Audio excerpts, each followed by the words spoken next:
this is a very big narrative that a lot of people are talking about. Okay, so how old was the kid then? 7? It was 6 when he married her, but then 9 when she cleaned cum stains off her dress. But guys, we don't need to focus on Muhammad. As a Catholic, no. As a Catholic, okay, I'm focusing on my religion now. Okay, they have a religion I don't believe in. Now, I would personally rather than be Christian, but I don't really care what their religion believes because I believe I have the true religion that they should convert to. So I don't need to like punch down on them because I feel like their religion isn't true, which is already the case. So. But Roseanne, do you agree that Muhammad, got with a young kid? We don't need it. We don't need it. That's been discussed like 20 million times. Let me just get one thing clear. Like I am not a scholar. Let's say that first, like I know the in the big like I pray, like I go to the mosque, I do the Ramadan, I do like the most of the stuff I do, there's a lot of things I lack in, I sin, I'm human, but this topic I didn't like study it or stuff and everything, but I just want to say one thing. This like the age limit of like men and women like marrying and intercourse and stuff. If you go back like I think 100 years or 200 years, you should look it up. The age limit. No, I know. Like in Mexico, it's like 14 or whatever. I get it. Yeah, but that's now. But listen, bro. That's now. Like in Mexico, it's 14. That's now, bro. And I'm talking about like 200 years ago. Yeah, 200 years ago. The average guy lived until his late 20s or like early 30s if he was old. I guess Muhammad lived into his 50s, which was like a rare exception. So we don't need to talk about. Yeah, well, I want to talk about the money, baby. Baby, I want to talk about the money. Okay, so like imagine we get.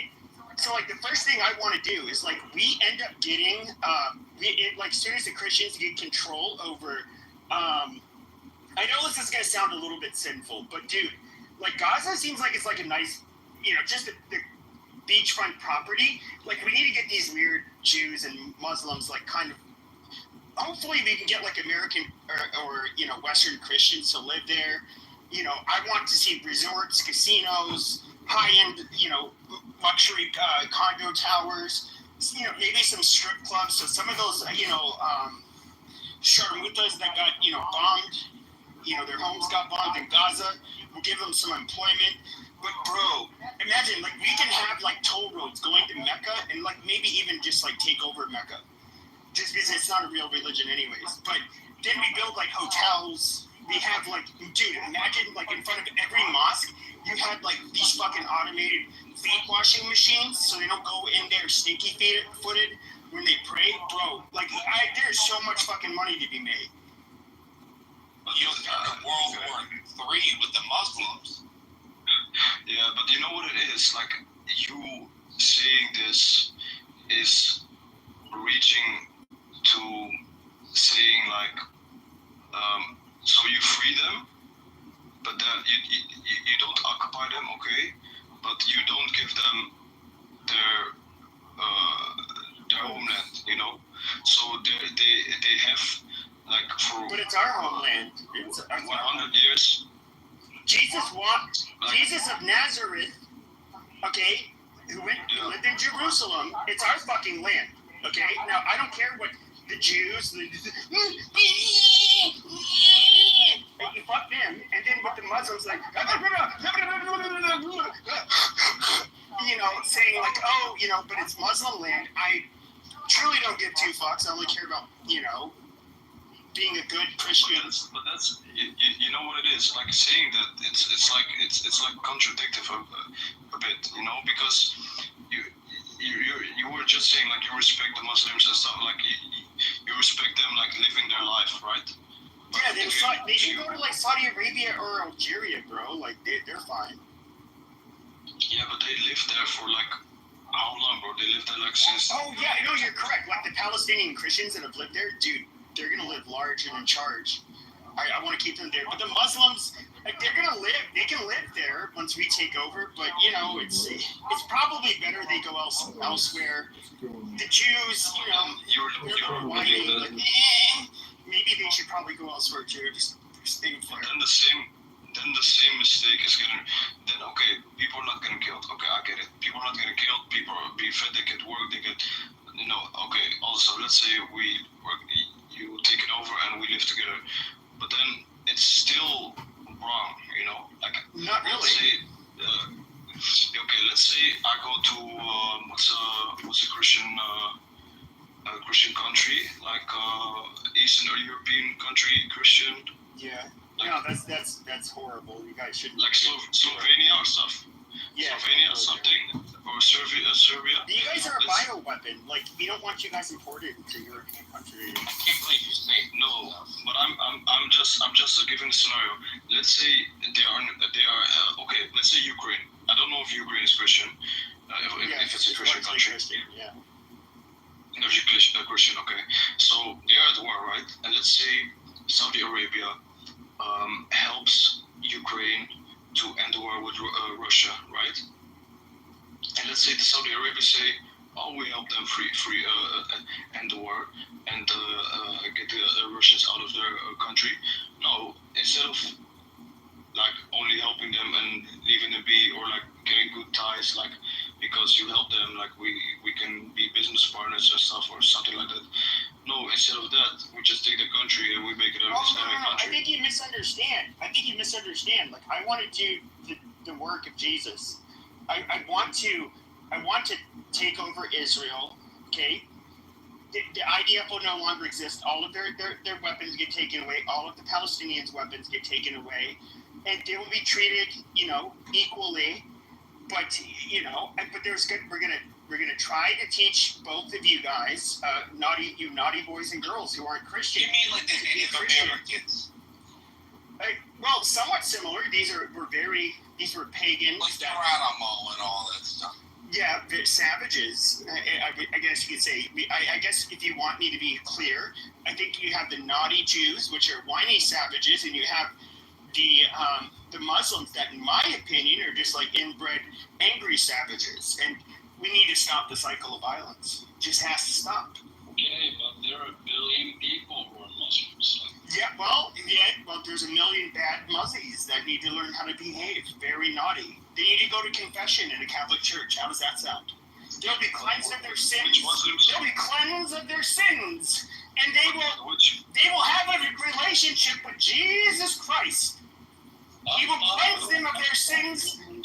Okay, I thought you were the atheist people. Which Muslims are you talking about? Like, which bad Muslims? All Muslims are bad because they're not Christian, and not only because they're not Christian, but they're not Catholic. You guys all need to become Catholic. Okay, let me ask you one thing. So someone who doesn't believe, right? Someone who doesn't believe, but he does charity. He has like he has like an own company, like the charity, or like multiple. He in his work is to help people. He goes to countries where there war. He cooks for them. He cleans for them. He does all this good stuff. He's like a good person, Do you still think but he doesn't believe in God? He's just like, he doesn't believe, but he does a lot of good things. He's a good Without man, accepting Jesus as your Lord, you were destined to That means you just burn But that is in the eternal. afterlife. But listen, this is the afterlife we're talking about, right? Yes. Like in the afterlife, he's not gonna succeed, right? Okay, that's the. But I'm trying to save you, my Muslim brother, to not have to suffer in the afterlife. I'm trying to get you on the right path, the righteous path of the But our God Lord has- Jesus. Yeah. Okay, I understand, and I appreciate that. But the thing is, I don't know, but do you guys believe in like destiny, like that everything happens for a reason? Somewhat. Okay. I do. But okay, cool. Like some people are not like their destiny is not to believe in Jesus or not believe in Allah. We say God, we say Allah. They're not gonna. Their destiny is not to believe in faith. That's just their destiny. No matter how many times you say 100, 1,000, 10,000, doesn't matter the number. How many times you tell them you enslave them, you do bad things to them, they won't believe. But that is just their destiny. You have to, like, as a Muslim, you just have to accept that that is who they are, and that's how they're gonna end up, and that's how they're gonna die. And But that's your religion doesn't accept that. I mean, your religion believes that you have to, revert to Islam, and that is like basically your way to salvation. I don't wrong people because they don't convert. Like, of course, I want. Well, no, but I'm not saying you don't wrong them, but the price in the afterlife is that they're also going to be banished to hell or something like that. Yes, of course. But I don't. So you want to save them? Yes, of course I want to. I have the same desire to save people. I want to say a prayer. Okay, Lord Jesus, I pray that these small-hat Jews and these towel heads come to see Jesus, the light of the Lord. That you don't have Muslims walking around stinky-footed in mosques. You don't have Israel dropping bombs on paraplegic kids and then dancing in TikTok videos afterwards. If we don't get any more Islamic terrorist attacks, then all of these people will see the light of the Lord Jesus, and we'll all be sick. Okay, and we're gonna go ahead and do another crusade. I just want to let you know, my Muslim brother, you need to accept Jesus Christ as your Lord and Savior. Otherwise, it's going to be ugly times ahead. Okay. What about the Hindus and the Chinese? They don't believe in that. No, they have to convert too. Fuck them. Okay, can I just say one thing? You say it's stinky for the Muslims, bro. We at least wash our feet like five times a day, at least. Like, but that's just. But you guys don't even wash your buttholes. Like, that is weird. We do. Like, that's literally before we pray. We have to. Like, but what was I gonna say? What was I gonna say? Damn, I forgot. But yeah, I don't get it. Why didn't we take Mecca in any of the previous crusades? Like, we can have the best hope. Bro, I just want to make so much money, bro. The Jews think they're about money. I want to outdo them so bad. Like, this conversation was good, you have your standpoint, I have my standpoint. Just to be 100 with you, like Mecca, you're never gonna take Mecca. Like, that's not gonna happen. We'll eventually get Mecca. No, we have more bombs in Mecca. Yeah. Or Saudi Arabia. I was saying. You can't take. What did you say? Disrespect. Bombs in Mecca? No, we have more bombs than Saudi Arabia. We can definitely take Mecca. We would never bomb Mecca. That would cause. Yeah. Okay, cool. Like, okay, I got the wrong thought. Okay. Well, I'm gonna go. I wish you guys all the guidance. Good talking to you, bro. That we all need. Talking to you. But we share the same enemy, the evil, dirty Jew, and I just want to let you know that. Same time, you guys need to come to church. You guys are very filthy people yourselves. It'll work out. You'll go to heaven. Just trust me, bro. Bro, we're not filthy. As I told you, we wash our feet and our buttholes at least 5 times a day. Yeah, I know. Well, it's been good talking to you guys. I wish you all the guidance from God. Well, yeah, good talking to you too. Thank you, man. Yeah, have a good one. Just getting back on the title here a little bit. I think Bazooka, are you Muslim by any chance? Was there not a Muslim? Yeah, I'm here listening to a wonderful talk, annihilating all that. Yeah, for sure. Just a question. What do you guys think of the deportations that are happening in America as Muslims, either as overseas or whatever you guys are at right now. What are your thoughts about what America's doing?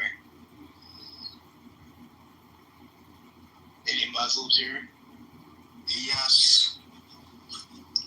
Go ahead. Yeah, sorry, can you repeat your question? Yeah. So what do you make of our deportations of legal immigrants here? I guess those who has done crimes, those who does not align with the interest of America, they should be deported. All right. I think we're all on the same page on that.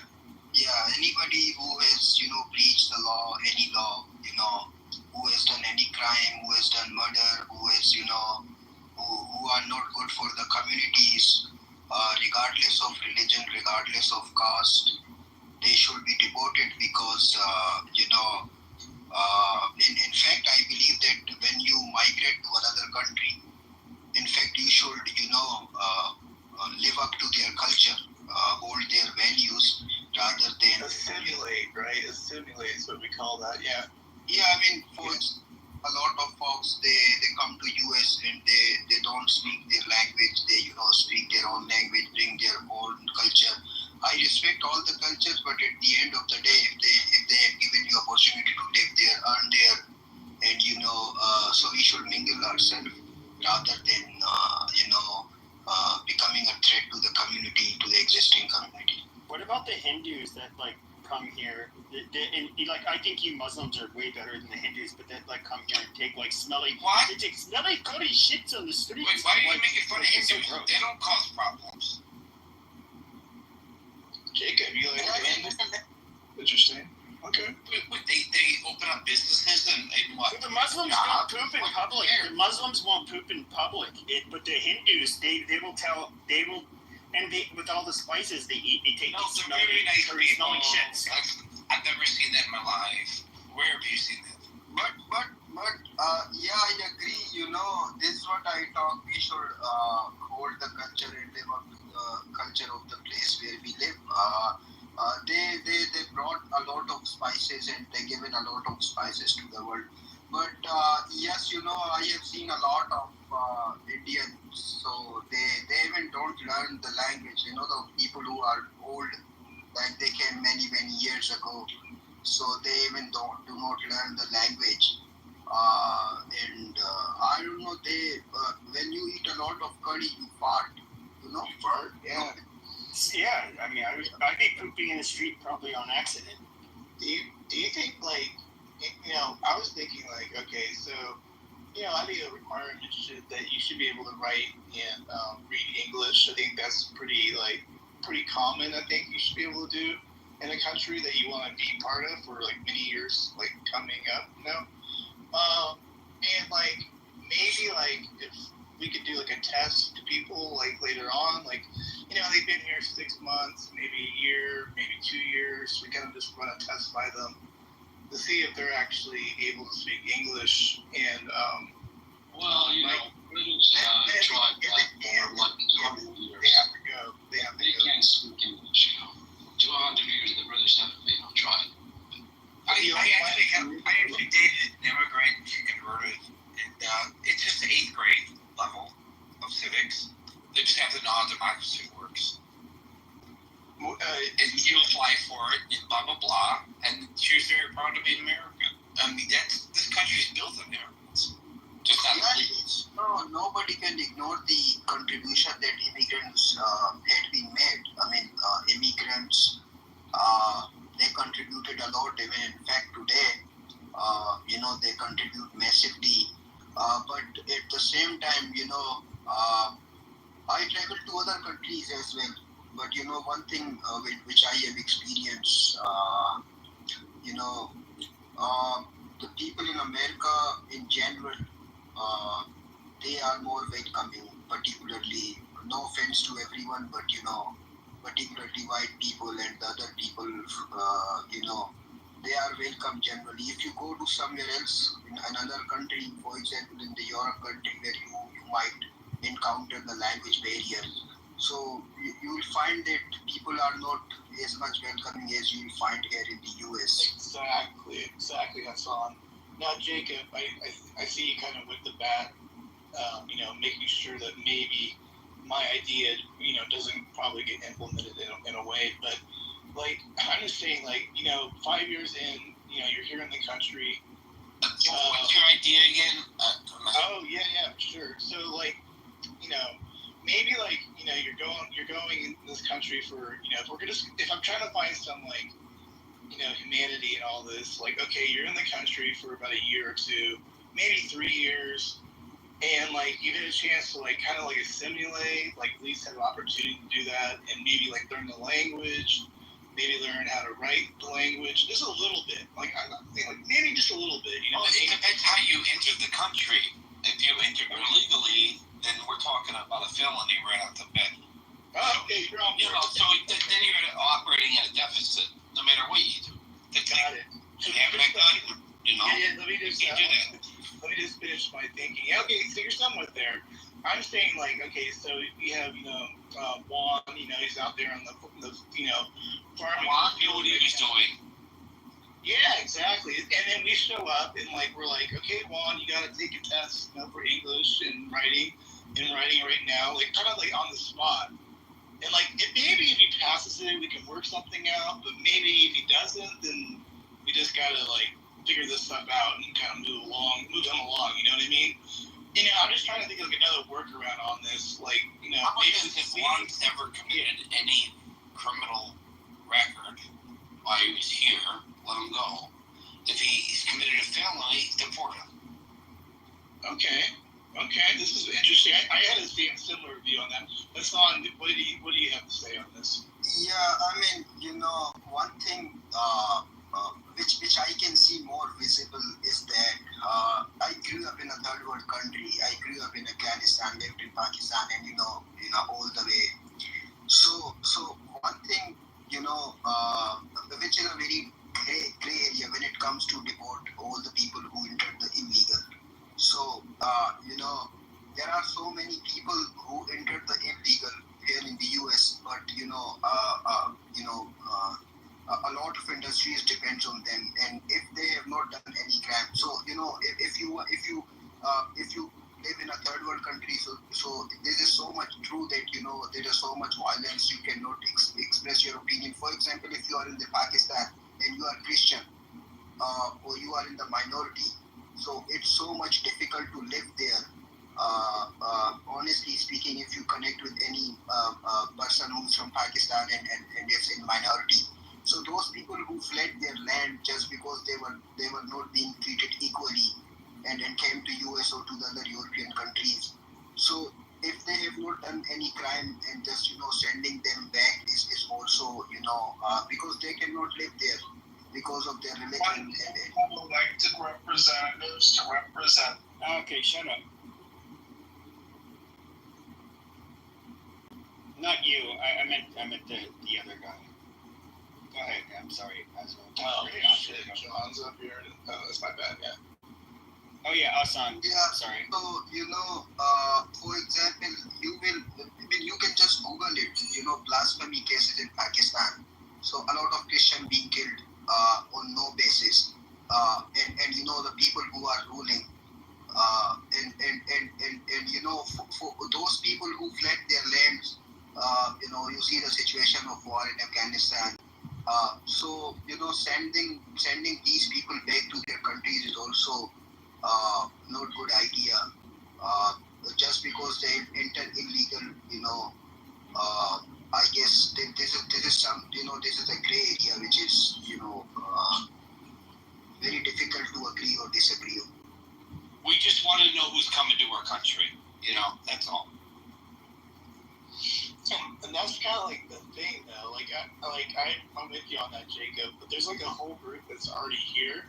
So I'm trying. That's what I'm trying to rationalize. We'll just deal with it. We'll give them, if they did good, then we'll treat them, good.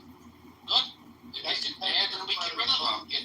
You agree? Like if we do like a little maybe a little clean the house a little bit.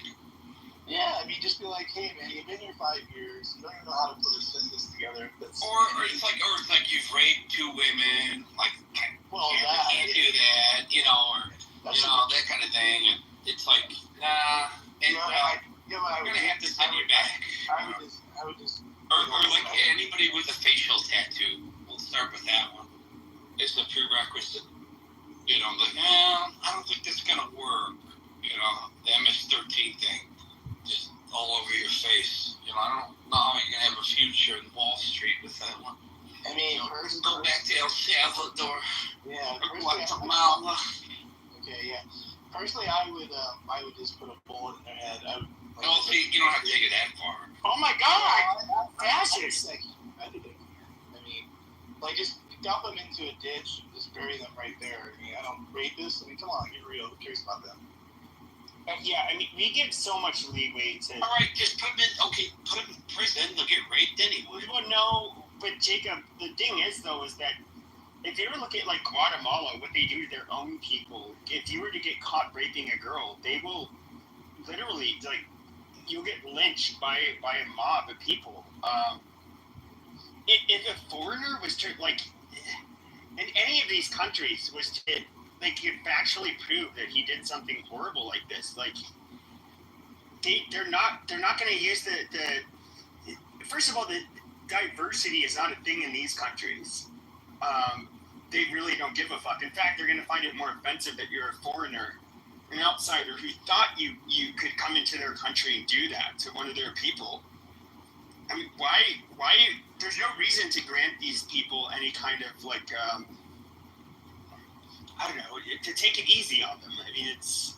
No, I agree. Those games are, it's over with now. We can't just have people coming across the border like it's a playground. Exactly. Yeah, exactly, Jacob. Little boy, I don't know. You want to speak on this at all, or I'm kind of tired of stage people squatting on my stage, but I don't know if you have any thoughts on this. I love decorations, dude. That's what that's all. Very good man right there, guys. What did he say? He said he loves deportation. I think he said that. I think that's okay, cool. Yeah, we're on the same page. And I guess so far they are. They are only catching people who has done any sort of crime. I'm not following too much news. I guess. So if they come here illegally, which is a crime, they get sent back. So yeah, it's a crime. If I walk, you know this. If I walk into India, they would be like, no. Well, India, not really. Whatever, you know what I mean. You have to be really getting on India's nerves for the. Well, I'm just saying, if I overstay my visa in China, what do you think would happen? Make me a citizen like here? Well, India, I'm just saying India's a little different from China. You have borders there, you don't. Well, I mean, but India is still largely a third world country in many areas. So, I mean, I'm not talking about they have other pressing issues. Like, we have to worry about not allowing third worlders to come into our country. In India, they already have a bunch of third worlders, so it's not really their priority. Exactly. Hugh, go ahead, Hassan. If you want to say something, go ahead. Yeah, I just, there are so many things when it comes to Trump policies, which I, really align with. For example, he wants to empower the local people. Those who were born here in the U.S. And in fact, he also announced that if a family is having 2 babies, he will give some sort of bonus, I guess. But what I'm seeing is that in the western part of the world, so people are not having kids. Honestly, 1, 2 kids. But if you go to the eastern part of the world in India, India is also, Indian growth rate is 1 point something. But if you see the Pakistan, Afghanistan growth rate is 3.4. That's because they're Muslims, and they don't breed like rabbits. No offense. but the Hindus like breed a lot too. Not really. I mean, not at this point. In India, they do.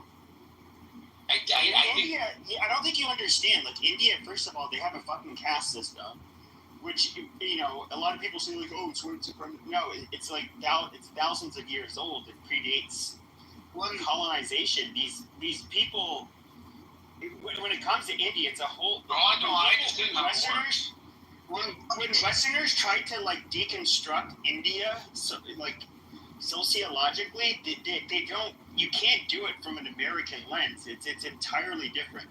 It's actually impossible. I tried to. I can't. So one thing, in general, one thing you guys are, I mean, for example, Qatar, Kuwait, Oman, Saudi, they are also Muslim countries, but they don't have too much people. They don't have too much kids. It's it comes from the cultural perspective as well. But you find so many people even in countries like Afghanistan, Pakistan, Iran, or in those words, Indonesia, Malaysia, a lot of people, but not in typical Muslim countries like Qatar, Kuwait, Oman, or Saudi Arabia. So, there are so many other factors. Is it because they're more developed and they have more money? Not necessarily. No, they're more ethnically homogenous. But yeah, they have a lot more money. But I would say that the model that like Qatar, Kuwait, UAE, Saudi Arabia, Oman, what they have is that they don't allow. There's no such thing as like birthright citizenship. Fuck, you can live and work there. The chance of getting citizenship in those countries is very small. Now they are generous in terms of like, well, I wouldn't say generous. If you're somebody who can move to their country and you can economically, they think that you're beneficial. They'll give you residency where you can own your home. You can live and die there, but you're not going to be given citizenship where you can vote or dictate the outcome, of the country. And You so, make a good point. I agree with you. so I do think that like the Gulf Arab states do have a much better model when it comes to citizenship. Like we have all of these people coming from all over the fucking world to work here, but I don't think we need to, like, there's no reason we should have not only birthright citizenship, but to even have any promise of citizenship to any other group of people. So, what it takes to the broader conversation. Okay, yeah. Well, hold on, let our son finish. Sorry. So, it takes the little conversation broader because, I agree. In fact, the situation is more worse because a lot of labor people from Bangladesh, Pakistan, India, and Afghanistan go there to work, and they are treated much worse because I know a lot of folks who are working there. And they are being treated much worse compared to the Western countries. But at the same time, they are not the epitome of democracy. They don't hold they don't claim the democracy or the human rights. So when it comes to the Western world, so these are the things which is being invented there, like the democracy, human right things. So people being exploited this thing. Like for example, if any Western country start doing what they are doing in the Eastern side, so you will find everyone in the press will raise question, this is not the democratic values, we are not living in the democracy. So even in the Saudi Arabia, if someone is raising the question against the government, so next day that person will be disappear, or even same in the Qatar, Kuwait, because they are not the democratic country. You mean like disappear, like killed? I mean, in Saudi Arabia, in Arab countries, or in Qatar or Kuwait, if someone is, there's no opponent party. Like for example, here in the US, we have Republican, then we have Democrats. Someone in the opposition to say against the policies being put by any party, But in those countries, there's no opposition, so there's no rule of law which is being aligned by the democracy. So that's why the downside, and this is both on the left and the right. This has been a conversation. Not a conversation. It's literally how they've operated. If you look at the far left versus the far right, they will, once one group gets in power, and if they're capable of doing it, they will completely shut off opposition. Now, the Middle East is a whole different animal.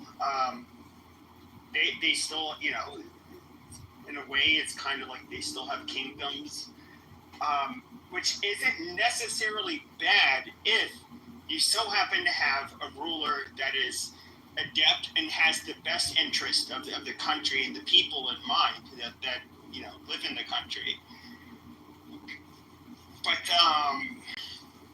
it's a very, how you can kind of like implement something like what in the Middle East like you do in the West. I don't think it's that model is necessarily something we could do here just because we're culturally so much different.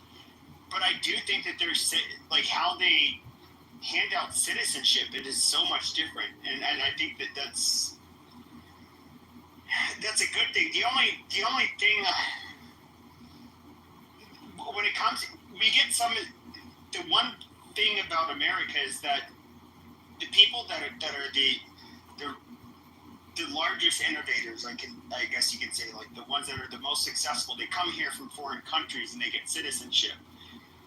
That is, in a way, how we take away competition from the rest of the world. We are like the best country you can come to and have a successful startup. Which, there's no, like, Gulf Arab states would never offer that, really.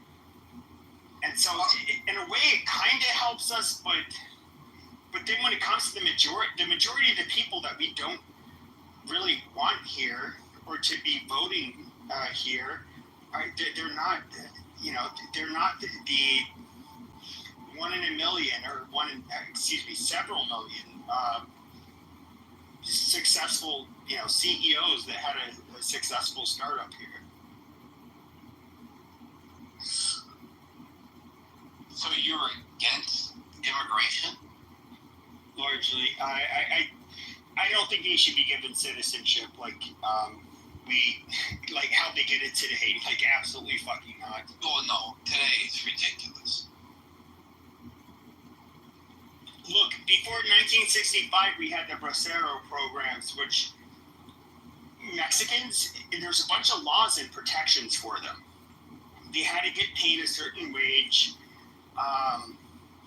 When they came here, they had to set aside a certain amount of money in an account in Mexico, which would be their remittance. Your family's Mexican, right?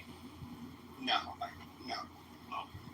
But when it comes, I've trolled as a Mexican. The black people on here insisted that I'm not white and I'm a Mexican, so I just troll with them. But with that being said, with the Bracero program, which ended in 1964, you would have Mexicans that would come here. They'd have labor protections. They couldn't be mistreated. They would have wages. They have to be paid, and they would also have to, show that there's a certain amount of money that's being set aside at an account in Mexico that can only be accessed in Mexico. And in 1965, a year after it lapsed, we were 2% Hispanic as a country. And now it's like 40%. No, it's 20. Well, yeah, 20 years. So what happened is 1964, Bracero program lapsed. 1965, the Hart-Celler, or the 1965 Immigration Act, same thing, where we got rid of our nation of origins quotas, and we allowed people from all over the world to come here. And that's where you saw the quote-unquote browning of America, and that's when you saw like a shit ton of anchor babies and all kinds of stuff. And the browning, though, man, we had people from No. That's on their system. No, because before 1965, you largely had to be from Europe, but specifically they allocated numbers from Southern and Eastern Europe, but primarily Like favored Italians. Northwestern Europe. Well, no, they didn't favor Italians. Well, I know. I was always accused of being one my whole life, and the people would spit on me, the other white kids, and they're Irish with blue eyes, and they would pick on me. So I'd hang out with the Mexicans and the Sicilian kids. Amazing. But so, with that being said, that changed in 1965. At the time, Lyndon B. Johnson, he was the president at the time. It's not going to affect the demographic makeup of America, which it absolutely did. And it was very unpopular at the time when it was passed. But once again, we were like a country that was somewhat. We still demographically had problems. Whites and blacks still have a thing ongoing. Not all of them. Somewhat, yeah. Speaking of Brandy, how are you doing this evening? Hey, how you doing? Doing really well, thank you for asking. It's been a minute. Yeah, no kidding. Do you have any thoughts on the title, or are you pro deportation or pro portation? What's your thoughts right now? For real, my thoughts about deportations is that I kind of understand why it's going on, because we can't go to nobody else's country and do what they're doing in our country. But in some kind of sense, it ain't what you do, it's how you doing it. That's what I feel. So we'll be doing it wrong? Trump is doing it right. He's doing it right. Let me tell you something, man. You can't That's just my opinion of it. You can't go to Dubai and have a baby. That's smuggling. That is smuggling. Absolutely. If you have a child, if you are pregnant and you go to Kuwait, Dubai, Jerusalem, Pakistan, Iran, Qatar, Turkey, you go to Turkey, you're not delivering a Turkish baby. The people who are delivering that child, you going home. You can't do that. The day was just a trial for sex trafficking. You can't take your pussy across the border in the United States and not be reprimanded for it. All right, So what do you think? Back off with that shit. But then Well, it's the truth. So what are you saying? What I'm simply posing is, you cannot. I think that it's the right thing to do, because people can't come. We can't go to other countries and do it. They have codes and structures that's been in place for years. This is normal to them. We're arguing about it to them. They're like, oh man, I don't see what the problem is. So I'm willing to bet a lot of those nations are looking at it like, I don't see the problem. But the problem only exists at home with us. you're right, but listen, when you Go ahead. when you create a rule in this country or an amendment, like the 14th Amendment was for anybody that come here, and have babies or whatever, they are allowed. That was for the slaves, but he didn't put only slaves. Everybody used that to get here. I agree with that too. That's a good point. Nobody ever brings up. So that rule was put down for so long, and so many people, like you said, smuggled or use that rule to apply to everybody. So they've been in this country since that amendment. So therefore, you got a mess to clean up, but it's still like the law. So you had mentioned, Brandy, that you don't agree kind of like how it's being done. Did I get that right? I agree. I don't agree how it's being done. You agree on the principle, you just don't agree on how. Exactly. Now, this is the question. I can see where, you're coming from in that sense, because, obviously, the optics can look kind of funky if you're, going to a farm field and just basically capturing all, Juan and all these people up, But, to be honest, though, I don't think there's any really good way to do it. Can you think of a better way? I mean, where do you go to actually get these folks? You're right. It is a bunch. It's a bunch. You gotta blame the people that created the problem in the first place. This is between Brandy and I. Hold on. Go ahead, Brandy. You're right. It's just I don't see how you would clean it up either because it's a lot of it going on. I mean, it's been going on for centuries, you know. Exactly. Okay. But Yeah. I feel like, I mean, I don't know how he would clean it up, but like, it's still a law, you know what I mean? And I don't know. I'm clueless, I guess, with it. It's a little harder when you start thinking about it, right, Brandy? It is. Yeah. But it But we is. all, at least agree on the principles. That's a starting point. I Yeah. appreciate that. You know. Jacob, you go ahead if you want to say something. No, I'm done at this point. I don't. I got nothing left to take. You want a real discussion? We can have one. What's the discussion that you're thinking is happening right now? What part of it? Ignorance. On my part or on what? No. People. Okay. Joe, you want to jump in? Yeah, look, I have breaking news.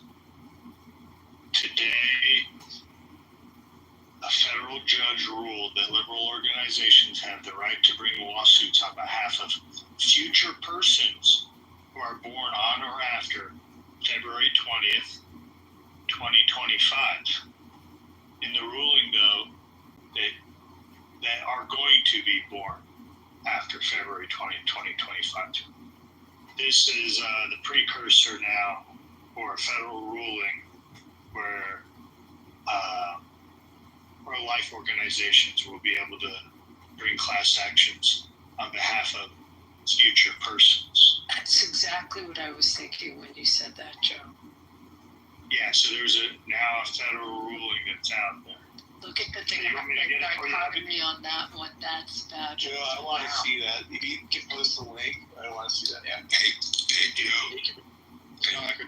Hey, Joe, this is perfect though, because again, when this gets all the way up to the U.S. Supreme Court, the Dems are going to lose this case, and if there's any other subsequent cases that have nothing to do with this, Trump's going to win it. So I mean, I predicted this. I predicted after the Trump v. Casa that they were going to file some dumb lawsuit, and I actually said this on C-SPAN on air. I said, go ahead, you take your lawyers, go ahead, file another lawsuit so it can get overturned again. And as predicted, they found a judge in a federal court shopping for a judge to make a ruling, and it's going to happen again. Do you have the language, Joe? Yeah, I do. I got a Twitter link for you, Abby, and it's got the ruling in it. Christian, I remember having this conversation right here on this app, not a week and a half, 2 weeks ago, and I thought of you. I was like, there it is. It's happened. Maybe it was about 2 to 3 weeks ago. Let me get the link for Abby real quick. Christian, are you in the House or the Senate? I forget. No, I'm not. In Arizona. I live here. That's what I'm asking. do you plan on running again, Christian, or no? No, I don't. The only way I would ever run again is if I got Trump's endorsement. That's the only way I would ever run again.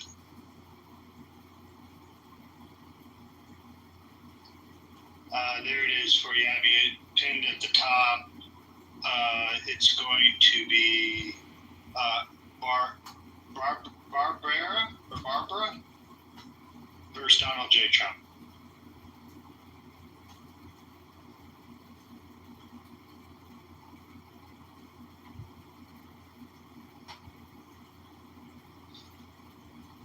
I haven't read the whole ruling. Maybe you could read it for us, Abby, and give us a.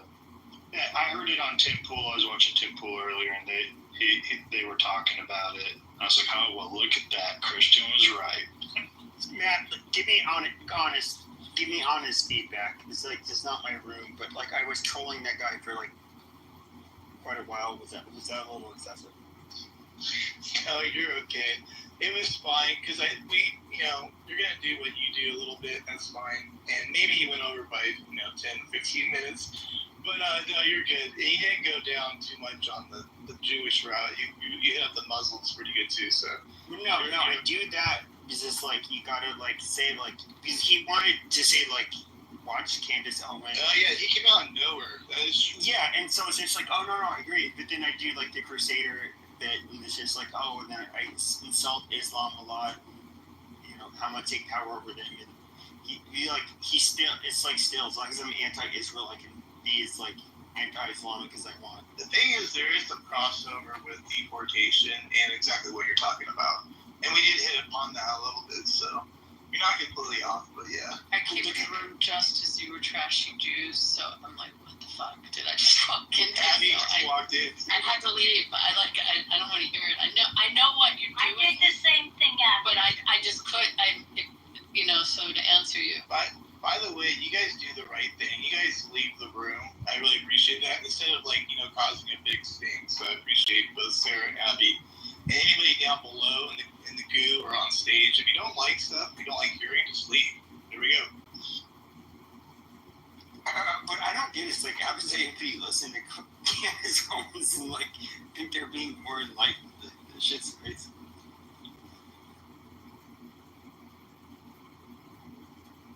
She's batshit crazy. And Joe, I can predict that the Republicans in the U.S. House and the U.S. Senate will do absolutely nothing and allow this judge in this federal court to do exactly what the U.S. Supreme Court said that the judge didn't have the right to do. And it's really unfortunate that we have such an incompetent U.S. House, the U.S. Senate. But this is the consequence of us not controlling all of the GOP committees because we're voting in elections, but the votes that we have in the elections are not putting the fear in all of these Republicans that are. I mean, they're basically just squatting in office at this point because, it's not as if they are actually, they haven't codified all of Trump's executive orders. They haven't done anything that has been super overarching. They passed a budget reconciliation bill. They added a few things in the bill that Trump wanted, but the vast majority of a lot of the things that Trump wanted in that bill, they did not include. And so here we are again, waiting on a judge to. We're waiting on the Circuit Appeals, and then we're waiting on the U.S. Supreme Court to make a ruling on this. Hey guys, I wanted to chat about the judge ruling or whatever. I think that's a good thing. You guys can disagree with me because I'm in a Trump supporting room. You guys can disagree with me. I'm just letting y'all know right now. That's a good thing. Birthright citizenship is good for us because we're United States. We unite all cultures and everybody. Matt, you remember her? She's the submission girl. I know, I got you. But she's agreeing right now. This is interesting. Go ahead. One thing, which you people, who are the people who come here and get advantage of birthright citizenship? Most of these people are rich people from third world countries. It's very, very near to impossible for poor people to come to you. It's too much expensive. I think you're talking about yourself. No, he's correct, especially No, like when it comes to people. When it comes to a lot of the people, like with the exception of there's spots in Africa and parts of Asia and most of Latin America where you do get the poor people that will come here that don't have a lot of money. But I agree with what you're saying when it comes to the people like that will be able to come here and get citizenship relatively easily. They are the wealthier people from third world countries, absolutely. And they are the people who even take advantage of poor people back in their countries. So you understand this? They are the same rich people. I mostly talk about the eastern side. I don't know about the Latin America, but I'm talking about the eastern side. So it's near to impossible to come to US from the eastern side of the world. I agree. They are the rich people who come there, get advantage, and then they go back to their country and also take advantage of poor country for poor people. If you talk about Afghanistan, Pakistan, so the poor people earn less than $1 in a day, less than $1. How come that poor person will come to US? So only there's a layer of people, certain layer of people who comes here, take advantage from the western side and also take advantage from the eastern side. And at the end of the day, the poor people, they are being ripped off. That's interesting. It's like the height of like wokeism in, I believe it was either 2020, it was either a year or so. It might have been a year or so after, but you had with the whole DEI bullshit, they were going to have one of the things they were going to cover is in California, they do, I guess, fund, when it comes to castes, especially in, like with Indian people. And so with Google, they were going to have trainings regarding the caste system. And so, you have like a Brahmin class, and I forget which is just below it, because there are a lot of Brahmins, but then there's another caste, which there's quite a bit of them in the tech industry. But it was like when it comes to the dollar, they basically, the Google workers were up in arms, and they said like, no, fuck this shit, like we're not tolerating this. They wanted to continue their form of extreme, I guess you'd say, like bigotry, and didn't want the attention focused on them. And see, this is why I am vehemently against to either modernize or expand legal immigration. We need a total reversal, because it's gotten to this point where it is just an all-out free-for-all, and people just don't get it because they're not in the private sector. They don't understand any of this. But most of it is coming into the information technology job sector.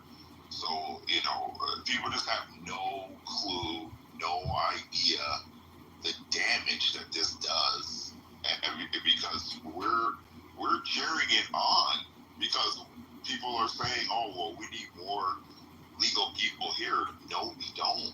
Okay, this case, especially this birthright citizenship case, proved it, because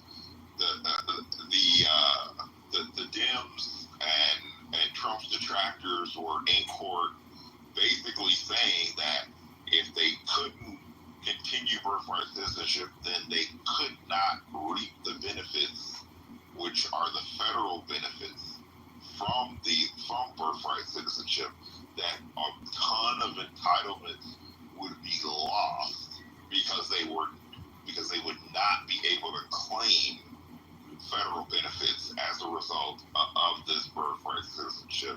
And then you have then you have folks that will just come over to the United States and have their children before for the benefit of everything that we've already been talking about in the last few minutes. So I've seen enough, I've heard enough. It's time to do a total reversal on all of this. And the sad part is we don't have a competent United States Congress, a U.S. House, and U.S. Senate, which is what will be required to reverse a lot of this. Hey, Joe and Matt. What's up, Adrian? What's going on? Hey, D, what's up, buddy? What's going on? I knew I was fucking right on this issue. Remember when I raised this issue about a week ago, 2 weeks ago in this room? Yeah. And that guy tried to argue me up and fucking down that I was wrong. Right? Do y'all remember that conversation? It's all coming. Yeah. Right, Joe? Christian made a similar argument too, Adrian. I remember this. I told you. People looked at me like I had 4 fucking heads when I raised the issue, right? How this is going to be problematic for the Dems, and because people had never thought about it from that angle before, they thought I was fucking crazy. I feel so fucking vindicated right now. I feel vindicated because I told them this is exactly what was going to happen if they tried to argue this birthright citizenship on behalf of future people. Then guess what? It was going to fuck up the abortion argument. I said this shit. The reason why it's also largely bullshit is like, okay, so you had people that were former slaves and the descendants of slaves, and okay, the 14th Amendment was meant to deal with that, but it's now we can just have like any fucking squatter from throughout the world just come here, and kind of like to what Hassan was saying, you do get a lot of Chinese people who when the women are pregnant, they'll just come here. They know they're going to get they'll overstay visas. They don't give a shit. They will pop their baby out here just so that their child has which to give them credit, it's kind of smart. It's at least a smart way of taking advantage of our birthright citizenship. But it's a way of like investing in their child's future. It's something that should not be a fucking thing. Like birthright citizenship, I think is going to be. It's one of the things that could be the downfall of the United States. Like it has to be modernized completely. You're totally right. If I'm not, Joe, you can correct me on this. As far as I know, also, this mostly came about because back, in the early days when we were just like a young country, we were having a bunch of, foreigners coming to visit us, like the politicians and like the people that, from other places like Ireland or whatever it might be. And they would lay their eggs all over the country just to make sure that they get a chance to be part of America. So, Joe, I don't know, am I on point with that? Because I think that's where this comes from too. It really was just to prevent any kind of foreigners from other countries at the time that our country was just starting off. So it does need to. The point is, it does need to be modernized. You got to do something different. It's not working. Maybe specific rulings? No, I mean it all originally originates from the 14th Amendment, which is granted citizenship to children of slaves. Any free man at that time, or any person that was a slave prior to that hadn't been freed by the Emancipation Proclamation. That gave them all citizenship, and it's just been interpreted over the years. Right. Now there could be, some case or something related to what you're saying, but I'm not aware. I'll find it. It's really interesting because I read about it. I'm like, oh, okay, well that makes sense. What those folks were doing, obviously, was fleeing prosecution themselves, obviously at that time. You know what I mean? And then like our guys, the American people that were here, we're like, dude, you got to go back home. Like, just because you're some kind of, advisor to, whatever country you're coming from, or you are actually one of the, head people actually at that time, doesn't mean you can just stay here and just like, anchor babies all over the place, I'll actually find it because it was part of this. I'm pretty sure I'll find it. It's really interesting, actually. Yeah. Go ahead, Christian. Go ahead. I was just going to say, but in the 1860s, we didn't have H1, H2, J visas, F visas, OPT, STEM visas, temporary protection status, DACA, deferred action. We didn't have any of that. That's where this came in. This is what was the replacement for that in that way. Whether, actually what was making a decision on that behalf already. But yeah, we didn't have all that stuff. And maybe should have known, when did that actually initiate? Christian, at all? What year did we actually implement HB1s and all these other various things? It was basically in that 1965 version of the INA, and then it continued to be expanded. We had another version in 1990. There's been a few versions of the INA that have expanded immigration and then the quotas for these visa types. Basically starting in 1960, you would say, right? Yeah. Yeah, interesting. So, so they had to get this all organized to get everybody basically tracked and know what's everybody doing in our country, what are their plans, You can't just have a free-for-all that was going on prior to 1960. Can I ask a question? Hey, Steph, go ahead, yeah. Thank you. Peace and blessings to the room. I just had a question for Christian, or I guess anyone who can answer. Would it be so problematic that if the parents are not citizens, then the child is not a citizen? Well, that is the law currently, because like if you have what they call an anchor baby, you have illegal immigrants. Once they have a child that's born in the United States, that child is an immigrant. Is a citizen. And so that's basically the basis of the whole discussion. Like, if you were to have two illegal people that have a baby on our land, should that baby be considered American? Like, I don't think so. We already have under 8 USC 1401.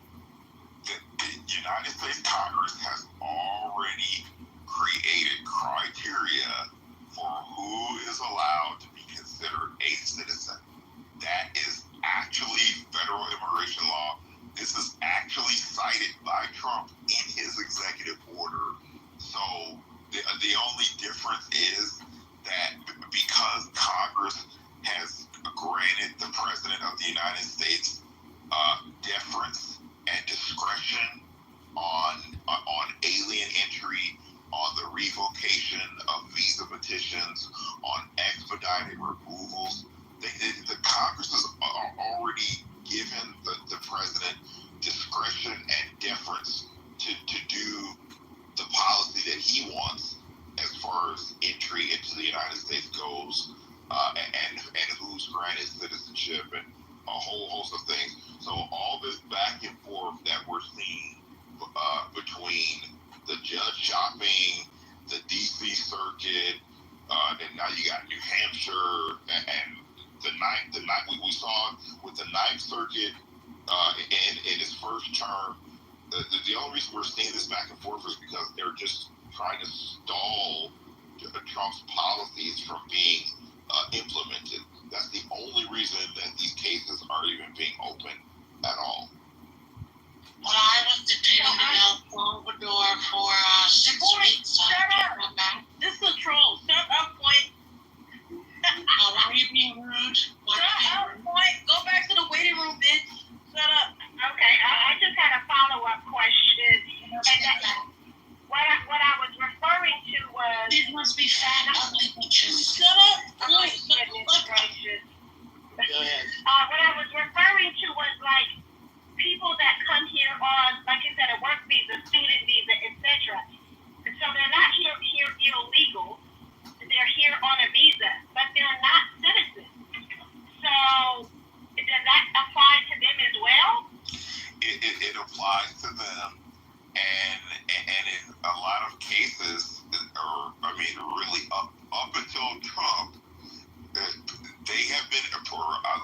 right? Non-citizens have been able to game the system and go around what Congress intended, and so that is why we've reached this point now where finally Trump wrote the executive order or action or proclamation saying, no, I am not going to allow USCIS or any of my federal agencies to issue out citizenship for you.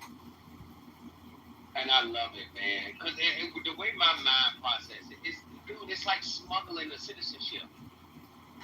That's how I process it. You know, I know that's not the proper term for it, but that's exactly how my brain looks at it.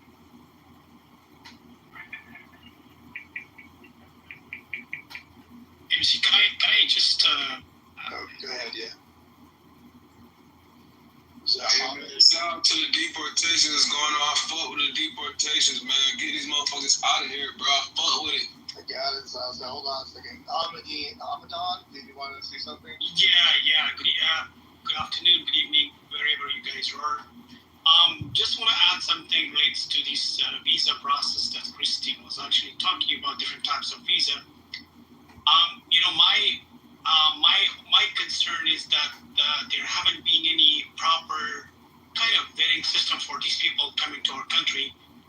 No matter if it's a HP, ED, whatever types of visa is out there. So I don't think that under any administration, I don't know, there have been any proper vetting before giving a piece of visa to somebody to come to our country. Like, I don't know if any embassy around the world have actually conducted such a kind of vetting for people that even they want to come to our country legally. What I mean by that is like,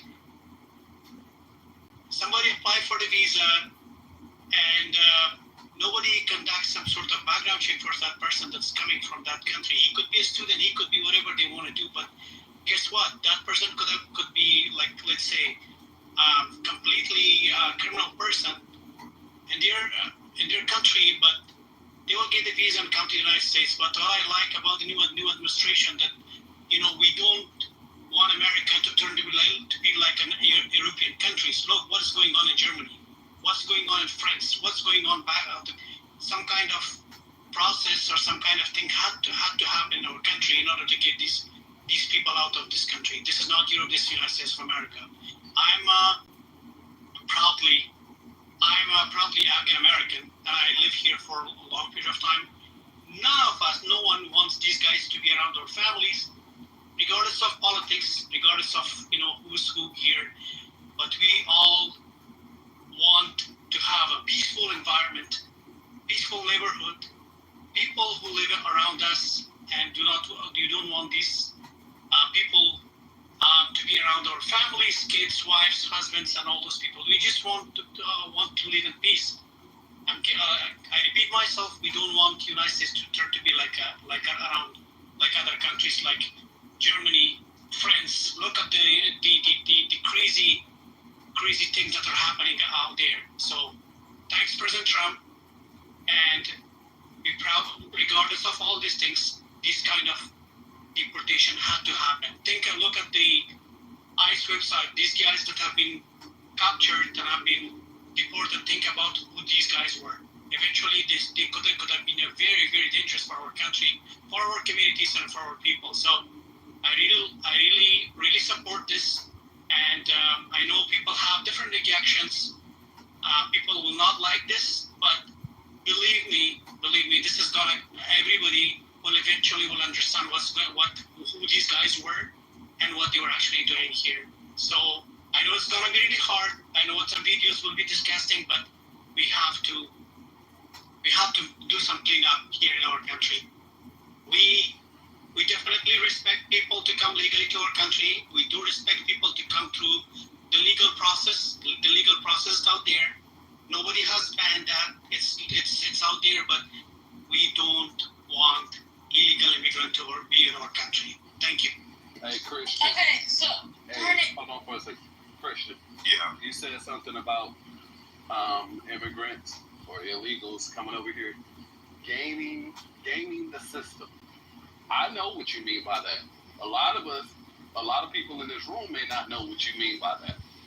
But could you explain what you mean by how they're gaming the system and who is helping them?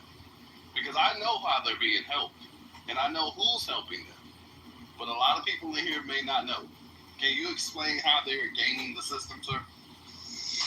Well, I mean, it's anybody who wants to hear what I was referring to. Just go back to the Trump v. Casa Supreme Court oral argument, where the lawyers who were trying to stop Trump's executive order were just, they were getting very descriptive. They were basically saying, that explicitly that federal benefits would be lost. They were also saying that, if people were not allowed to do this, then, they really virtually would have no way of getting access into federal programs in the United States. So, I mean, I think that's pretty much all the evidence, that we need right there, because they're saying it in open U.S. Supreme Court. Christian. Also, how they're gaming the system, they have activist judges in the courts that are dismissing their hearings, in turn giving them de facto citizenship. B, they're having NGOs, help them navigate the system, especially the legal system. One being, remember the Judge Boasberg, the guy who started trying to issue the injunctions on Donald Trump? Well, come to find out, his daughter receives federal money, and she is operating a nonprofit organization that provides legal assistance to illegals by way of federal dollars. And he is a federal court, he is a federal judge. That right there is a direct conflict of interest, which I think should have been enough to get him recused off the fucking bench, right? This is how they're being helped, by the NGOs. A lot of these NGOs got exposed during the whole USAID debacle, right? When they went into USAID and found out where this money was going, who was getting the money, and what it was for, a lot of those NGOs was using that money to help illegals game the system. Anyone stop me if I'm lying? You got it, Adrian. You're good. Yeah, no, you're on point. If you would ask anybody to push back, if that's what you're really, I'd love to discuss that. But yeah, I got you. Everybody calm down. Jeez. Okay, Nomi and then Daniel, because we'll get some pushback here. Go for it. Okay, so I disagree with the The deportation. Sorry, I just had a moment. Yeah, I agree. I agree. I disagree with it because there's a lot of mistakes happening with the deportation. There are people with papers that are being deported. So I think I disagree with me because look what the room is. I'm reading the room. I know how you guys are. But yeah, I think. Then you don't have to say nothing if you don't want to. Well, I just want to say that I disagree with that. And there's people being separated from their families, and they have paperwork that proving that they should be in the United States. Can you name one? Being taken away. Can you name one person that's happened to? You can Just one. It's like happened to multiple people. And define paperwork. Yeah, okay. Hold on, Abby. Hold on. She made an assertion. Name one. What is their? I don't remember. But You don't have one person. You said that it's happened to many. I'm asking you to give one example. One person. Yeah, I don't know. And define documentation. Define it specifically. The documentation is like a piece of paper. I got a piece of paper. That you should be in the United States. Well, what's a paper? What is it called? What is it that you have? Citizenship or whatever. It's Permit. citizenship, or is that specifically what you're saying? Like birth certificate? Like permanent resident. I know multiple that shows that they're supposed to be in the United States. So what is it specifically? I just said it. Well, what did you say specifically? Citizenship. And how would you document citizenship?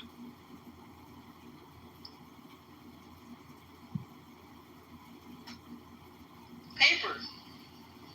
Y'all see how easy it is to crumble their arguments once you push that knife just a little So your opinion doesn't matter if you say Especially with the separating the families. Take them with you. They don't have to be separated. Take them with you. How about that? So you guys think that the deportations are correct and they're not making any money? Hey, look, Yes. we're not gonna. Here's the thing, and we're not gonna center you, so we're gonna move on to the next speaker. All right. What? Hello? You guys can hear me? Because I'm a liberal. Oh my god, I'm being true. No, you're good. You're different liberal. All right. Oh, you're black. Oh, you're black. Your people's American. Not in black. Aw, poor baby. A liberal being racist? What the fuck? Aw, liberal man racist. It's That's not. crazy. It's racist. That is. I think we'll discriminate against people that are dumb based. Or stupid. If stupid was a race. Y'all, every single liberal have the exact same character trait. Every single one of them. They always think that they're the smartest person in the room. All of them. All of them. I don't know where they get this false sense of elitism from. Like, they look down their noses on the plebes, but they all share that same character trait, y'all. It's remarkable to see that play out in real time.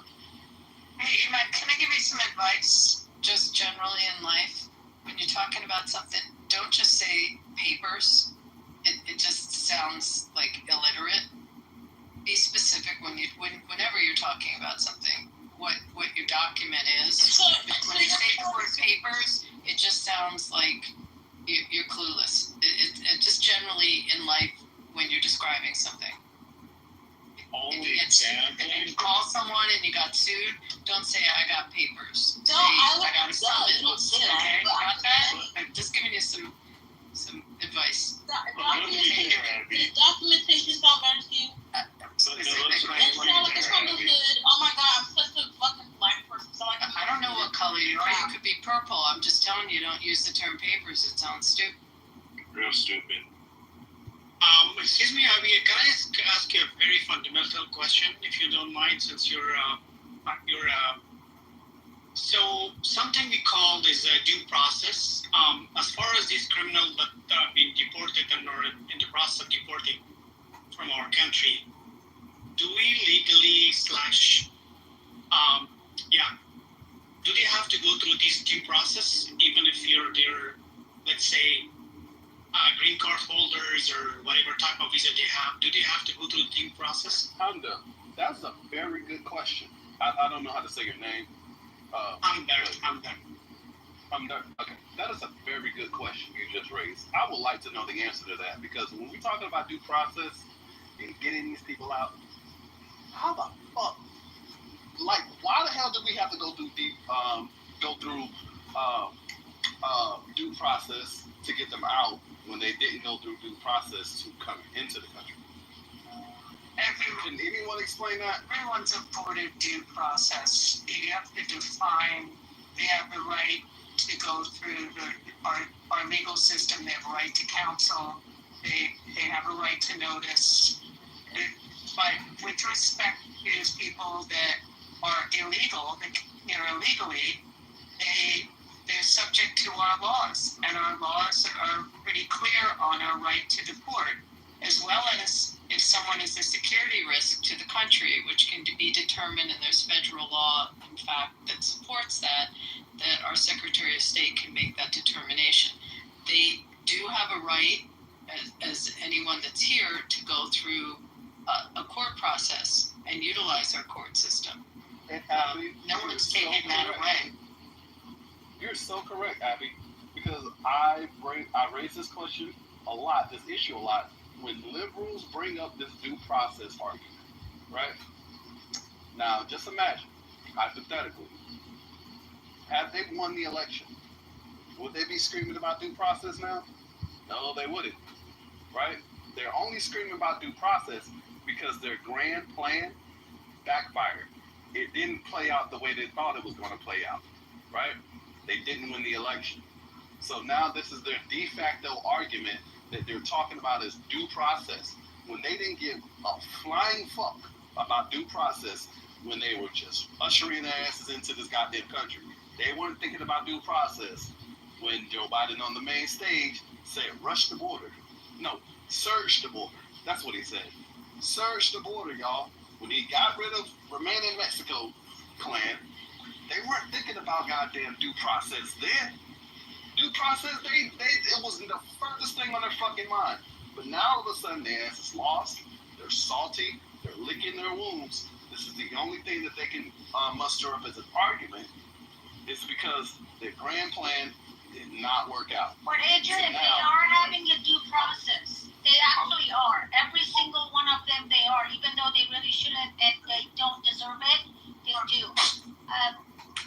We talked to a judge and he explained to us how they all are having due process. The only thing that people are confused is every single arrest, there is a warrant for it. The only place they don't need arrest is when they go to workplaces. That's why you see them going in workplaces and just arresting everyone.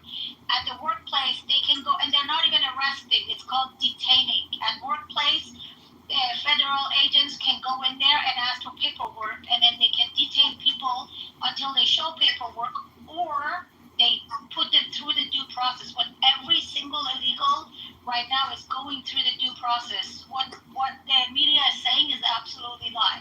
The other thing too is, hey Adrian, let me jump in. Oh, go ahead, my bad. Yeah, and Abby, you would know better on this, but it seems to me I heard it explained there are different forms of due process as well.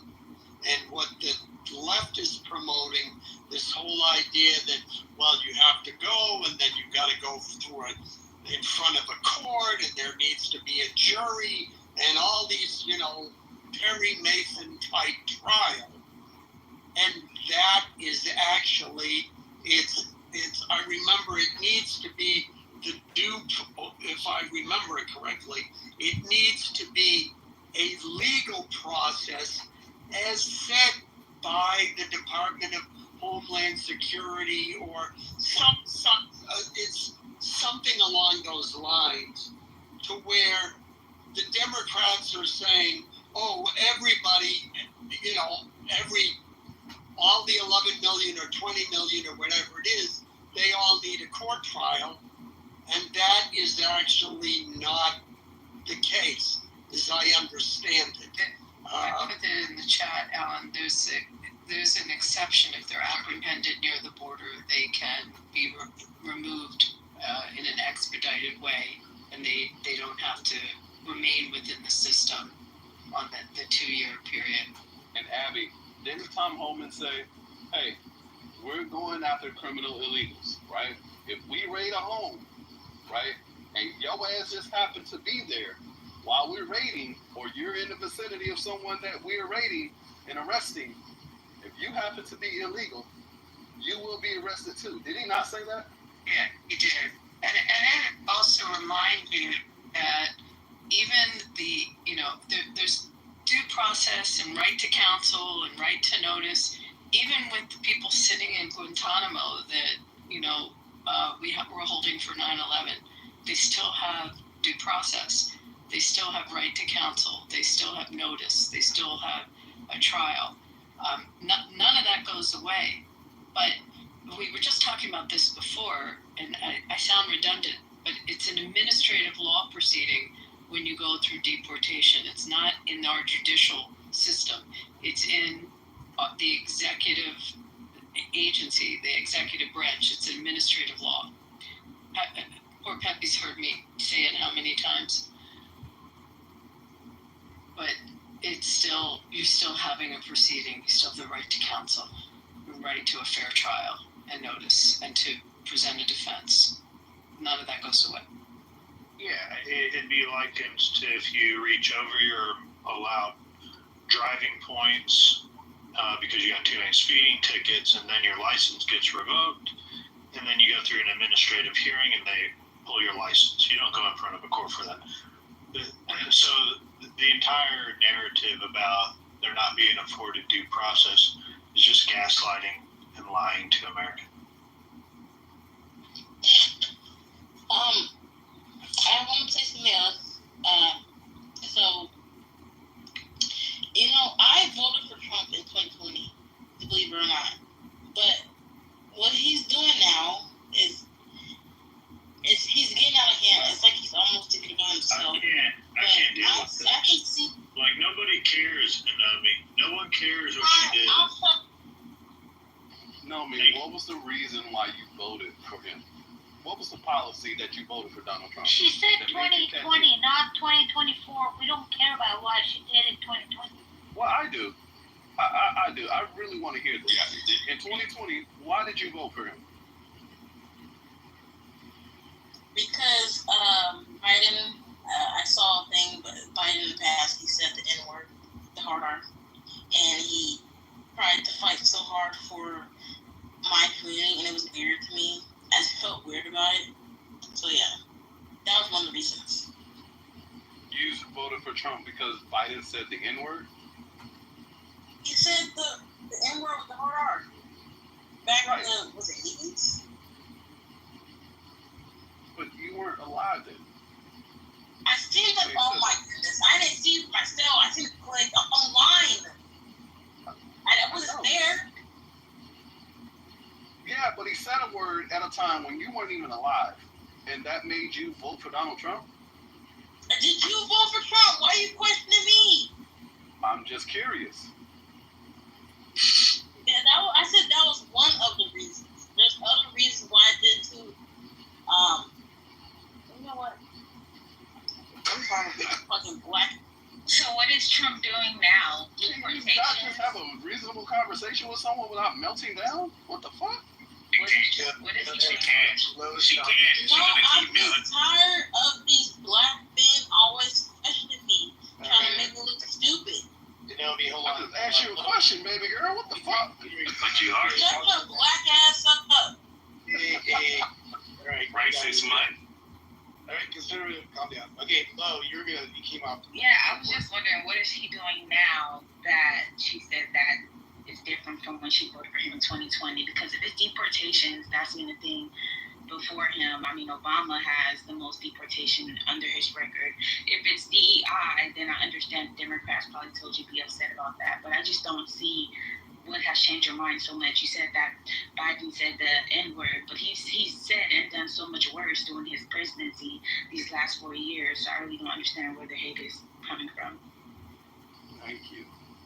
I just want to make a quick comment here that during Obama's administration, deportation, but we have to bear in mind that most of these criminals that have actually entered our countries were during the Biden's administration, and these were the most dangerous ones that have been here, and so that I just want to make that comment over here. Well, we know that's false. That's false because just today they caught an MS-13 gang member in Nebraska who's wanted for over 5 murders. He's wanted in El Salvador, and he was allowed to come into America in 2016. So I really don't understand what that aspect, because they're still catching people on the terrorist watch list to this day. So it doesn't matter, regardless if you're not supposed to. Yeah, but they were proudly captured during President Trump's administration, and they're gone. Well, we can't say everyone was captured if they're still capturing people to this day. Well, and then the other thing, the other reason that I have a problem with this, I can't stand the talking point about Obama being the deporter-in-chief. The fact is, under Barack Obama, they started the Central American Minors Program, which was the program that encouraged people from Guatemala, Honduras, and El Salvador to come to the United States for the purpose of getting DACA or deferred Obama deporting people is bullcrap. They allow millions of people in through the DACA and through the deferred action and the temporary detention status. Okay, let me chime in because now we're talking about Obama when I was clearly bringing up the fact that deportation has been nothing new, regardless who is president. Well, no. But the reason I brought it up is that it is incorrect to say that Obama was the deporter in chief, or he had the most deportations under any president, because the fact is he opened the border for people to come to the United States illegally and stay here illegally and get college tuition illegally and get a college degree illegally and stay in housing illegally. Many of these people are getting FHA loans. So, I mean, this whole notion that Obama was the guy that deported the most people is bullcrap. Again, Obama has deported plenty of people, just as Trump is doing right now, and any president is going to enforce federal law. So I don't really want to get, because I'm not a fan of Obama, so I don't know if you are. Maybe that's why. No. I'm bringing it up because you said it. I'm bringing it up because you said it. That's why I'm bringing it up. Yeah, I know, but you're bringing it up as if he was the only thing that I mentioned. The point was that deportation has been happening long before Trump, and it probably will continue to happen. Well, the reality is Trump has been the toughest president in history on immigration. And in fact, I would even go so far as to say that Donald Trump has been the toughest politician across the board, across all 50 states, federal, state, city, county, every jurisdiction. Trump is the toughest politician that we've ever seen on immigration. Yeah, I don't have a problem with that, especially considering people were just worried about sleeper cells waking up the other day. So, I mean, honestly, I'm okay with that. And also, you have to bear in mind that the situation has changed around the world. And I'm sure there have been a risk analysis conducted to go that as much as tough for this extensively. Because back in the days, look at the world, what's going on, right? Look at it's not let's say the world that has been there like in 2020. This is 2025, so things have drastically changed. If you think about everything, and then like mostly the risk analysis, I don't think when it comes to our national safety and security, any risk analysis have been conducted during President Obama's time. But I'm sure there have been any risk analysis conducted, by going this full course of deportation. So I just want to say, this is probably my last thing I want to say. I would, if Trump wasn't doing these other things that I disagree with, I would support Trump. I'm not gonna lie to you, because I supported him in 2020. I didn't support him in 2024. But I think if he wasn't doing like these, I understand that people come here illegally. I know Biden, he was sending money to, Ukraine? Was it Ukraine? Yeah, he was sending like millions of dollars to Ukraine. He was doing a lot of anti-American shit. I know he was. I don't like that. But yeah, that's honest. Cool. I want to talk about the deporter in chief as it's being claimed. So when you look at the amount of deportations versus the amount of illegals that came in, it breaks about even. We never decreased in illegals, but partly due to Obama was the one ushering in the DACA and starting to give legal status to some of these illegals here. So it's kind of misguided to, on one hand, he deported 5 million people. However, he let 5 million people into the country as well. And I think that's where the frustration comes from when Christian, with the deporter-in-chief narrative, is you're just looking at one side of the figures rather than, well, how many also came in during his term. Yeah, and it really gets under my skin because every time I listen to that talking point on national television, on radio, on talk shows, on podcasts, I'm just sitting back and going, you all have just totally skipped over the fact that Obama opened up the border. I'll give another example. When people talk about Bill Clinton and how well he did in balancing the budget, it's like if anyone, which many of y'all weren't even paying attention in the 90s, but he was not this balancing the budget, this fiscal conservative president. He was submitting bills to be, to be paid for.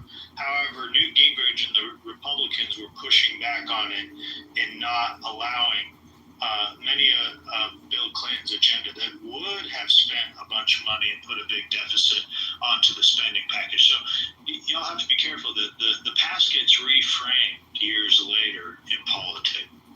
Yeah, I agree with what you're saying there, Joe. I'm going to pass the mic around just a little bit. Sandy, you're new to the stage. Do you have something to contribute, or you have some thoughts on the topic, or no? And if not, Necro, you can go. I saw you come off the mic. I don't know. But Sandy, yeah. I'm just going to go ahead and wait and see where the conversation is going. Go ahead. Necro. And hello everyone. Yeah, you're welcome. Yeah. Necro, do you want to go? Can you hear me? Yep, you're on. Okay. Yeah, I just heard the statement about Bill Clinton. I mean, in many ways, it's like, to me, like, it's kind of difficult to dispute the idea that he was conservative. I know he has the record of being a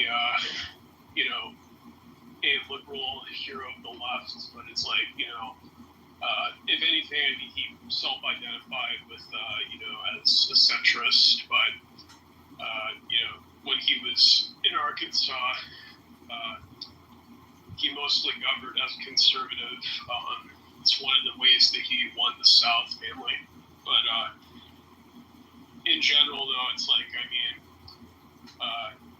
that's why I've argued that Bill Clinton, if anything, like, if there's a who I wouldn't be surprised to see on a new dollar, I would say that, on a new currency that we made would be Bill Clinton or maybe Reagan, but, Bill Clinton would definitely be up there. So, Nick, let me ask you, when they proposed Hillary Care, which was essentially a precursor to Obamacare or government, more government control over healthcare, was that a conservative idea?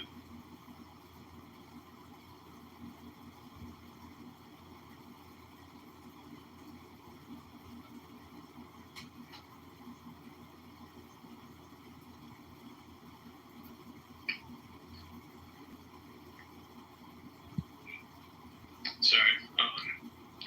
My connection was bad. Can you hear me now? We can now. I didn't hear anything to your answer, though. Are you familiar with Hillary Care? Are you familiar that it didn't go forward because of Newt Gingrich? But are you familiar with Hillary Care? Oh, yeah, I'm familiar with that.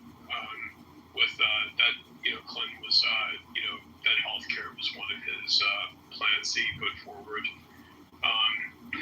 It's interesting, though. The ACA is originally its origins is, I think it was originally right-wing. I think it was actually the Heritage Foundation was the one that proposed it originally. But, yeah, I mean, it was proposed as the alternative to the plan that was passed forward as to universal health care. Speaking of the ACA is really what costs the country $1 trillion a year. So since John McCain's thumbs down at 3 o'clock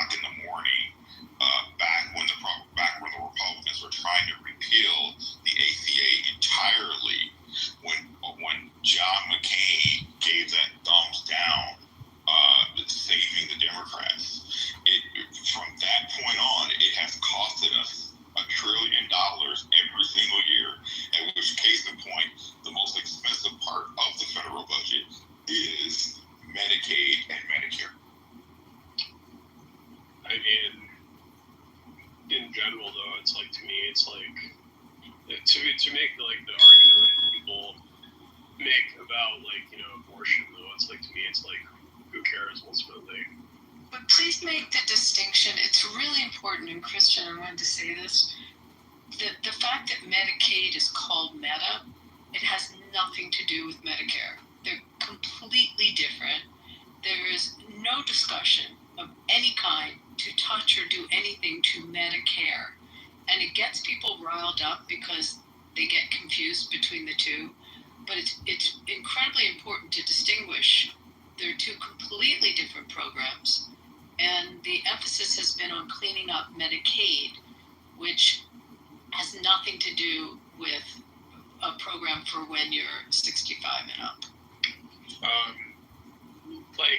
As far as like Medicare, there's no discussion. There's no discussion. Well, it depends on what you mean by that. I understand it's not for being reformed or there's nothing. There's not controversy around it. So don't confuse the two just to get people worried. Because they're completely different. Medicaid should never have been called Meta. Should have had another name. So if I could explain, in 2022, I would argue that was the reason, why there was not this massive red wave, because of talks about, cutting Social Security to as a way to not raise the debt ceiling.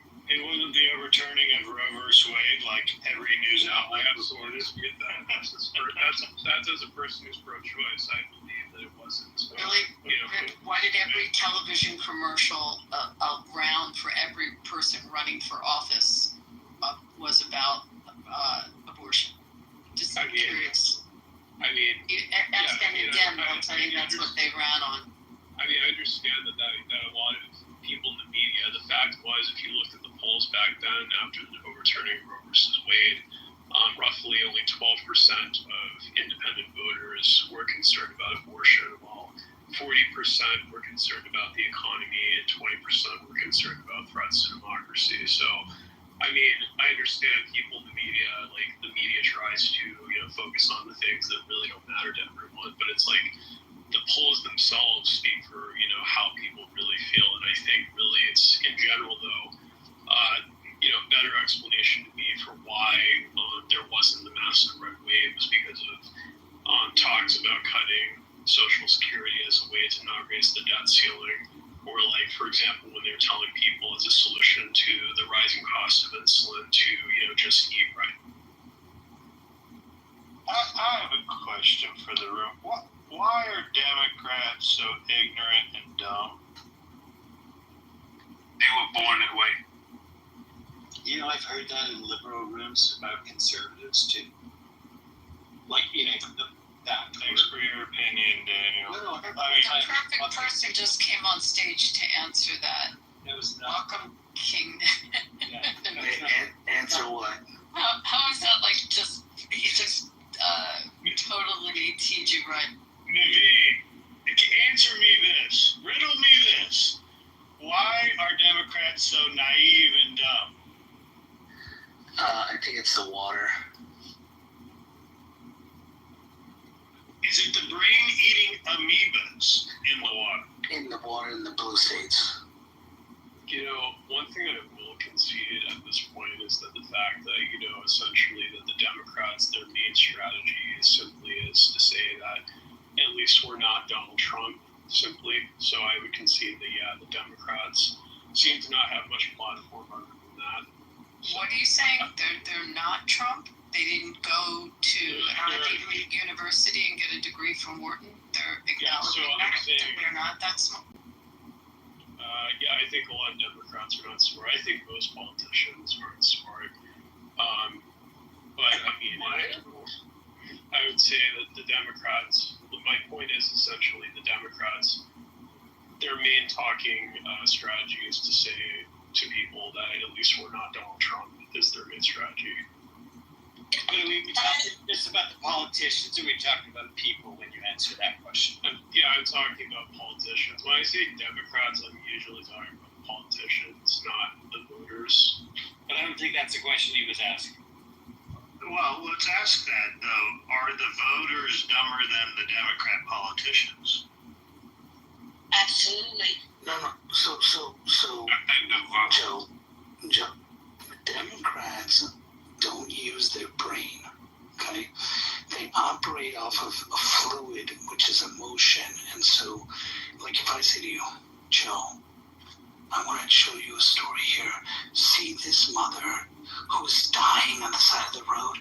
That's because of Donald Trump's policies. And then if a Republican goes, she's an illegal immigrant who just fell on the ground and is injured.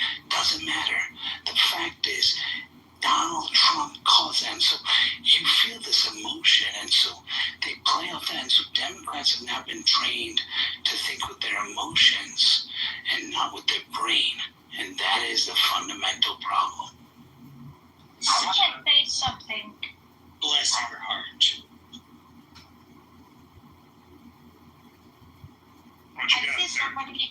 I see someone comment, you guys do know that they're conservatives against Trump right now.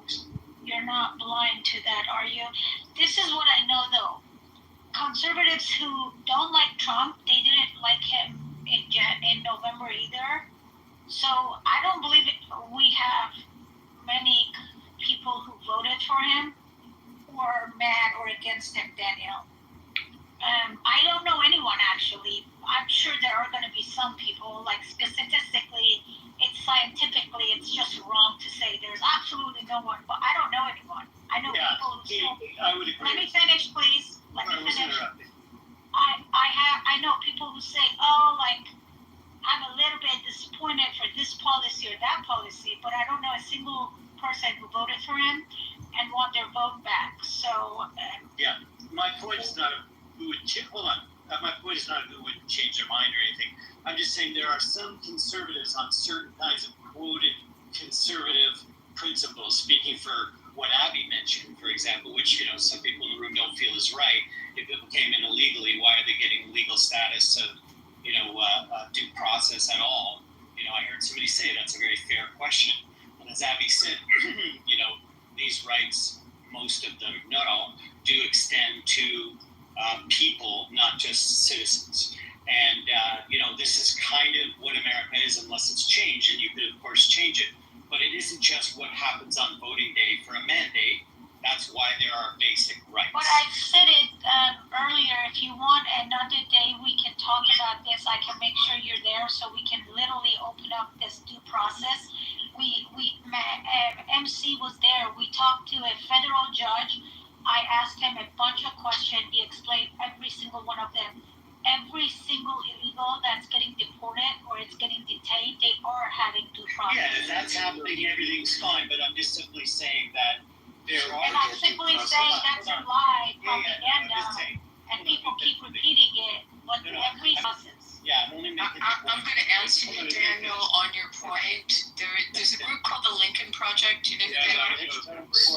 Yeah, Daniel, I'm going to help you with this. I'm going to help you. There's a group called the Lincoln Project that were Republicans that were against Trump. Do you know who they are? They made a lot of news. I do. Have you ever heard of the Lincoln Project? Anyway, they came out. They're not really a Republican. They're not really Republicans. That's the point. Well, yeah, I mean, so when you listen to them, and they all presented that they were Republicans, but when you listen to them on where they come down on policies, not just on his personality, they don't sound like Republicans anymore. No, their they position. do call themselves conservatives. Hold on, Abby. They do call themselves conservatives. Correct? No. It's not No. I think they are. There's a judge. There's a federal judge. Hold on.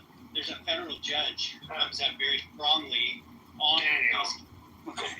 Anyone can freely. Hold on.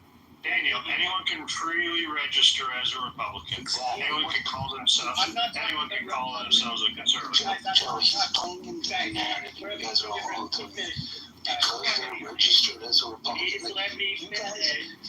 One at a time. Come on. I had not had like 2 seconds. All I want to say. Daniel finish and then they're being taken. So much. Appreciate conservatives who do not call themselves Republican, who once upon a time did call themselves Republican. Their case is that today's Republican Party is different than it was the Republican Party they were part of, but they still identify as conservative, just not a Trump version of conservative. That's the only point. So we replaced him with Julio and Jose.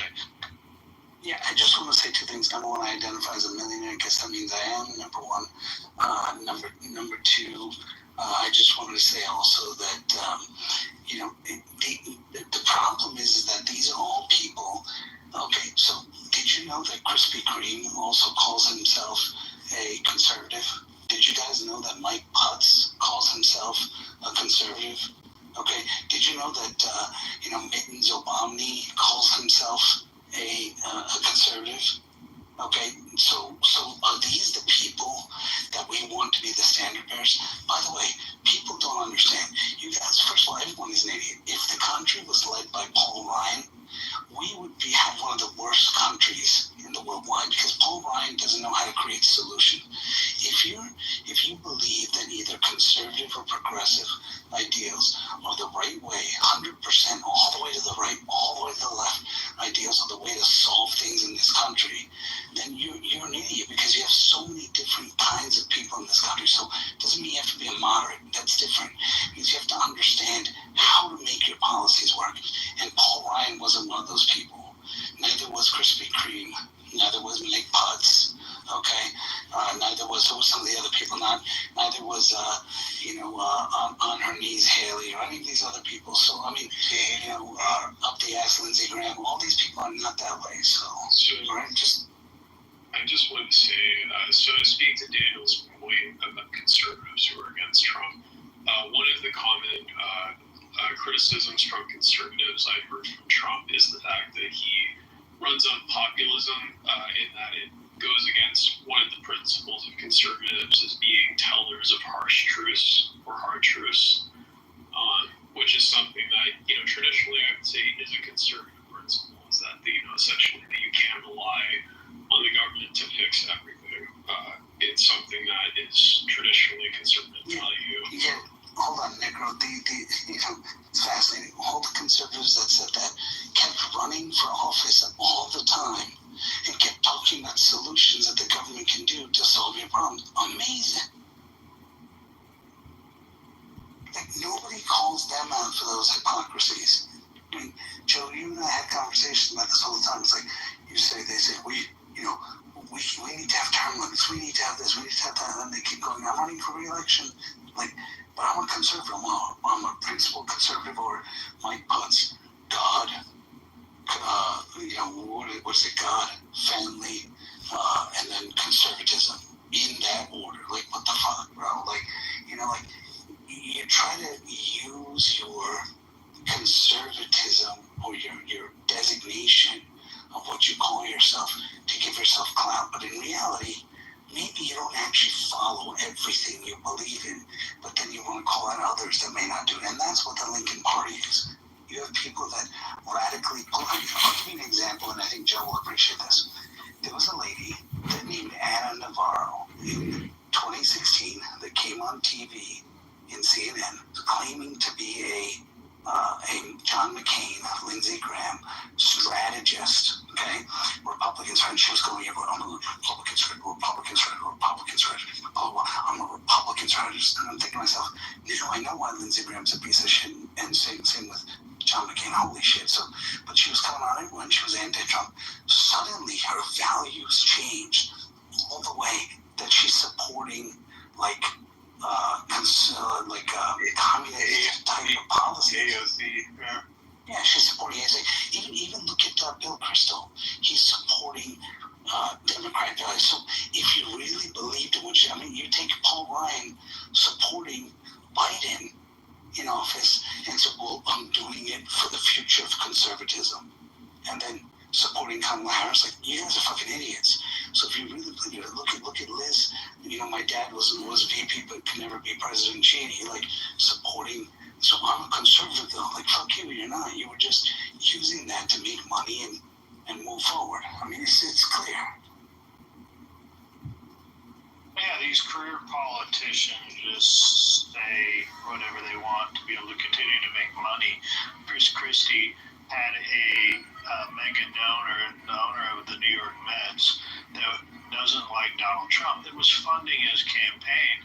Well, he's an old politician. He doesn't really have anything else to do.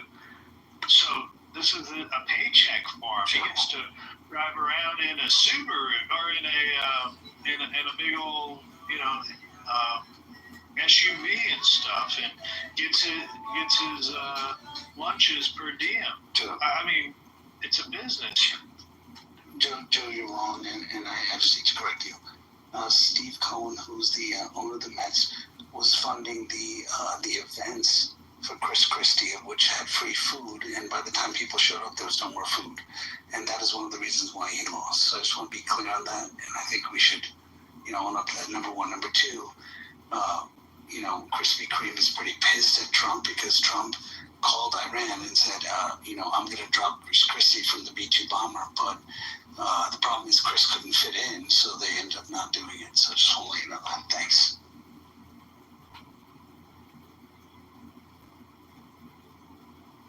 Yeah, so these terms and stuff. Did Daniel leave?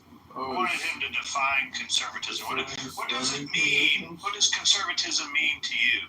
We got a guy over here, conservative warrior. Can you define conservative?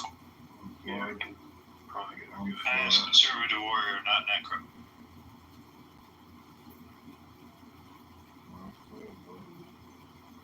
It was Daniel. Fair point.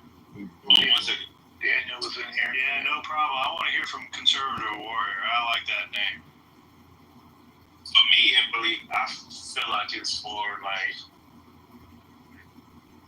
standing up for what I believe in and not basically letting the government dictate what I believe in. That's what it stands for me. Yeah.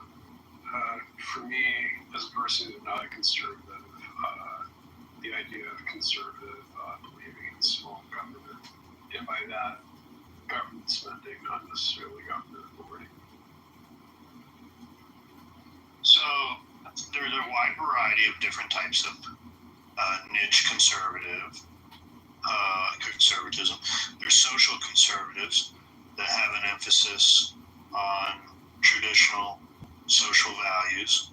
There are religious conservatives, or there used to be. I don't really believe there is a religious right, or if there is, it's not very powerful like it was maybe 40 years ago, 50 years ago. But there's paleoconservatives, which are an emphasis on traditionalism, traditional marriage, things like that.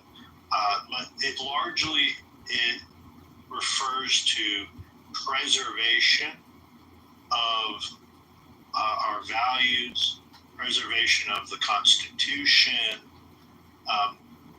and when a Democrat or a liberal says, well, I'm a progressive. I've heard even John McCain's daughter call herself a progressive Republican. Okay, what they really mean is they want to progress us away from the Constitution. They want to progress us away from the traditional family values that many of us have been raised in.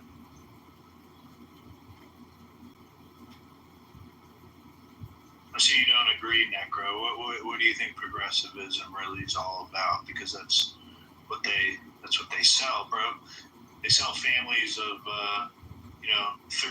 thruples, and men can become women, and you can have 10 abortions in your life and suffer no recourse from it. This stuff, acceptance of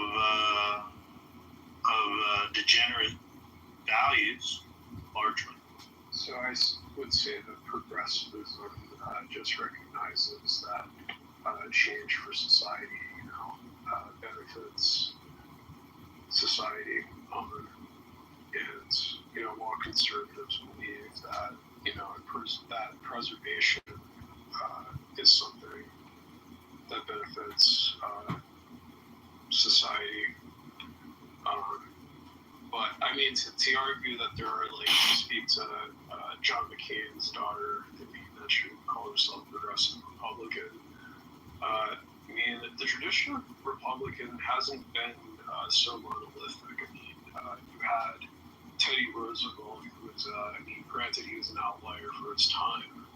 He went against the traditional principles of the Republican Party, being free market, because, you know, he part of his campaign was, you know, being antitrust. So just working as a progressive candidate within the Republican Party.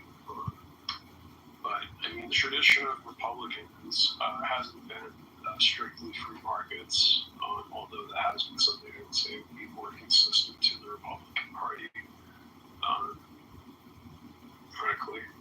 So real quick, I just noticed this. So Rasmussen, one of the lead pollsters at Rasmussen, which is people would consider a conservative pollster, a national conservative pollster, just put out a post on X about 3 hours ago saying that the National Republican Congressional Committee tells people not to donate to MAGA candidates, just so you know.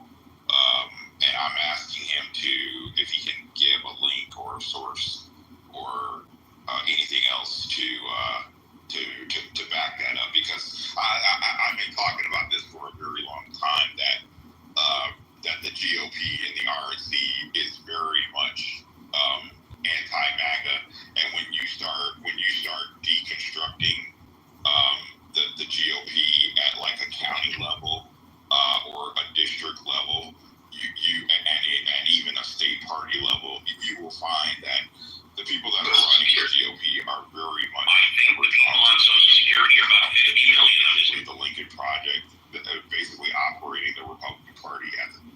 Well, Christian, to add to that, you can see it when Trump is on the ticket and he's in control. He runs his campaign in a way that's different than the RNC.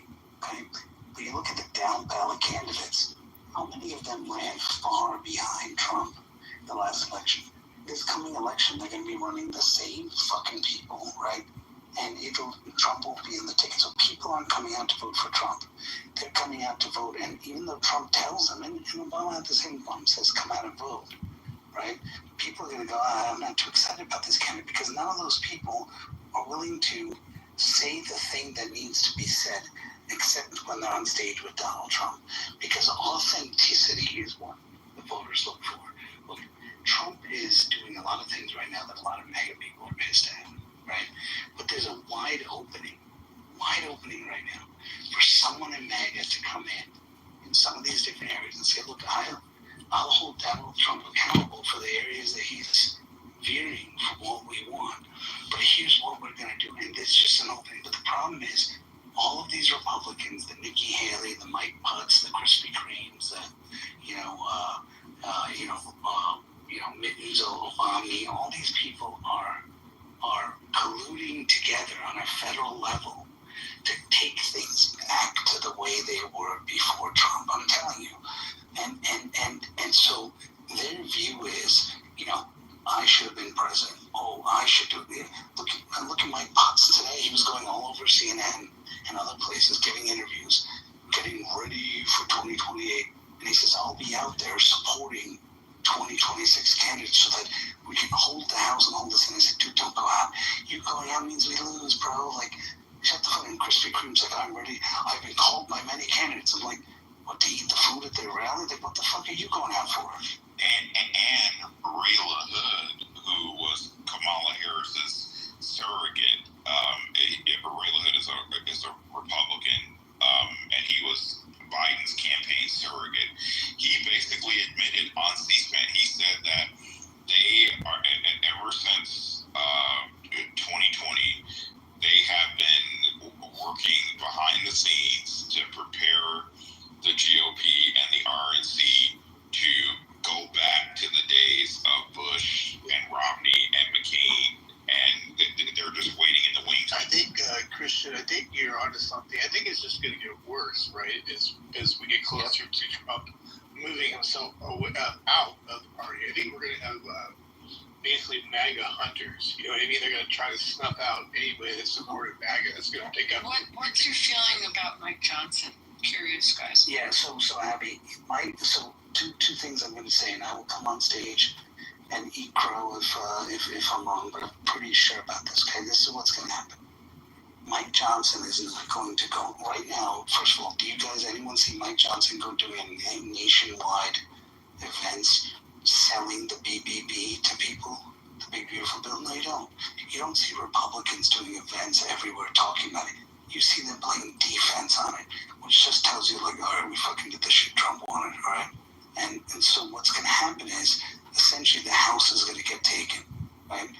And they will basically end Trump. And so his career will be, okay, well, you know, I was impeached again, or I had this, or I had that. And so then it'll be like, okay, well, now that we're done with Trump, we need a new leader to emerge. And so what the new leader will come in, will defend Trump in the sense that, like, look, he was a great president, he did these things, but he made a lot of mistakes. We need to restore class to the White House and shit like that. And so you'll get the Jeb Bushes, the, you know, Mike Pence's, who are all being somewhat quiet into the marriage. Who will the new leader be? Who will that be?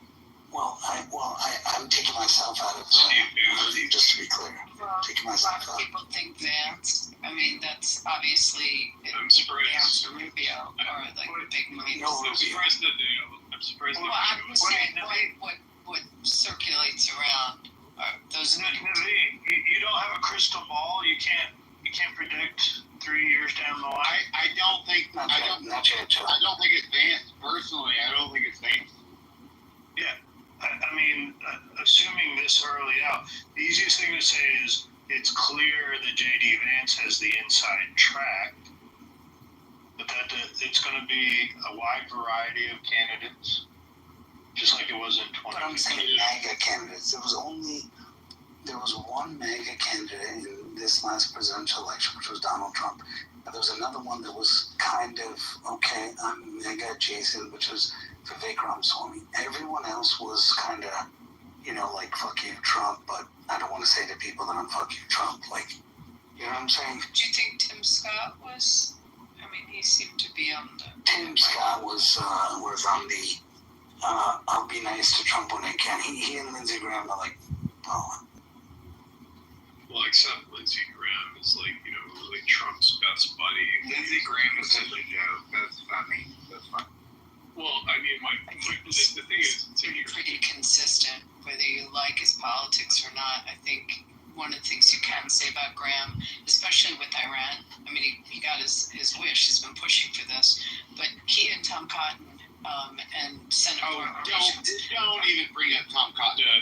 I just want to finish my sentence. Have been consistent. You can like them or not, but I don't think they've wavered. I think you see a lot more consistency in the Senate than you do in the House positions. I just want to say. Accepted. What about the fact that Lady Graham has voted against gay rights and he is a fucking gay man?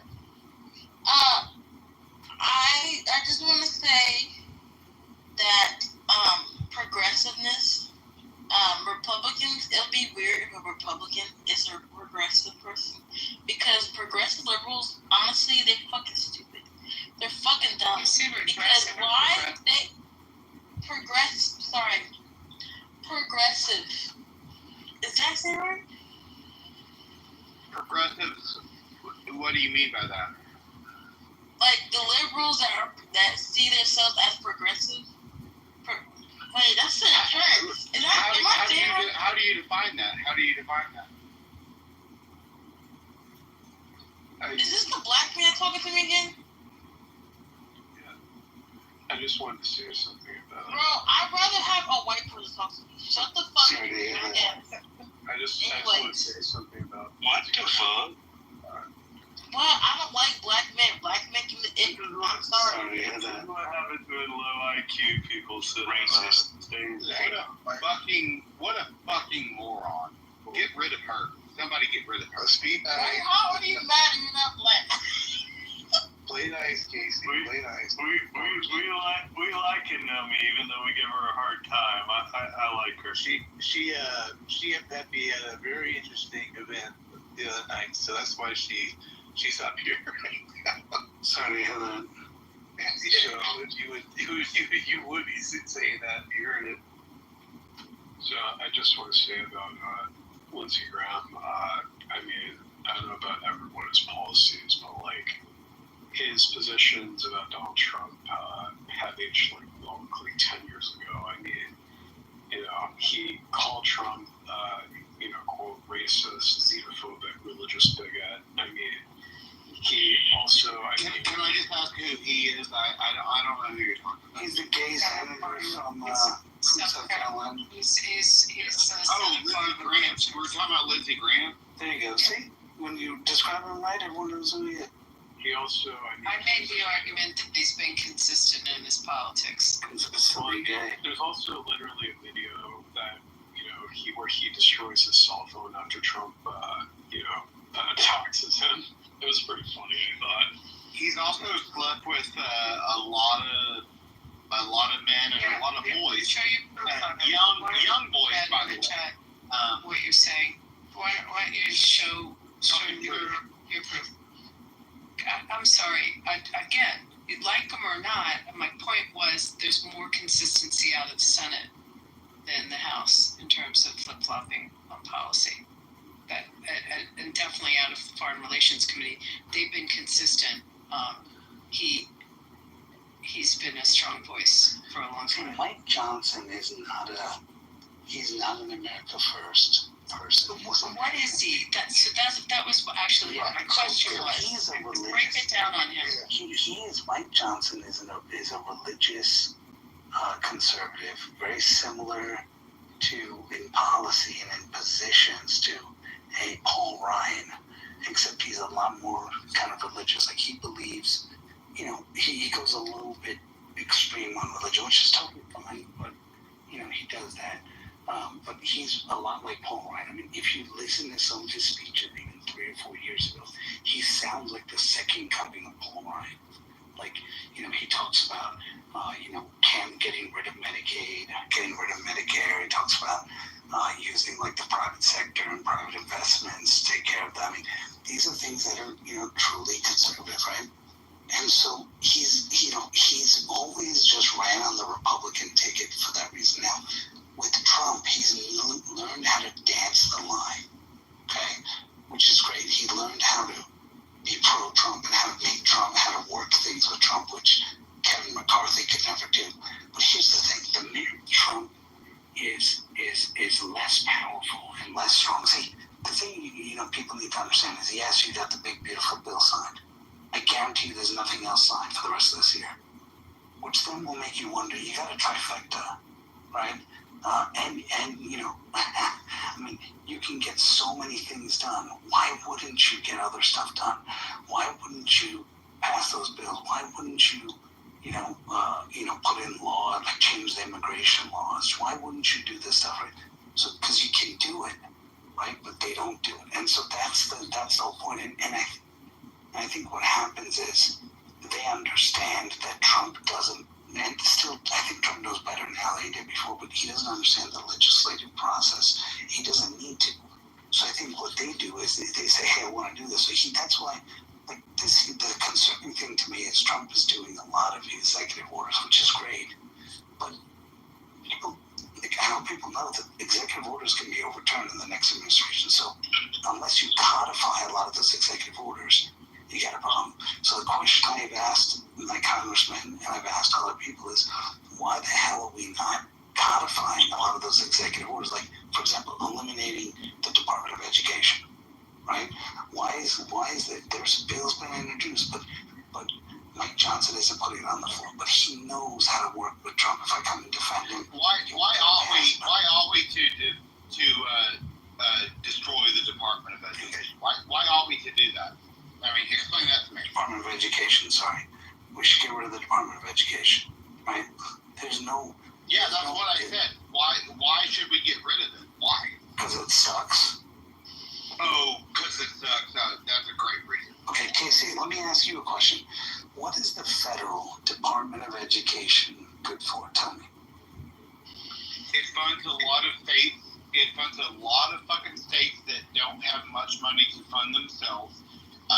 It funds their education departments. That's what good it does. That's exactly what you're doing to get rid of it. Exactly.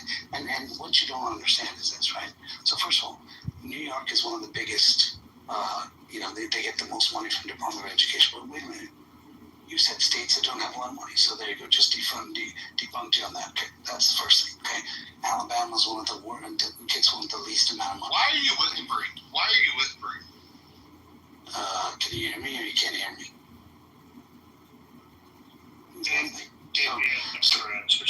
I'm having trouble hearing you because you're fucking whispering. Yeah, so what you need to do is there's a volume button. Just hit the up button. That's the plus next to it. Okay, just hit that. Is this the first time you've talked to Naveen on the app? I mean, what's the problem here, Casey? We all can hear. So you just gotta press the plus Who's button. Casey? I've never seen Casey before. So the Department of Education needs to go. Because, by the way, actually, let's see how well Casey knows the Constitution. So, as per Constitution and U.S. law, who is responsible for education, the states or the federal government? Yeah, obviously, under the Constitution, the states are in charge of education. Got it. So done. So you have a department that's responsible for education of the states, but the states have the education. So what is it doing? It's essentially money laundering scheme.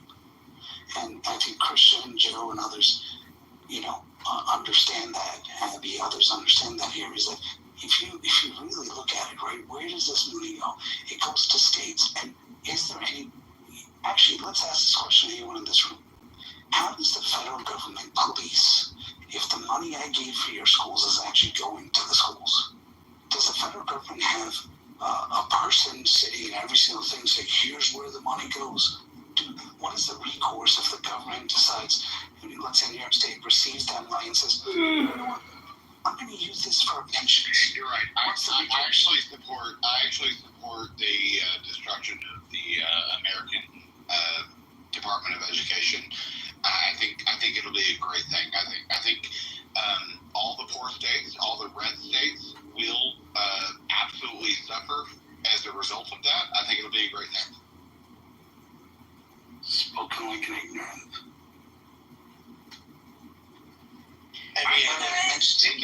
Do you think New York is a poor state, Casey? It's fair to say that Casey voted for Biden and Kamala, so I think we know. We voted for a corpse. Right, Casey? Casey probably wished, the people that flooded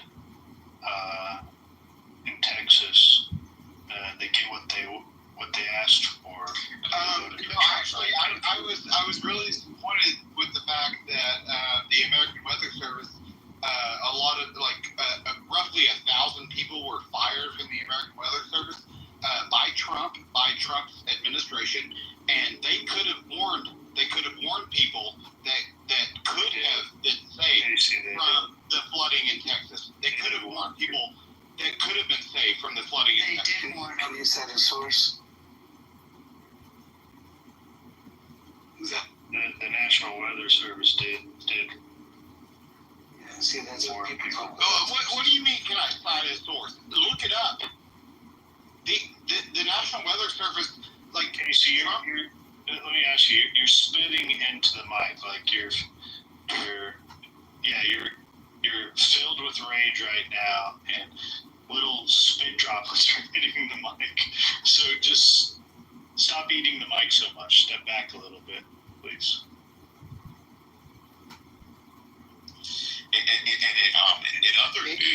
I think he's very, very angry that he's on the stage with MAGA right now. It's very hard for Casey right now, but we'll get him through this. What am I angry about? About being around MAGA, right? Hold on, man. I'm not even remotely afraid of MAGA. Shut up, Casey. You fucking progressive liberal. Progressive liberal. Fuck you, bitch. Shut up, bitch. I hate people don't like on the left side. I hate progressiveness,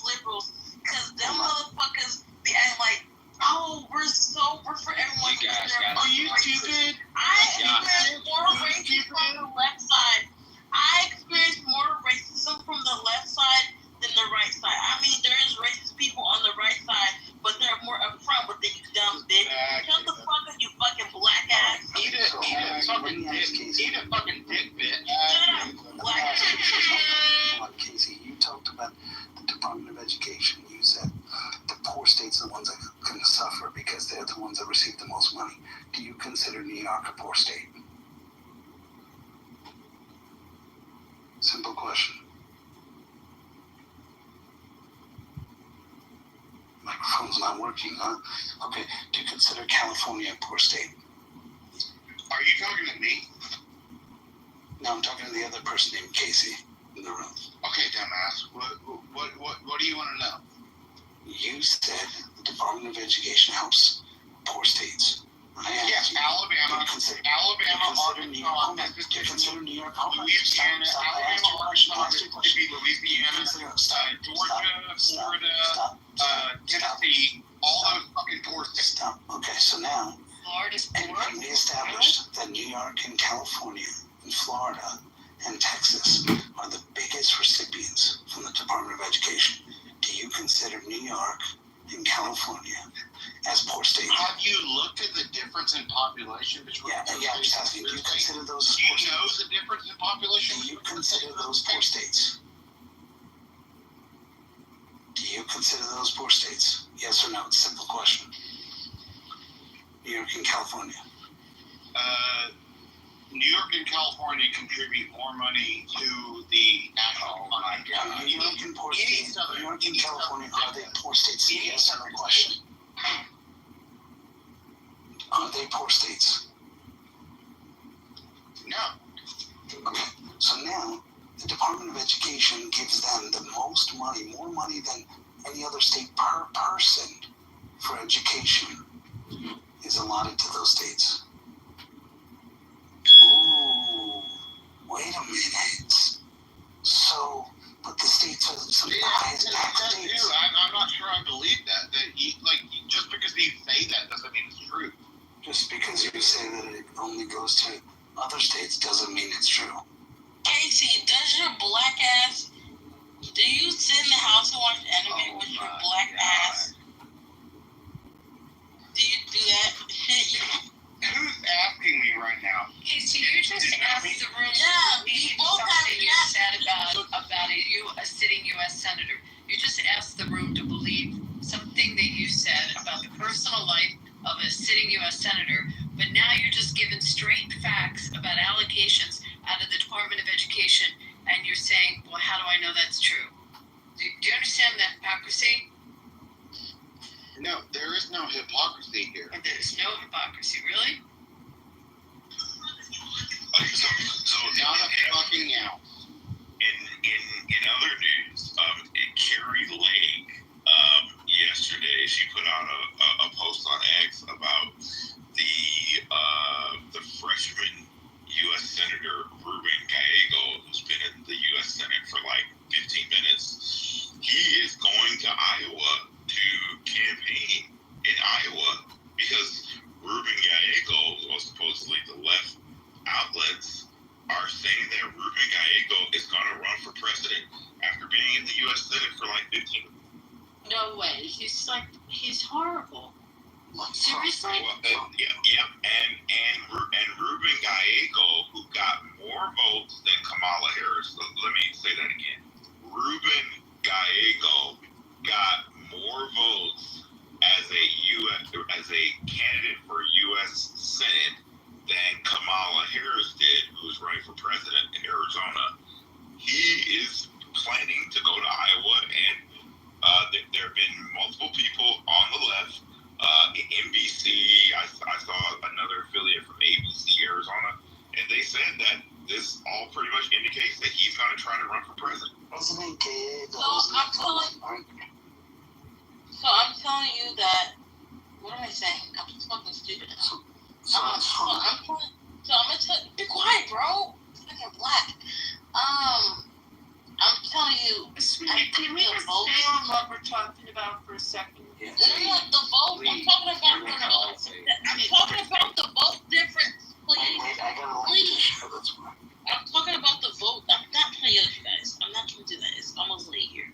But the vote difference. I think it's big. Please let's talk. Oh my goodness. Oh my days.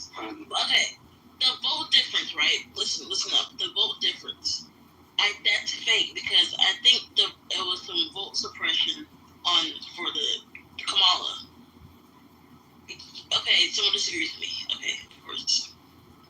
But there's, I mean, you guys said in 2020 there was vote suppression.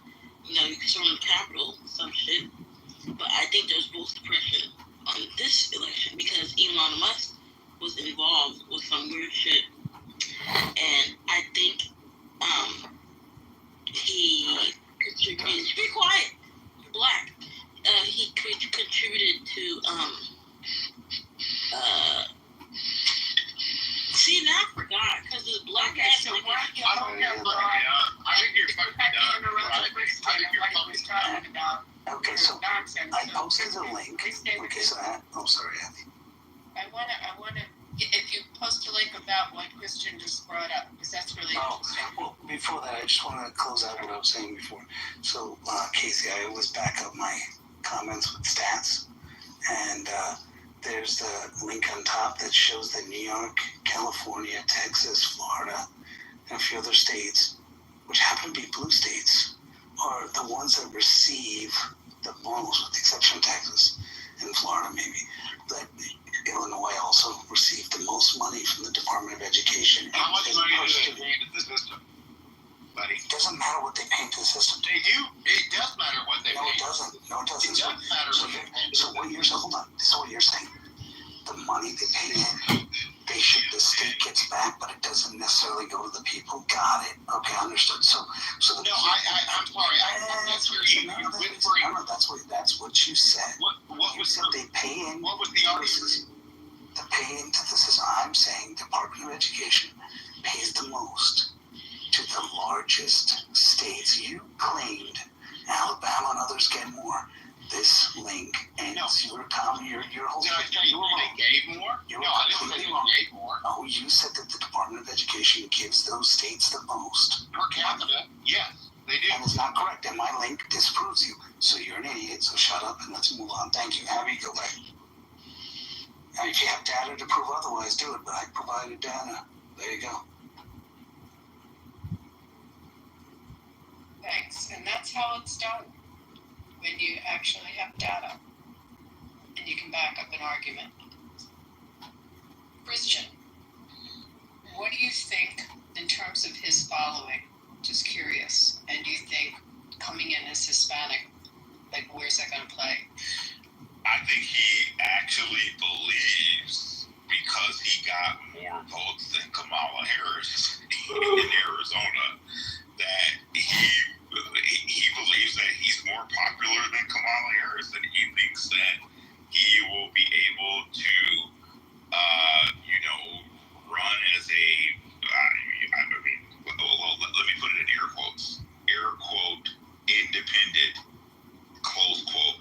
So that's what I think that he's going to do. He's going to make up ads and appear as this independent that's running as a Democrat, and he thinks that he'll be able to get enough votes to make it out of the primary.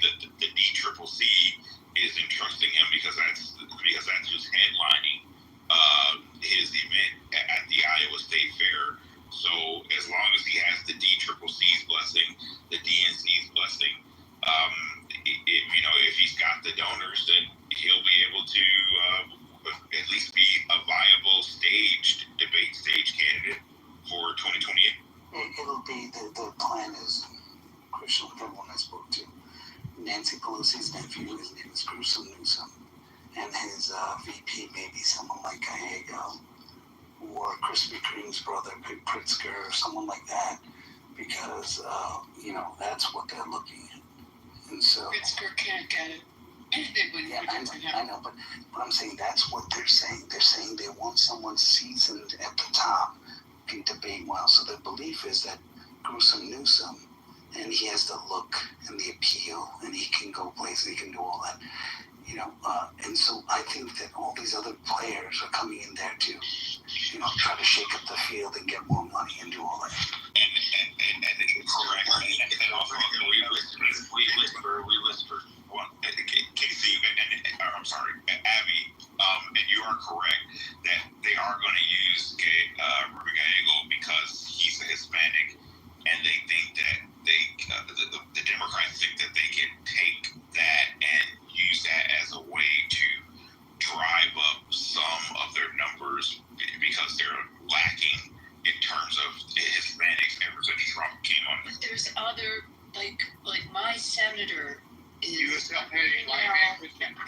Shut up.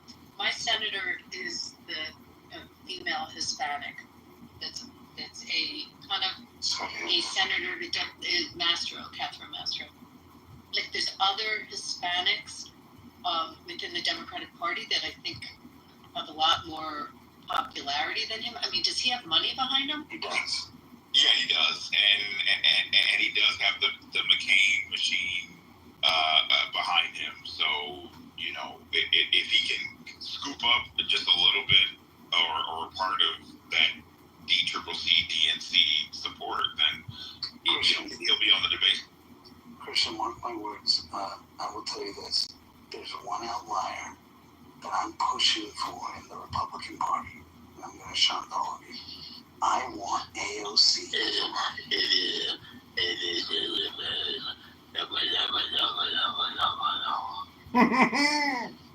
You okay, buddy? You need some medical attention?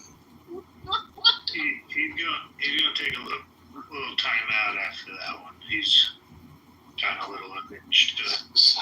So anyway, I was saying I am supporting AOC to run for the Democratic nomination, and I'll tell you why, Christian. It will destroy the Democratic Party and force them to have to choose between democratic socialism. I'm also supporting Udani in New York because it's going to destroy the party over there. And right now, there's billions of dollars being invested against him. And I'm just hoping he comes out and puts a strong show and gets all the Democrats excited because it's going to destroy them. Thanks. Yeah, I desperately, I wish they were to run either AOC, Ilhan Omar, Jasmine Crockett, or another black woman. Crockett's going for Senate. Yeah, I please pick AOC or pick another black woman, please. Yeah, I mean, it's going to be Crockett. Crockett is going for what's her name, corn and seed, okay? And she's going to be doing these TikTok videos where she's twerking and saying, like, if you vote for me, I'll twerk up against you. Like, it's going to be insane.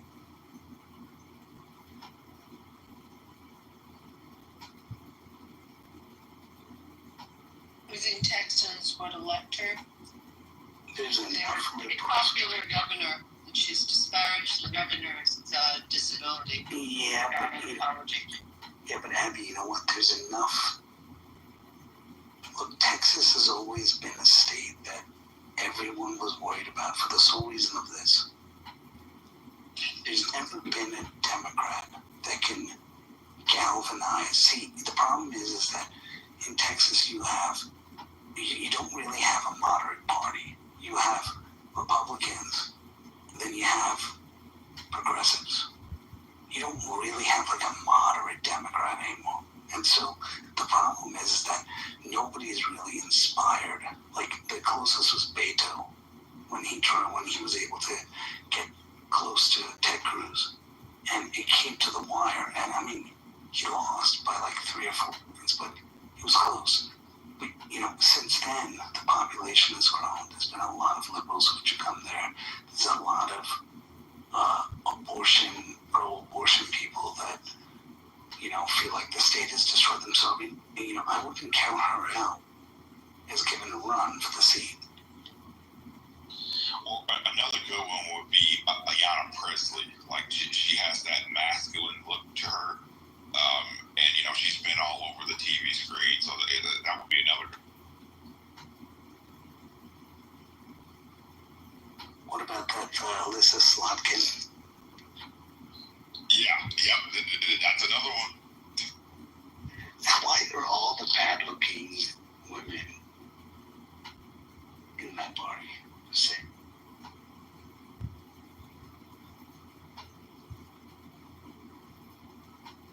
Yeah, I think Ruben Gallego is basically Beto because he can play. Yeah, he can play up as the moderate. He's more believable to be Hispanic because of his last name and just the way that he looks. So I think that's going to be there. Well, let me ask you this: do you think Robert O'Rourke tries to go into presidential run? Nah, I don't think so.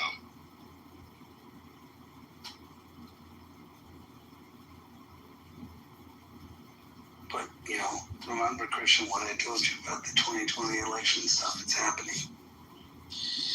Yeah, so when are we going to get any more additional news about that? Around November. And then you'll get more news just before the midterms. And it'll be some of the people that were involved. You remember actually Joe may have been my witness. I said in a few months you'll see Comey and Brennan be investigations against them, and it happened. Nobody thought it would, but and this is where they expose the Russia stuff. So look, it's been a significant polling though. We got to talk about the elephant in the room. The Epstein list, bro. Like Dershowitz has come out and said he knows who it is. He's signed some sort of settlement agreement or something. It might have been when he represented Epstein, but Dershowitz also claims he knows why it's being suppressed as well. But this is a big knock, and it's starting to show up in Rasmussen's polls. Watched his link earlier today, and it's starting to affect Trump's support. So, what's your thoughts on it?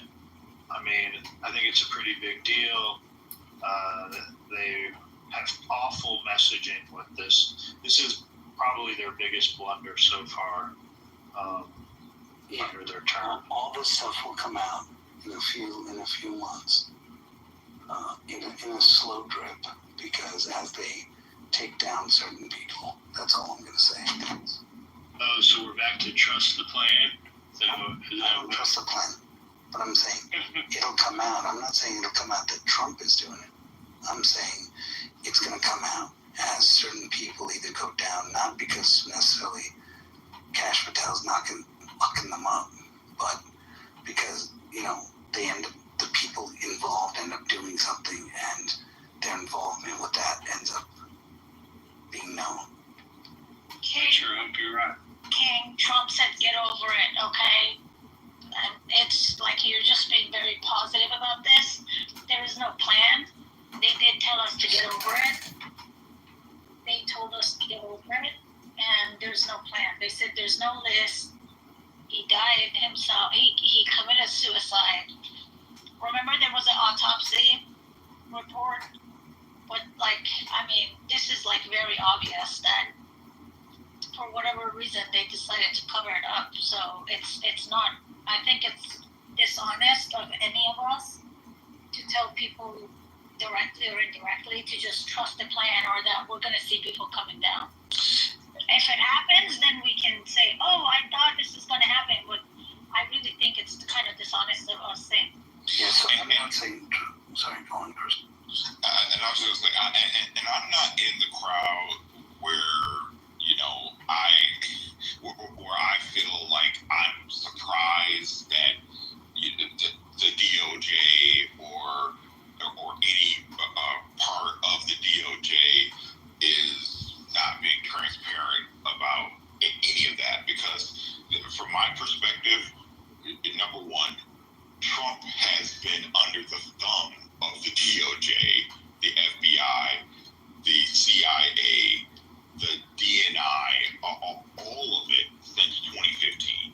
And, he's had to go into these courts to defend himself, to disprove a negative. He's had to fight all of the corruption. He has to fight them trying to take him out of office. The Russia scam, the Ukraine scam, the January 6th scam, the documents case, the cases in Colorado trying to remove him from the ballot, the 2 or 3 assassination attempts. From my perspective, the DOJ has not been cleaned out. The FBI has not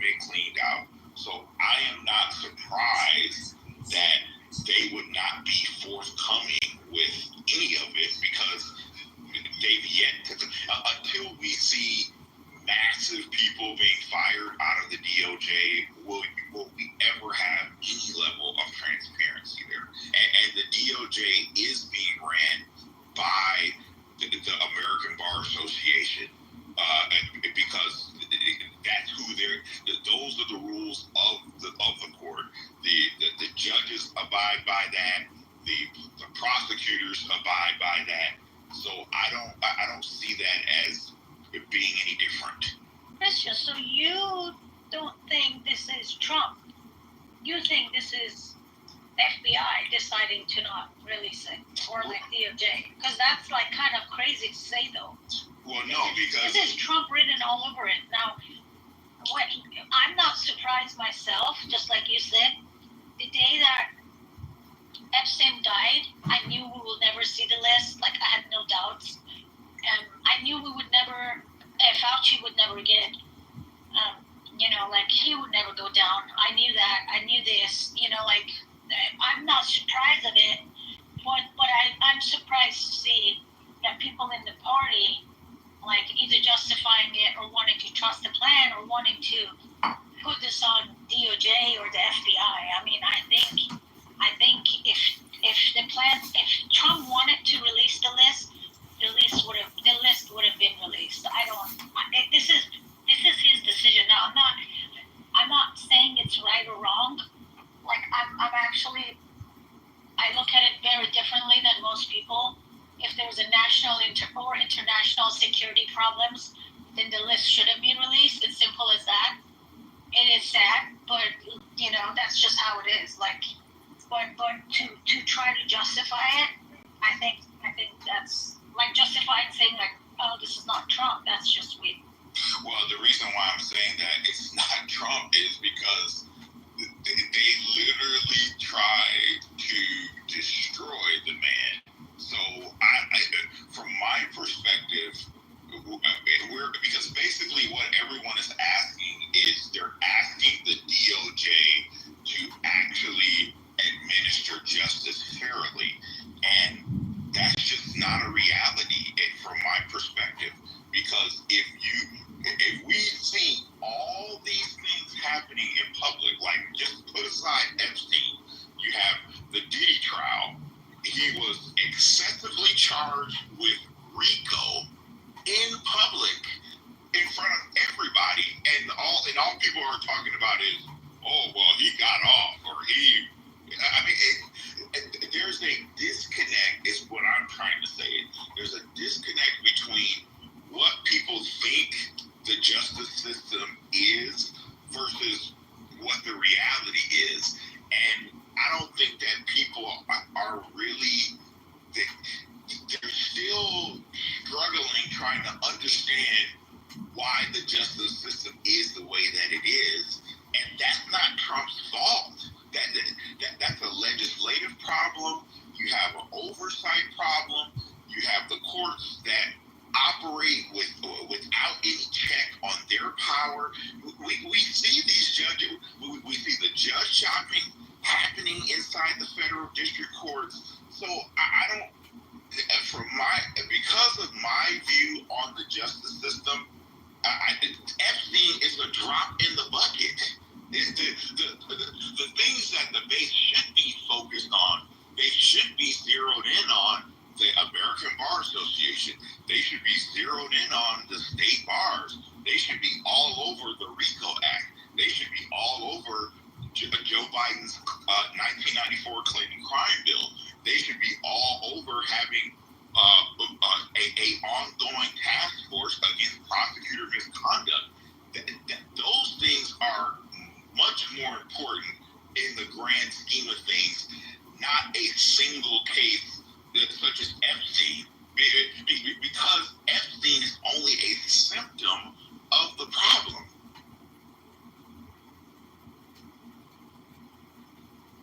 Yeah, I mean, I largely agree with your point. We just, like, I rarely ever come out, criticize, except when it's warranted. It's just how much they sold the message of it. J.D. Vance talked about it. Dave Bongino talked about it. Cash Patel talked about it. I mean, hell, it was just a month ago, Pam Bondi was caught on hidden recording talking about how, she just had to get through a big pile of child porn before it can be released because they need to protect the innocents. It's just how long it played on and how to brush it over. It leaves a lot of people questioning what the deal is. So, I mean, it's a messaging blunder at the least, and corruption at the worst. Yeah, and I don't disagree with you there, but when I would say, okay, let's say if Trump were to fire Pam Bondi, if he fires Pam Bondi, then the deputy attorney general comes in. Then you have this whole thing about Trump firing people inside the DOJ and FBI, and the larger problem is, or the larger issue is, you have to literally clean out almost 90-something% of the people in the DOJ and FBI to really have an honest, actual, equitable justice system. And we won't get that. Christian, Trump could come out tomorrow and demand it to be released, right? I know where you're going because you're completely right. The DOJ has been totally against Trump, anything that he has ever wanted, or in general, has never really been doing much justice as of late. Let's put it that way. So I follow where you're going, because I know exactly what you're talking about. But do you think Trump could tomorrow get it all taken care of? Though that's my question to you. Like if he just came out and said, "Let's just get this over with." What do you think? Well, I would say no, because, and here's why. Because Trump doesn't. I mean, if Trump had to actually physically walk into the DOJ or FBI and get whatever information it is that some of the people in the base is asking for, I don't think that Trump would have the expertise to do that. And so then we're talking about who inside the DOJ or FBI would go into the classified files or the documents under court seal to obtain the documents and then get it to Trump so that he can executively declassify them. So it's just it's a mess because you have to essentially rely on someone inside the DOJ to do that, to even get access to it, and then get it to Trump's White House for them to go through the documents without the DOJ to get the information that people are asking for or looking for. I get it. I get where you're coming from. So then, what does Pam Bondi do about this thing? Because she's already made the commitment that there's something in front of her. That something has to be shown at some point, or she just has to resign, right? Is that how this works? I mean, I would think that would be the expectation, but I don't think that is. It's not going to be any different if it's Pam Bondi, another deputy attorney general, another assistant attorney general under that order of succession. So I don't think it would be any different. Here's my look. Let me jump in here. I didn't mean to run Naveen off with that question either. I was just joking, Naveen, if you're still listening.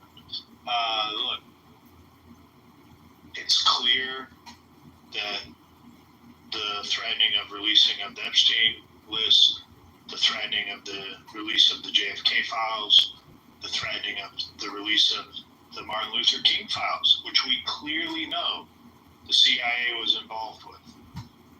We make assumptions that the CIA was involved with JFK assassination. And there's been rumors that Epstein was a CIA asset.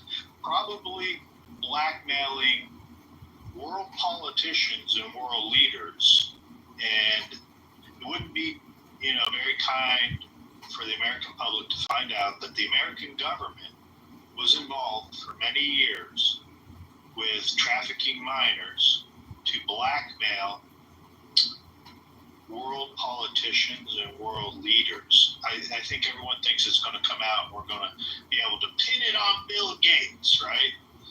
However, Prince Andrew, which they just dropped the charges on now, or dropped the investigation on, at least publicly that's what they said, he's probably just the tip of the iceberg.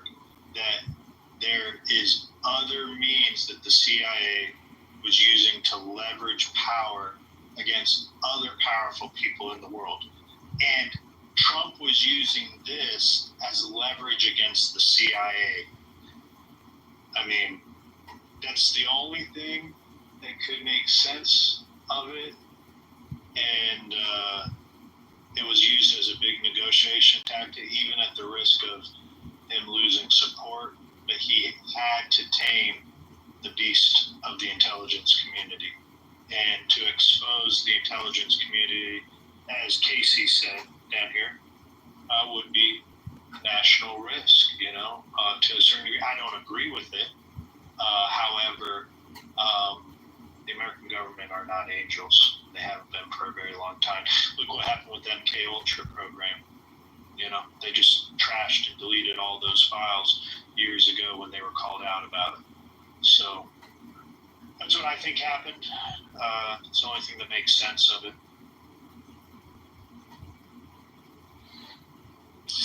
And if it does go down the CIA lane, then you have to, then you got to get somebody who, because you can get Trump's the documents and have him declassify it, but first you got to get somebody inside the CIA to get Trump the documents, to bring the documents to Trump's desk for declassification.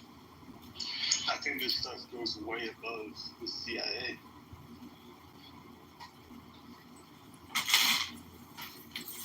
Well, any part of Article 2 or any federal agency falls under the auspice of the president, but you're still going to have the problem that you have to have somebody inside that department or agency to be able to get your hands on the documents or the data. So the president, yes, the president has the authority to do it, but the president wouldn't know how to go into any of those systems to get the data. Absolutely, and what you're speaking on is entirely true. This is how it's written, how it's supposed to play out, but how it actually plays out, because what you're saying is on paper, but in reality, we can all look back and in history, really recent, that in those situations, those people, those heads, they're actually really just there to be a scapegoat and to take the fall. That's really what they're there for, as it's just how it's went historically. But these things, they go above, because the CIA, you can put a name to the CIA. You can go to a CIA building. That's where the things that happen that are really, really egregious and bad, like, with this Epstein list, there's no name or face with who's really involved, who's really coordinating and pulling the strings. You'll never know their face. You'll never see them, ever. It goes above them.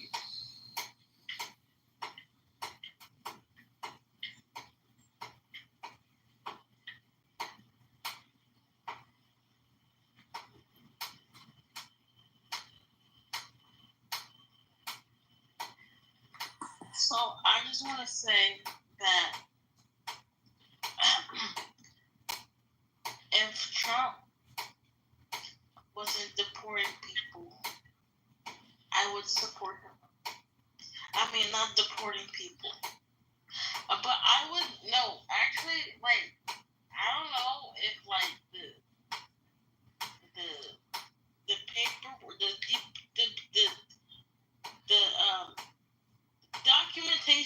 documentation, right? I don't know if that's, has something to do with it. I don't know if they have the proper documentation, but I think them do, you know how when you code something, I'm going to go technical for a minute. You know when you code something and you mess up, it's an error? I think that's what's happening. You're like, oh shit, it's an error, they got to bring it back. Well, they probably won't be brought back now because it's over with. So everywhere has errors. That's a really good. And why the fuck is this dude muted? I unmuted. Shut the fuck up, Mucus. I mean, Marcus. Naomi, look, Trump ran on deporting illegal immigrants. He promised us. He might not like it, but he's at least following through with what he said. That's the best I can offer you. I don't think he really needs the support from you, but keep your mind open on it, because it's important that we deal with this illegal immigration issue that's been going on longer than you've been alive. Yeah, I've been alive for 21 years, right? But I just... Oh, God, so long. Yeah, 20... But the thing is, guys, Trump, you guys not going to fucking agree with me. You're so wise. Oh, so... Can you stop?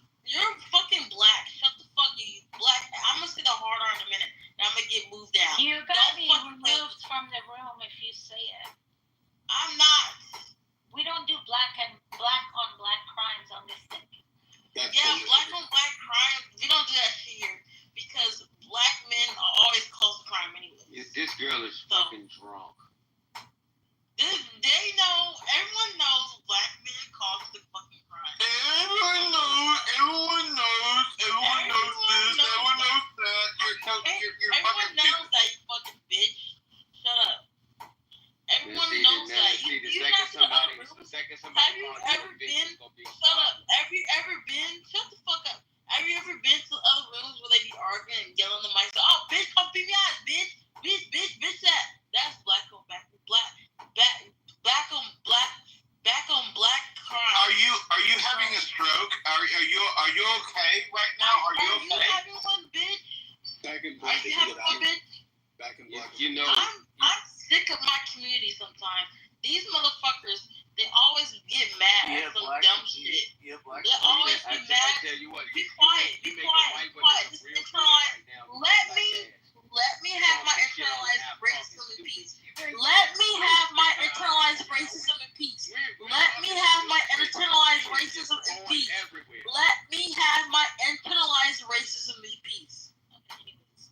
But yeah, I'm just tired of my community sometimes.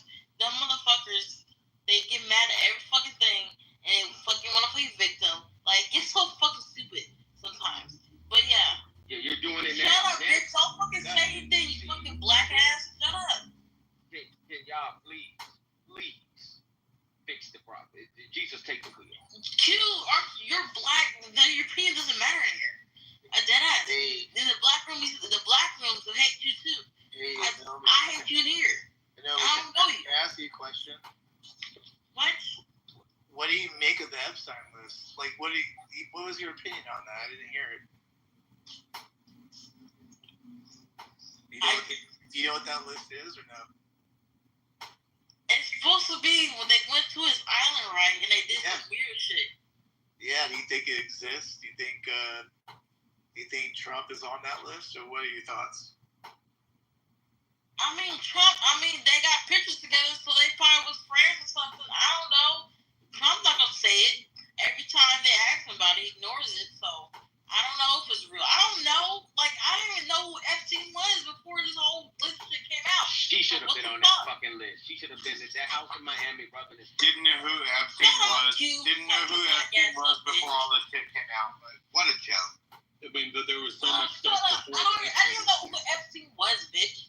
I didn't even know who he was until the list shit came out. I didn't even know who he was. Yeah, that's a fucking joke. That's a fucking joke. So, that's all I know.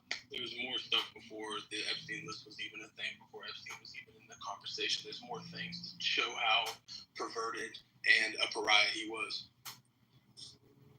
Well, everyone knows that. It's like a lot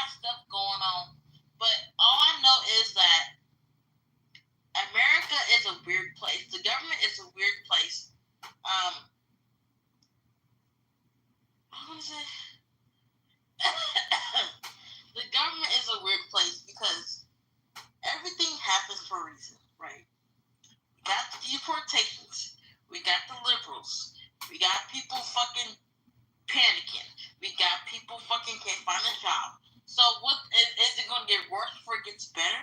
Like I don't fucking understand this shit. This weird shit, right? We got the fucking liberals. That's a fucking joke.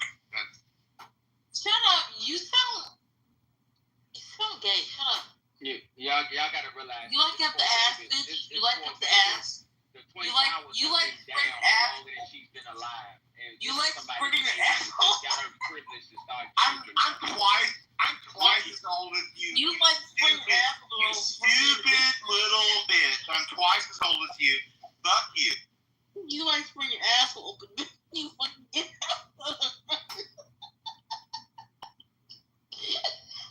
You sound real light skinned. How high are you right now? You sound really light skinned.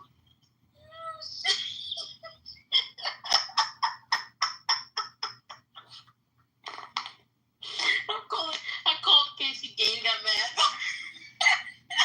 You call me what? I called you gay. You got.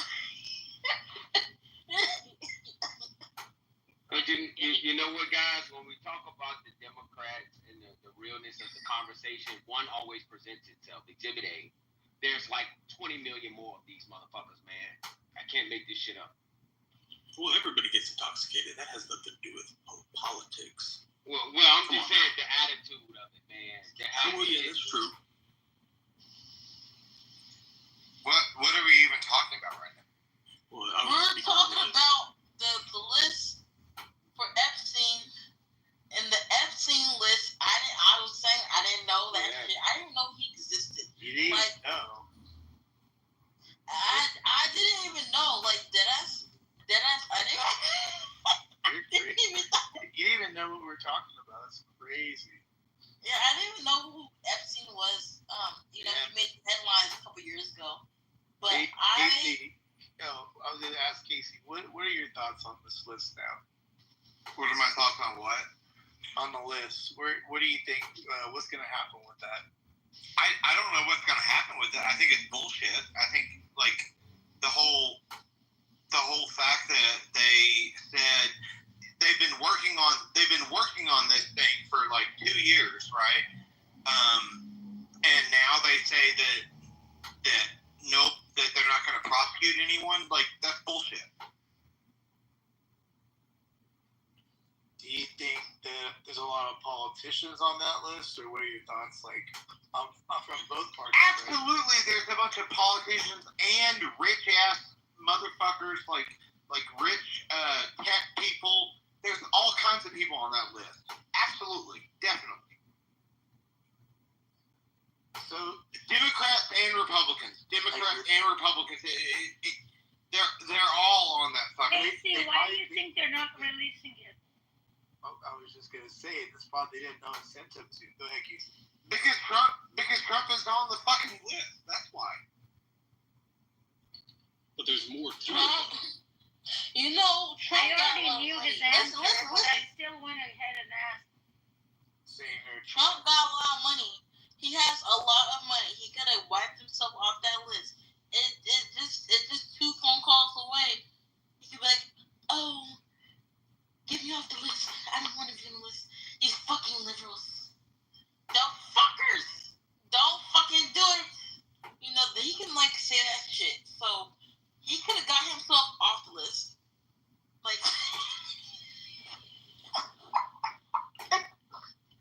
that's why he's fucking smart. You sound so smart. You sound so smart. Yeah. You have it all figured out. You sound so smart. You have it all figured out. This is how I see Trump. Trump, he knows shit, but his delivery is fucked up. His delivery is fucked up. Like my delivery is fucked up. Like I can't even speak to people right, but I try. But he knows his stuff. He knows how to cover himself up. He knows, that's why he got trying to chokehold. Because Yeah. Keep going. Keep going. You like the asshole spread out. Keep going, bitch. Keep going. You're gay. You got your asshole spread out. Asshole spread is crazy.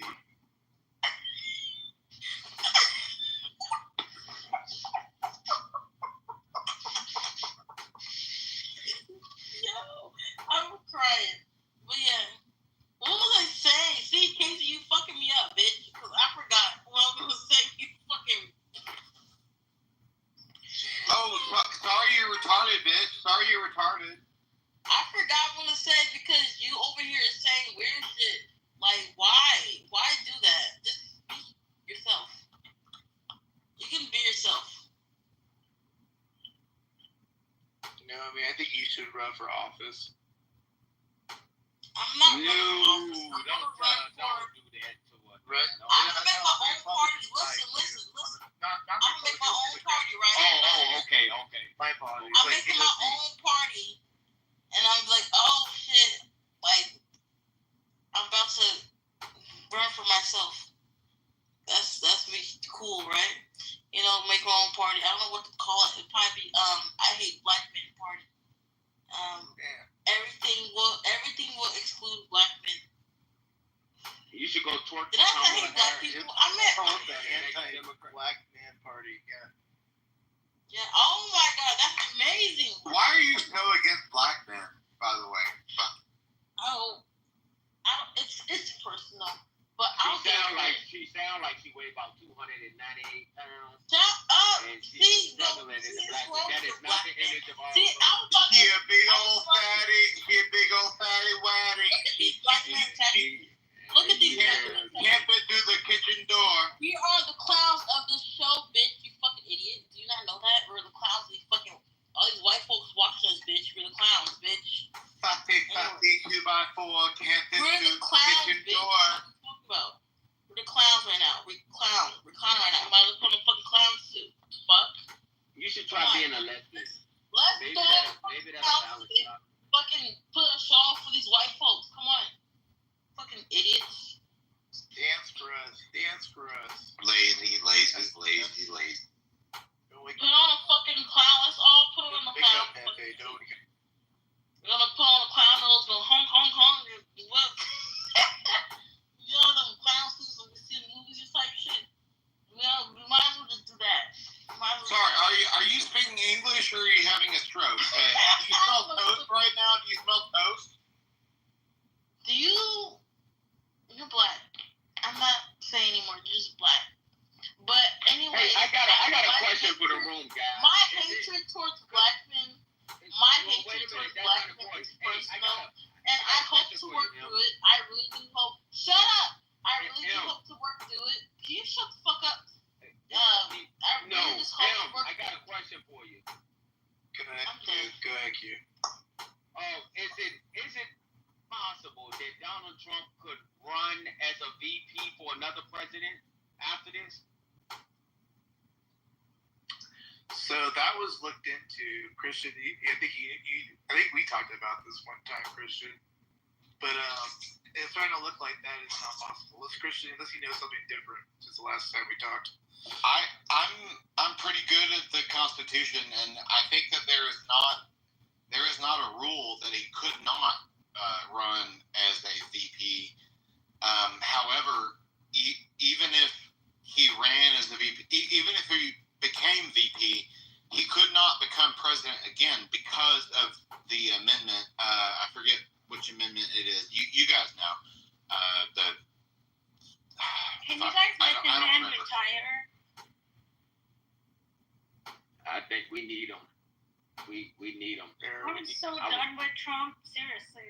We could do DeSantis Trump. You'd be okay with that, right? No. We had enough of Trump. Listen, this thing remember the Instagram thing I shared? Matt. Yeah, I got you. About that place. If those rumors are true, I'm not voting for DeSantis. That's like dumb. I don't think it's true though. So in the 12th Amendment, it explicitly says that if you're ineligible to be president, you cannot be vice president. Thank God. Thank you. Sarah? So, I just want to say, Christian, that's why you didn't get House vote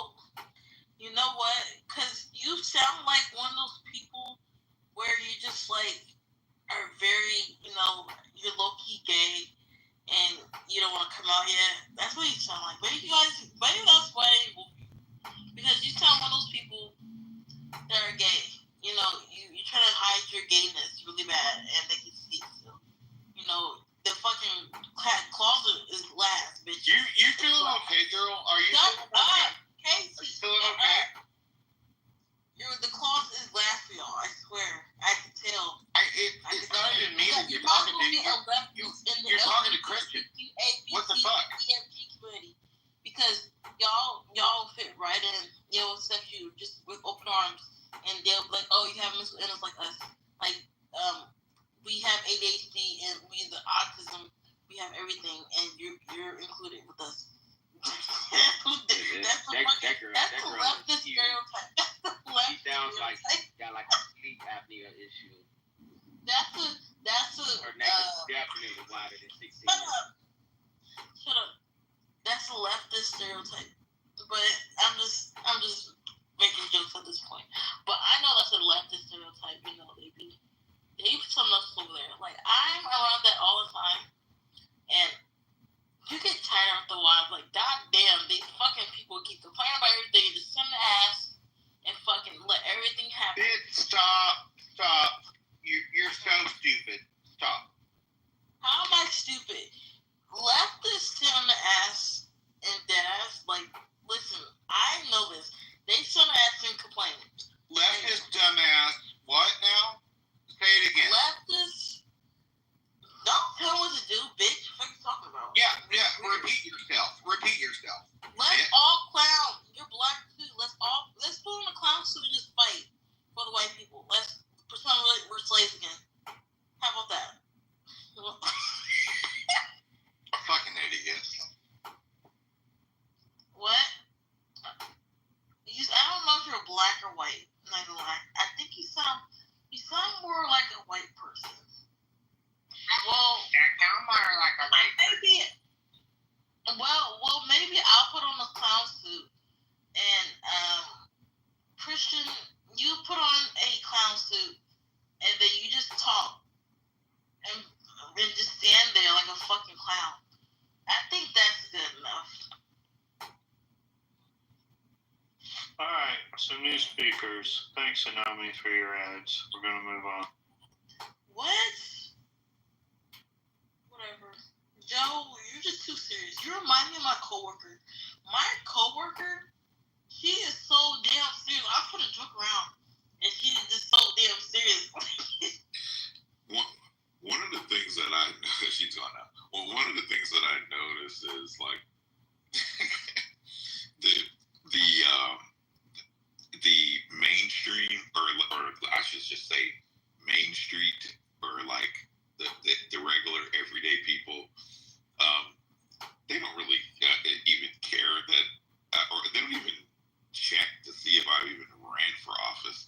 But if I come in a room, you know, any random room on X or Clubhouse or TikTok, especially TikTok, oh my God, like they are triggered that I'm even in the room, or if I get a microphone, you know, because they just have nightmares over me running for office.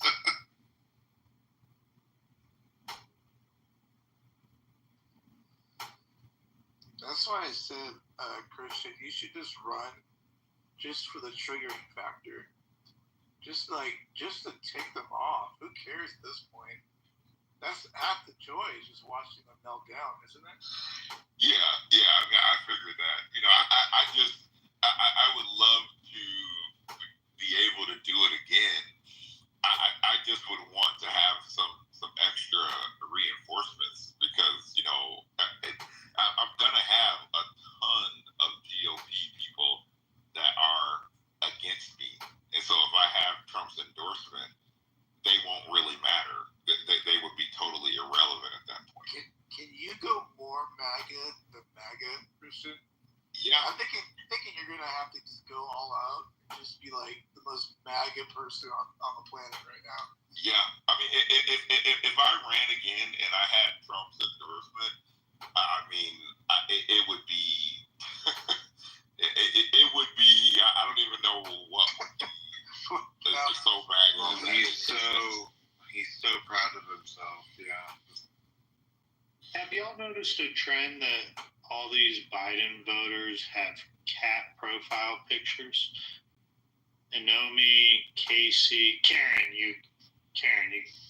Excuse me. You vote for? Who did I vote for? Who'd you vote? I asked Karen. Karen, you got a cat picture on there. Yeah, you mentioned my name, bitch. Who did I vote for? I'm asking Karen. What did you ask me? I didn't hear. I'm noticing a trend of these, left-leaning Democrat voters. They all have cat pictures. I was just curious. Did you vote for Joe Biden in 2024? No, I did not. Okay, you broke the trend. Okay. Thank God. I'm big mega. Nice. So, Big. from a long time past. Big mega. Get a horn on that one. Let's see if we get that going here.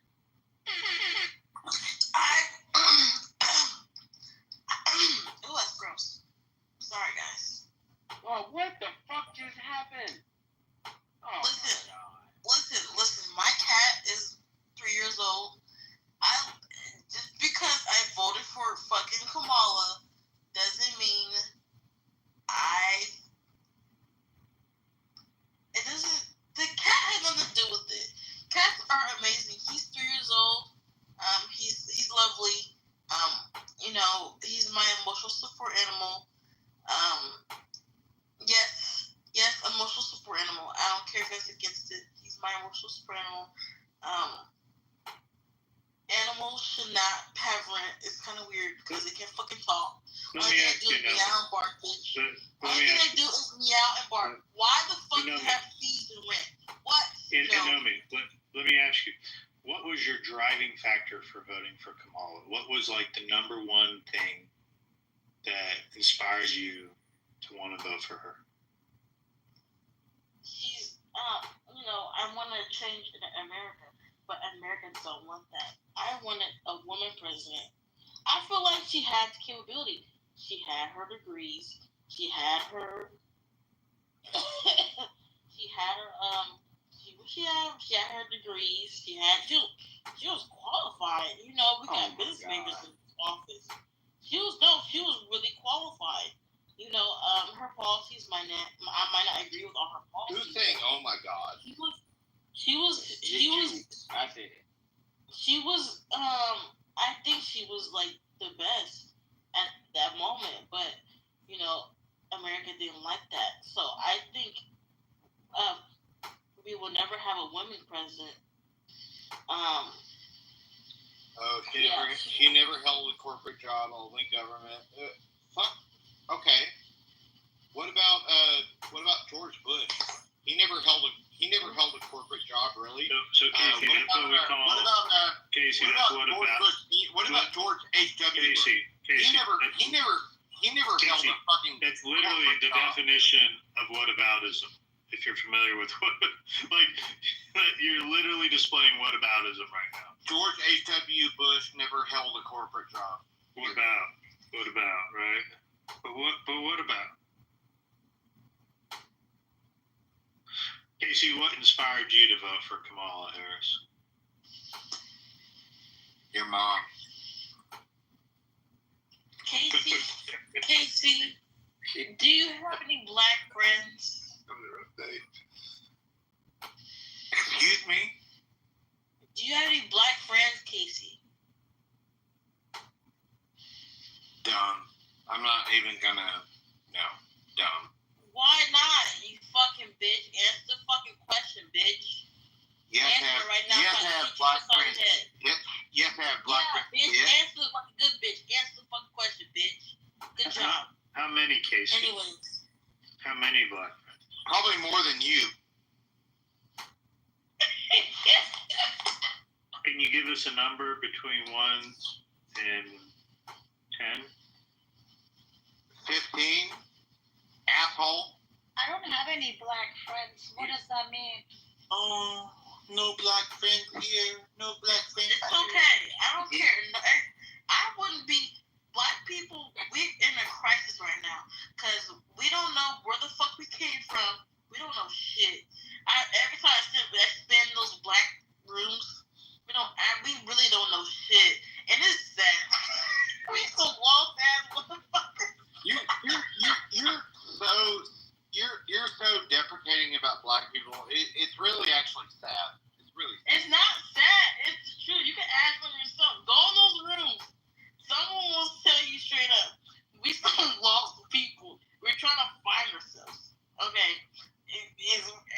we're going further away. They'll tell you. Naomi, But why do you think your community or you don't have a community? Why is that the case? Do you think? what? Why do you think that you don't have a community? Like, what's wrong? What happened? It's kind of weird telling a white person this, but it's like Just get it out. Yeah. It's in the community, I think the Democrats had something to do with like the dividing. It's very complicated. You guys want to say you're white, but That's a fucking retarded answer. The Democrats divided us. The Democrat. Shut up, Casey.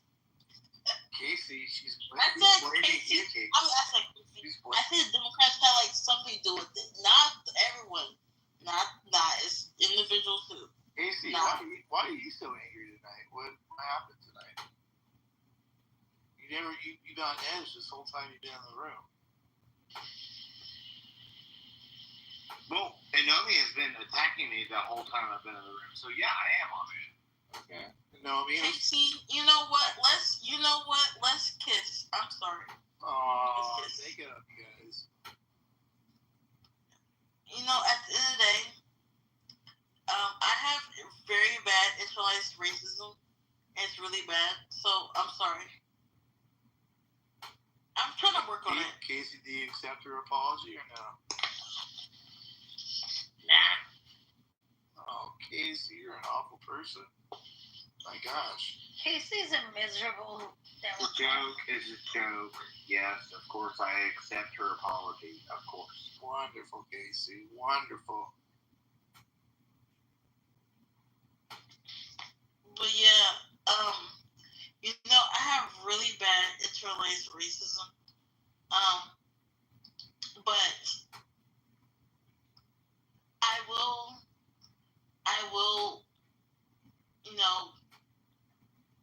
get over that soon. I don't know when. You're talking about your internalized racism? Is that what you're talking about? Internalized racism? I said internalized racism. What are you talking about? I don't know. You sound like you're having a stroke still. Everybody's asking, what does that mean? Yeah, everybody wants to know. Like, what does internal mean? Internalized racism is like when you're racist to your own people. You pick up what you learn from other people. Like white you pick that shit up. Be quiet. You pick that shit up without knowing, right? And then it's like something you do, and you don't even realize you're doing it. Like you act a different way towards a black person compared to a white person.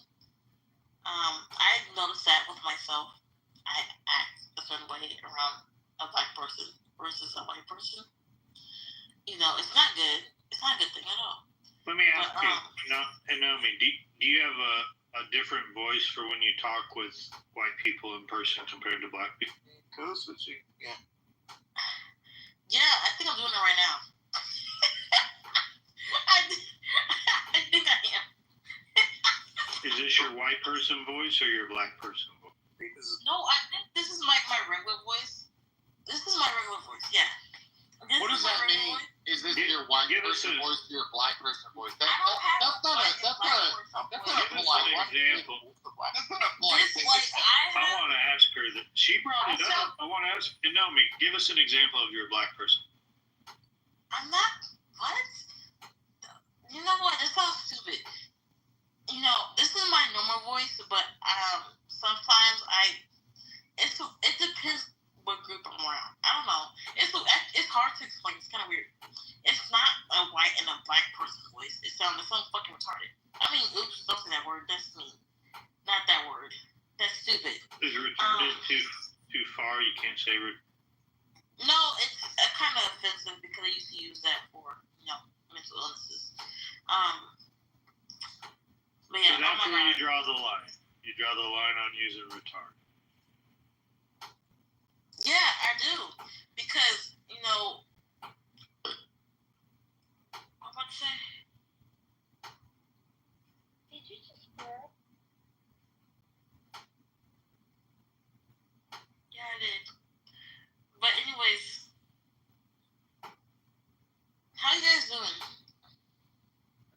pretty young. We should set her back down. How you guys doing? Whatever, I don't care. But yeah, there's no white and black person voice. I just have a voice that I change around. It's like a social thing. Don't y'all learn that at school?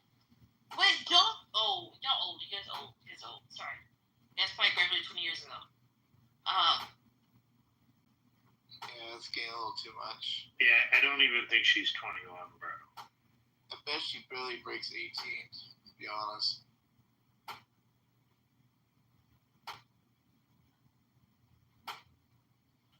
Anywho, Karen, are you still there? I'm still here. How's your evening going? Oh, fine. I was just wondering if black relatives counted as black friends. Black relatives? Yeah, do they count as friends? I have a feeling they do. I don't, unless someone else could tell me differently.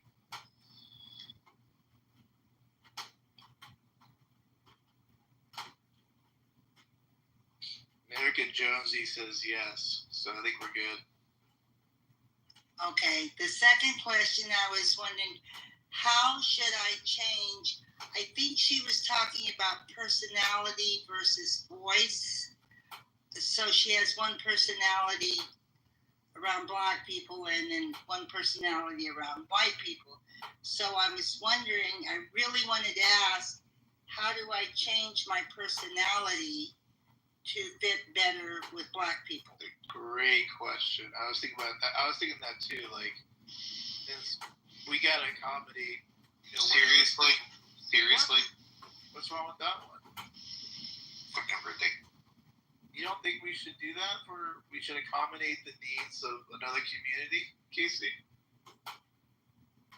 Oh, he's not going to answer. No, it's absurd that you would pretend you could fucking be a part of a community that you've never been a part of. Karen, what do you say to that? Oh, I have a question. But Karen, go ahead and answer. Well, I just don't know when the opportunity would arise, but I like to make the best impression I can going into a new community, if you want to call it. And I certainly don't want to offend anybody.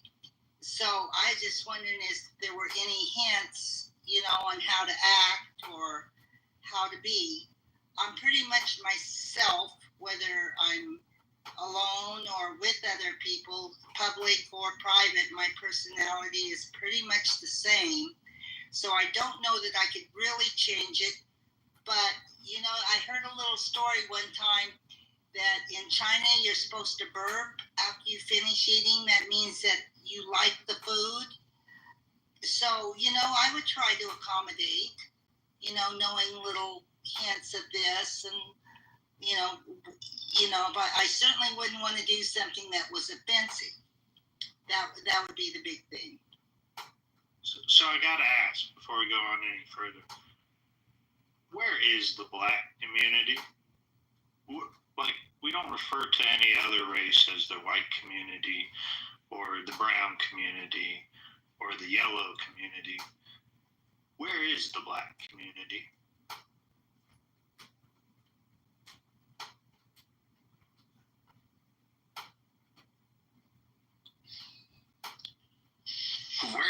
Where do you live, bitch?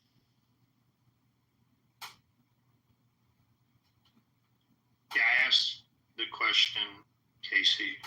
Do you have an answer for it? No, I said, where do you live? Where do you live? It's irrelevant to the subject. Where is the black? No, it is entirely relevant. You can use your life as your own example. So you can answer the question without me offering where I live. They, as in the black community, live everywhere. I don't know where you live, but I'm sorry that you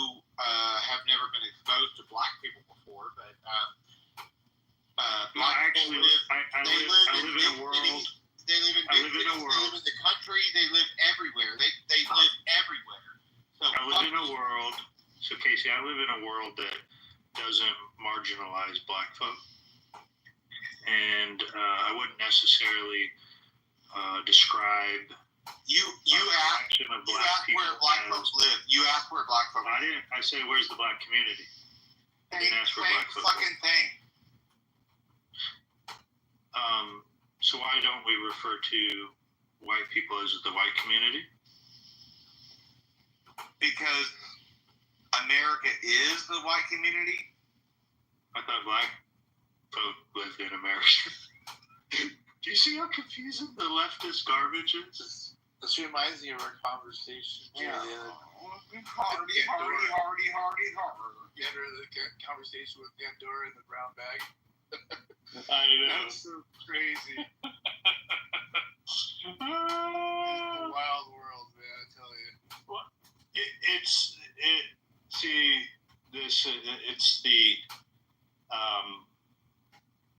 it's a dialectic, is what it is, and we've just over our lifetimes it's become normal to us to describe black people as the black community, and there is no black community. I'm going to point that out. They're Americans. They live in America. They live in cities, in counties, just like everyone else. They have white neighbors and brown neighbors and yellow neighbors and red neighbors. But there is no black community. It's just That's not fucking true. There absolutely is a black community. I mean, think about churches. Think about churches. Think about churches. Think about cemeteries. I'm gonna land right here. Churches, cemeteries. I'm gonna land right here. Absolutely is a black community. Casey, you gotta hold on. I'm gonna land right here. Look, it's a term for black empowerment, is what it's really for. I'm not wrong.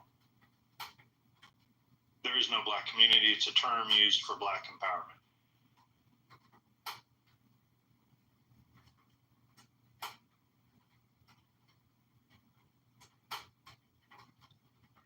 Well, I'd like to give you an example of a faux pas that I did. Went to Spain. I went to the bullfights in Madrid. Everybody's got these different color flags. I'm not sure what colors meant what. And one of the matadors got gored pretty bad. You feel good about that, Karen? You feel good about the way they kill bulls? Well, I'm sensitive to animals, but I went to the bullfight.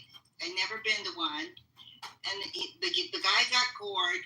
And when he got up, I made an explanation, out loud. I was happy the guy got up, but everybody, I could feel the vibes around me. That was something very bad. That man was not supposed to get hit with that bull. He did something bad, and I wasn't supposed to applaud the fact that he got up. And I still don't understand the color of the flag, but it's something I probably should have investigated before I went to a bullfight, so I knew how to act. You probably shouldn't have gone to a bullfight in the first place, because that's fucked up. That is their national pastime. That's one of their big sports over there. I think Adam, a white man, wanted to come up and defend the terminology of a black community. No, I mean, after thinking about it, I actually think you are correct in terms of community per se. But look, I have black folk. Let me explain myself. I have black folk in my community, and they're part of my community that I live in. Yeah, and that's why I agree. I think the better question is, obviously we all agree that there's a black culture. Is there a white culture? Yeah, unfortunately, yes, there is. Oh no, you're one of them. One of what? As a non-white person, I'll tell you there's a white culture. Yeah, see, this is the problem. There's a lot of things I don't like about white culture. I'm not white, but yes, there is a white culture. Adam, what's wrong with you? Did you wish you were black? Wait, are you talking to me? Yeah. Oh, I was asking just to raise a thought. Of course, there's a white culture. Yeah, there's definitely. It's more regional cultures than just specifically terminology of white and black culture. We have like a California white culture here, Joe. They're all like communist and. Yeah, but I mean, I live around white folk that are not communists. Many of us I know. not That's what you said is correct. I'm saying the regional part of it is correct. Like. Yeah. Oh, okay. But there is a difference between the culture of, for example, white people who live in LA versus Persians who live in LA versus blacks who live in LA. So like African Americans and you know. Yeah, so like square dancing and Texas two-stepping and stuff is a very regional. I'm sure black folk do it in Texas, but you could definitely describe it as a white cultural type of dance that's been around for many years. So yeah, there's definitely cultural aspect, but it's really described more regionally. New Orleans. Many people participate in the same culture in New Orleans, regardless of the color of your skin. And it's a New Orleans culture that's different than other places of the country. So yeah, I wouldn't necessarily describe the culture as being white. I would describe it more as regional cultures based on largely on nationality, faiths, and religions. And historic nature of your ancestors, the things that were passed down. I think an interesting conversation would be then back to what you said about the black community and why we don't hear about white community in the media or in social dialogue often. Why should we though? Why should we? And why is that? What's the answer? Well, I'm not. Again, I'm just raising it's a question. I'll tackle it. In my opinion, the terminology of black community is another form to divide black folk from the rest of our country and our society. There's always been this divide and conquer tactic, largely by the left through language. Democrats have been doing it for centuries, and nothing has really changed in this aspect. They use it as a term of empowerment, but it's still divide and conquer. Who uses what as a term of empowerment? Who uses what as a term of empowerment? Yeah, we have a new person, Tim. You want to, Tim? Yeah, Casey, please yield to the black man. Yeah. Go ahead, Tim. Nah, I didn't say who I was. You know if I'm white. What are you talking about? I was talking to Adrian, and you went left with it. You made it left, and you literally said left. That's so abstract. Good question. One time. It's Adam, not Adrian. Oh, Adam. I'm sorry, brother. What did you say, brother? Yeah, so I think the thought was someone raised the thought about black communities being brought up in the media, in social dialogue often. And my question was, why did we not hear about, the white community? So, of course, I agree that the media is obviously separating us all and trying to pin us all against each other, from politics to race to everything in between. But I'm not sure using black community is what segregates us. And then if they use white community, wait, say that again. You're not sure using black community segregates us? Yeah, I think that's what was said or something, and it was about empowering them. Yeah, but that's not crazy. But I'm asking you, Adam. What's the point of affirming white communities? What's the point?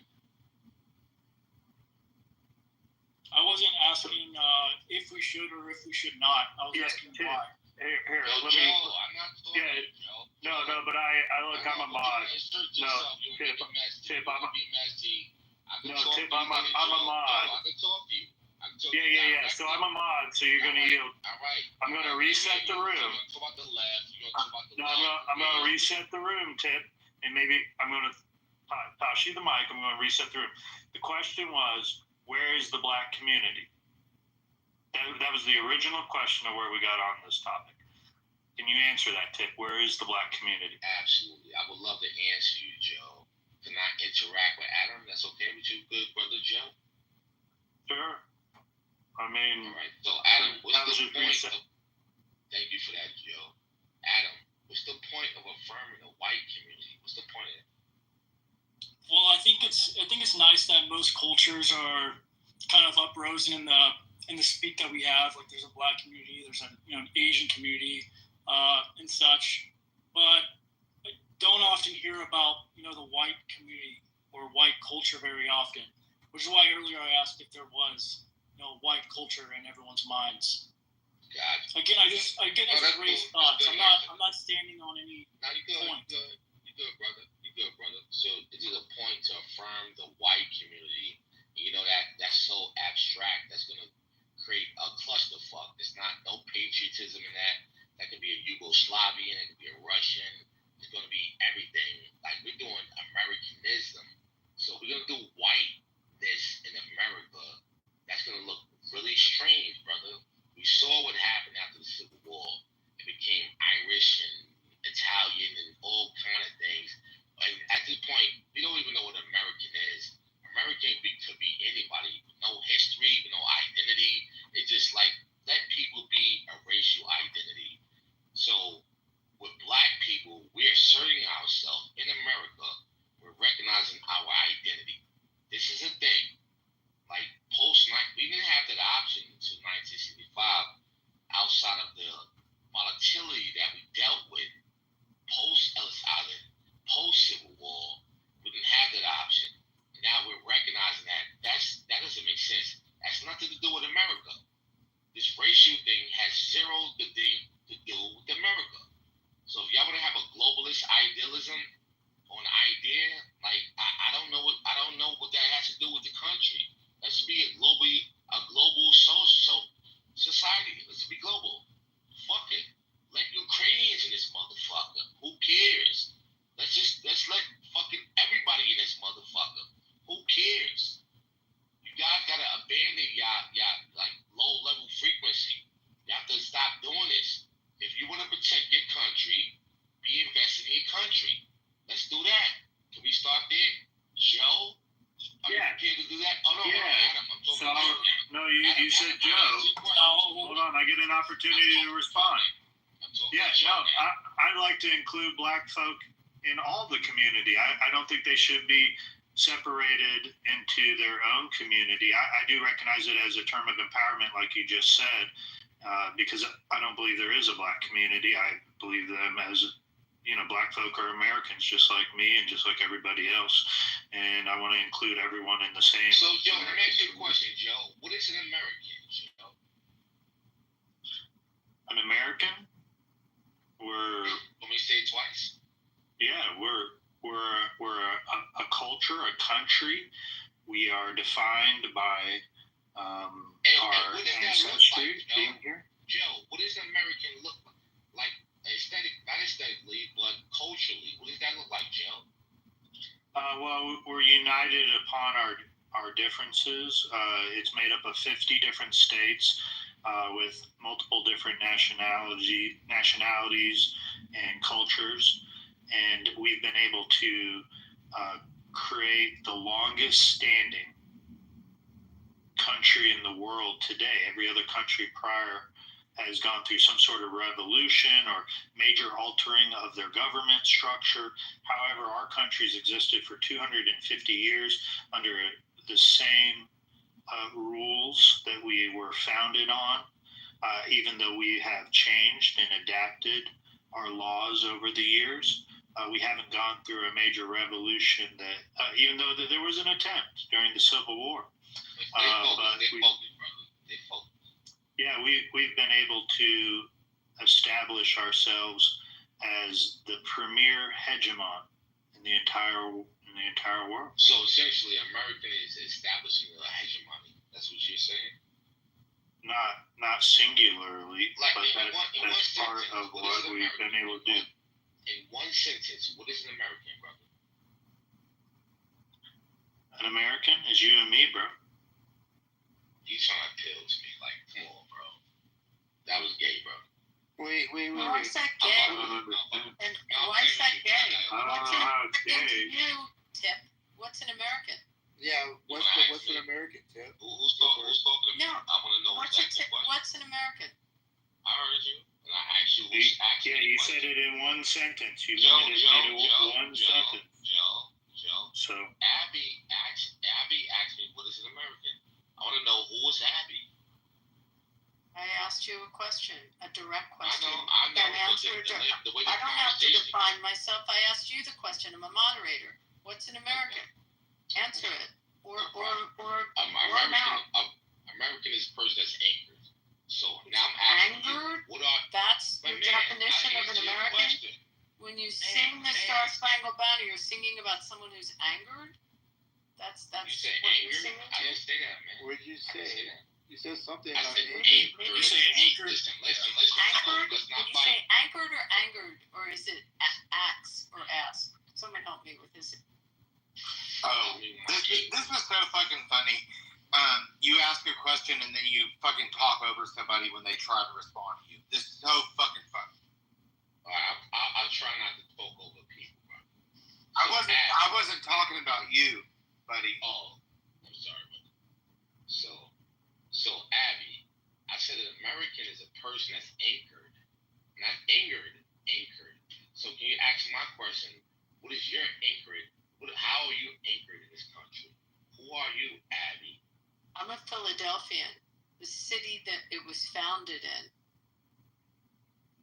Born and bred and raised in the city, which is the city of the origins of the country, where the original founders met in the Continental Congress and signed the Declaration of Independence, the Constitution, in the Pennsylvania State House, in Independence Hall, at 5th and Chestnut. What else would you like to know?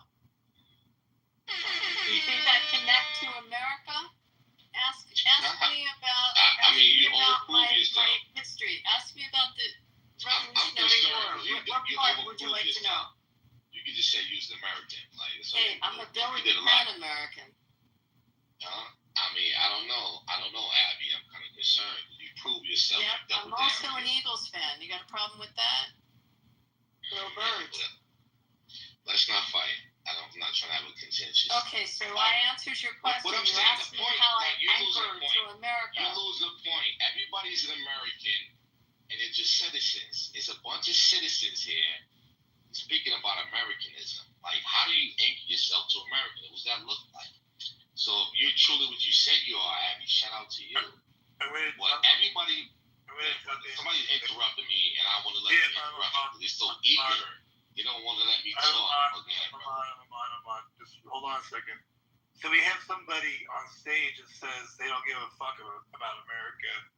So, Cap, do you want to mic and explain what you mean by that? Honestly, I really just don't mind it. I'll just say what I said. It's just, I personally just don't mind about America. When Phil just yells out American support, I just say, I don't give a hell about it, really. That's what I meant by that. So you mean the term, like, you don't give a shit about being an American, but you are an American, though, right?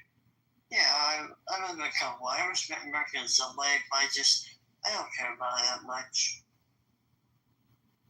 Okay. But you do know that we do care, right? You understand that? We care about our land. As much as we might fight, we do care about our land, our proximity. Yeah. We can fight later, but this is our land. It makes sense. So, as much as you don't give, we have to give. Is that okay with you? Yeah, sorry.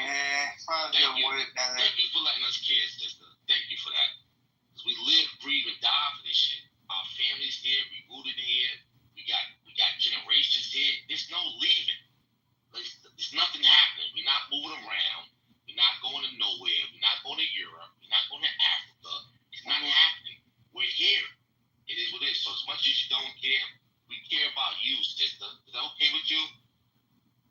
Yeah, by the way, I am an athletic guy. Just letting you know. I mean, brother. I'm sorry, brother. It's fine, it's fine. It's fine. In America, you could be a sister. You know that, right? Yeah.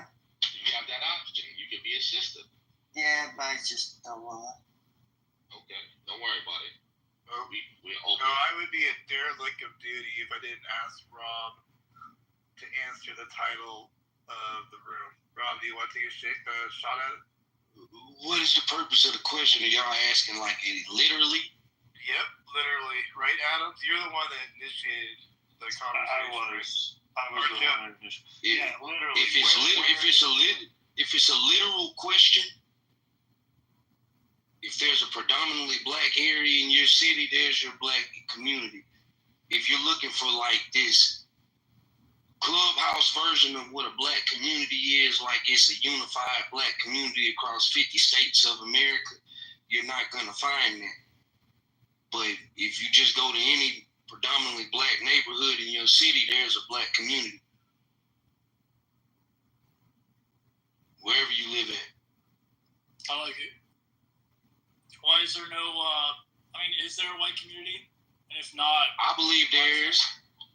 I think, now I'm going to tell y'all this. It's my opinion. Y'all can debate it. I don't get caught up too much in the whole white privilege thing. But I do think the great privilege that white people have is that they don't really have to, represent whiteness per se. You don't have to answer for other white people's actions per se. But there is a white community. Just think about a predominantly white area. That's a white community. It's really that simple to me. The problem with white communities, y'all globalizing that shit. Anybody could be a white. Honestly, anybody. They don't have the history, the nature, the character, the ideas, the culture. A motherfucker could come from a war-torn area from God knows where and say, I'm a white American. You guys don't hold no checks and balances. I'm curious to know why it is. I think I have an answer why y'all do that. I just seen Chloe Hold on. put a monkey emoji in the chat. Fuck that hoe. It is what it is. She might not be an American. She might not be an American. It is what it is. I'm making a point. Y'all not holding up patriotism. I asked you, are you hyphenated or are you just an American? You guys that put monkeys are not Americans. Y'all have no patriotism. You're a globalist. You want everybody to be an American. That's a problem. And if you continue to do that, you're going to derail or destruct America. I don't care if you have an issue with black Americans. You cannot globalize our nation. You want everybody because you're so fucking scared. You're scared of losing whatever you have. But we are Americans. It is what it is. We can have our conflict. We can have our love. We can have our picnics. We can have our barbecues, whatever we're doing. But you want to interrogate or interact with other groups of people, it's not going to work out for us. It's not going to work out right. So you need to look into that. Because you're looking into Russians and everybody the fuck else. That's not an American. A Russian is not an American. Understand that. A Yugoslavian is not an American. Understand that. Okay? So they'll handle your scandal. We're here. We have to figure it out. It is what it is. Hey, what's the purpose of this room, though? American. What's the purpose of this room, though? Hyphenated American or just American based on what you just said, Tim? Say that again. What's a hyphenated American? A hyphenated American. Are you a black American or just American? Are you someone an Irish American? Someone an Italian American? Or are they just an American without the hyphen? What are you talking about? Me? Phil can answer it for himself. Yeah. You talking about me? He was asking you. What has it been like? He asking me on this topic. I don't want to give you an answer.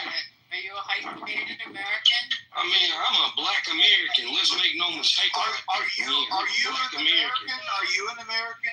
I'm a black American. I don't know anything else but America. That's my nationality. I'm American as anybody else that's been here for 200-300 years generationally. I'm American in that sense.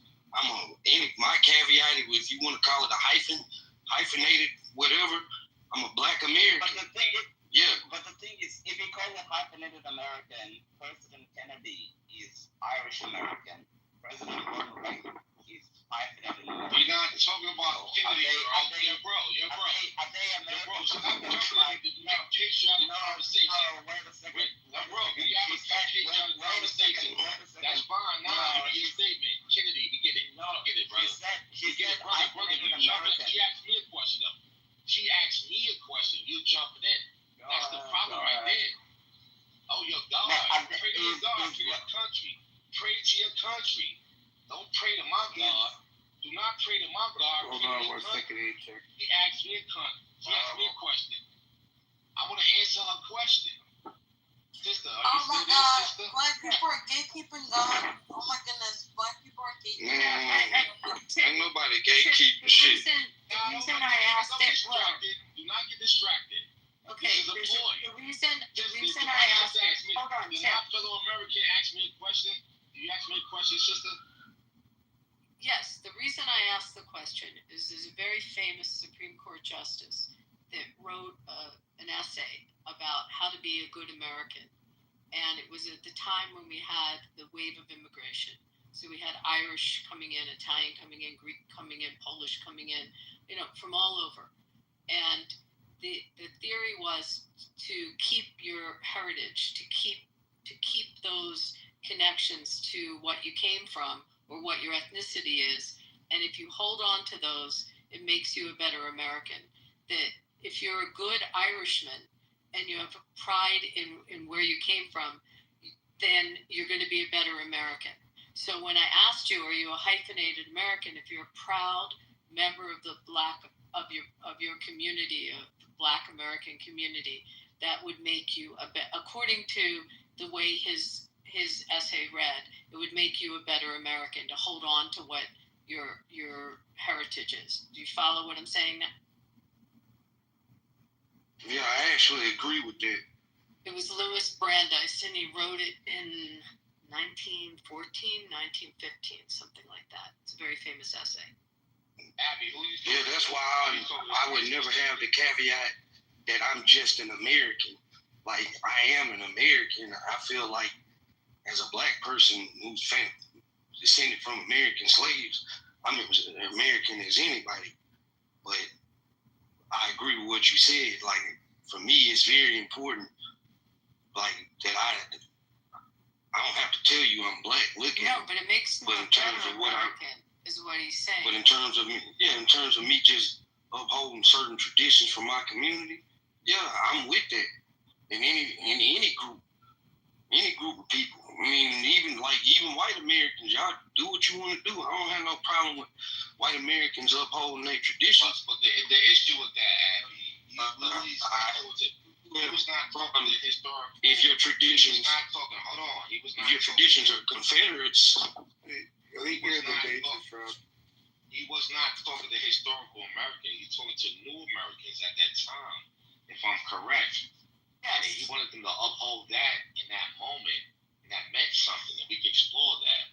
When you ask Black Americans who are they, or they hyphenated, we only hyphenate because of the political analysis of who we are. Well, I don't know. It's pride. It's pride, right? No, and that's what he was. But that's what he was writing about. It's hold on to those. I mean, this is 200 years later.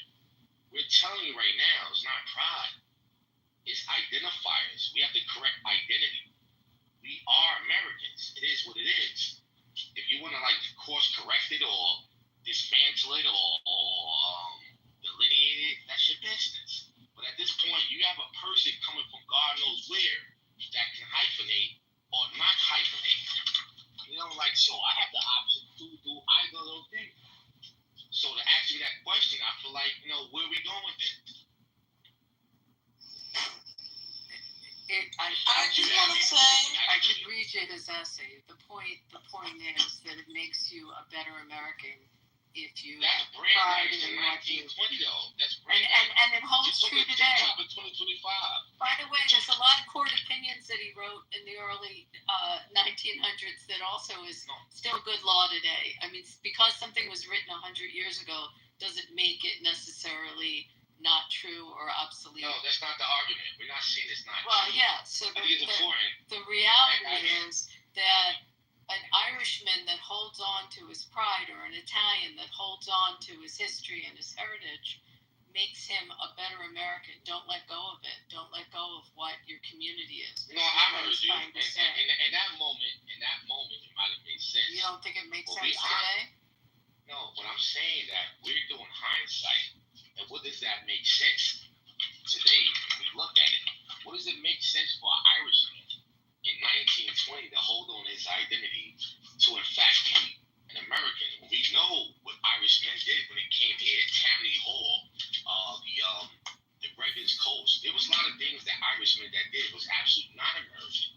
So I think we can have a more intellectual, academic conversation if you want to do that. I mean, we could talk about Tammany Hall, but that doesn't define all Irishmen. I mean, that's ridiculous. Absolutely not. You can say that the Italians had, you know, the same thing with the Italians or the Greeks. I mean, you want to pick on a negative about Abby, I'm not a layman. I'm not the person who's going to filibuster. I appreciate what you. I don't filibuster. Okay, whatever you're doing, Abby. I'm an American. I'm telling you that right now. I feel it in my guts, in my bones, in my spirit. So you're not gonna dominate the conversation. Well, I am I'm telling you, what Brandeis. Okay. What Brandeis did was important. What I'm saying, what TikTok is doing in 2025 is also important. What you're doing right now is important. Okay. And no, this thing is changing. We're course correcting. A lot of things were wrong or right. And we have the right to do that. Let's engage. Let's not just derail and dominate and be paternalistic. No. You're not going to use Brandeis as the end all be all. There's no sacred cows. I didn't say it's the end all be all. I quoted an essay that he wrote because he made a lot of sense. And when you asked what an American is, I don't agree with what he said in that. Well, an Irishman that holds his identity as an American, that's absolutely makes him a better American. To hold on to your heritage makes you better. Yeah, well, I agree with him. Okay, I disagree. So can we agree? And thank goodness that the Italian community held on to it, because the restaurants are still so good. Same thing with the Chinese community, that they held on to their heritage, that they replicated. That's how you supported that argument? Yeah, I think it's the greatest thing. Look at the heritage that we got from the Italian community, holding on to the pride and the history. I mean, I made it as it was being lighthearted, but it can get much more serious. We can do that. Yeah. If you'd like to do it, we'll do it. Not really. I think you understand. I'm not the guy. But since you also questioned where I anchor from, I did ask you that. Yeah. Also, my father was a veteran in World War II and fought in battle in the South Pacific Theater. So connect that way too. I appreciate his Marine, First Division. I appreciate his service. I appreciate you. I'm not trying to disrupt the meeting. It's okay. We look at things. No, but I think it's a larger conversation, Abby. I don't think you're going to do that. But I think you have relevance. I think a lot of people have relevance. But I think this is a larger conversation. I'm curious that you're quoting Brandeis. You know, I love his opinions on the court. I think he was brilliant. No, Brandeis is valuable. I understand, Brand. I never read Brandeis, but I know him through my cultural identifiers. My predecessors always spoke about Brandeis, but I never studied him. I would love to study him with you, but I want to move the mic around. But Abby, I'm not dismissing you at all. I think it's value to what you're saying, Abby. And I'm going to shut the. I mean, I just want to clarify to get more understanding for myself, just from listening to your conversation. What you said before about how things have changed, because in 1920, obviously we had the Irishmen and all these various different, quote unquote whites, the Italians, so on and so forth.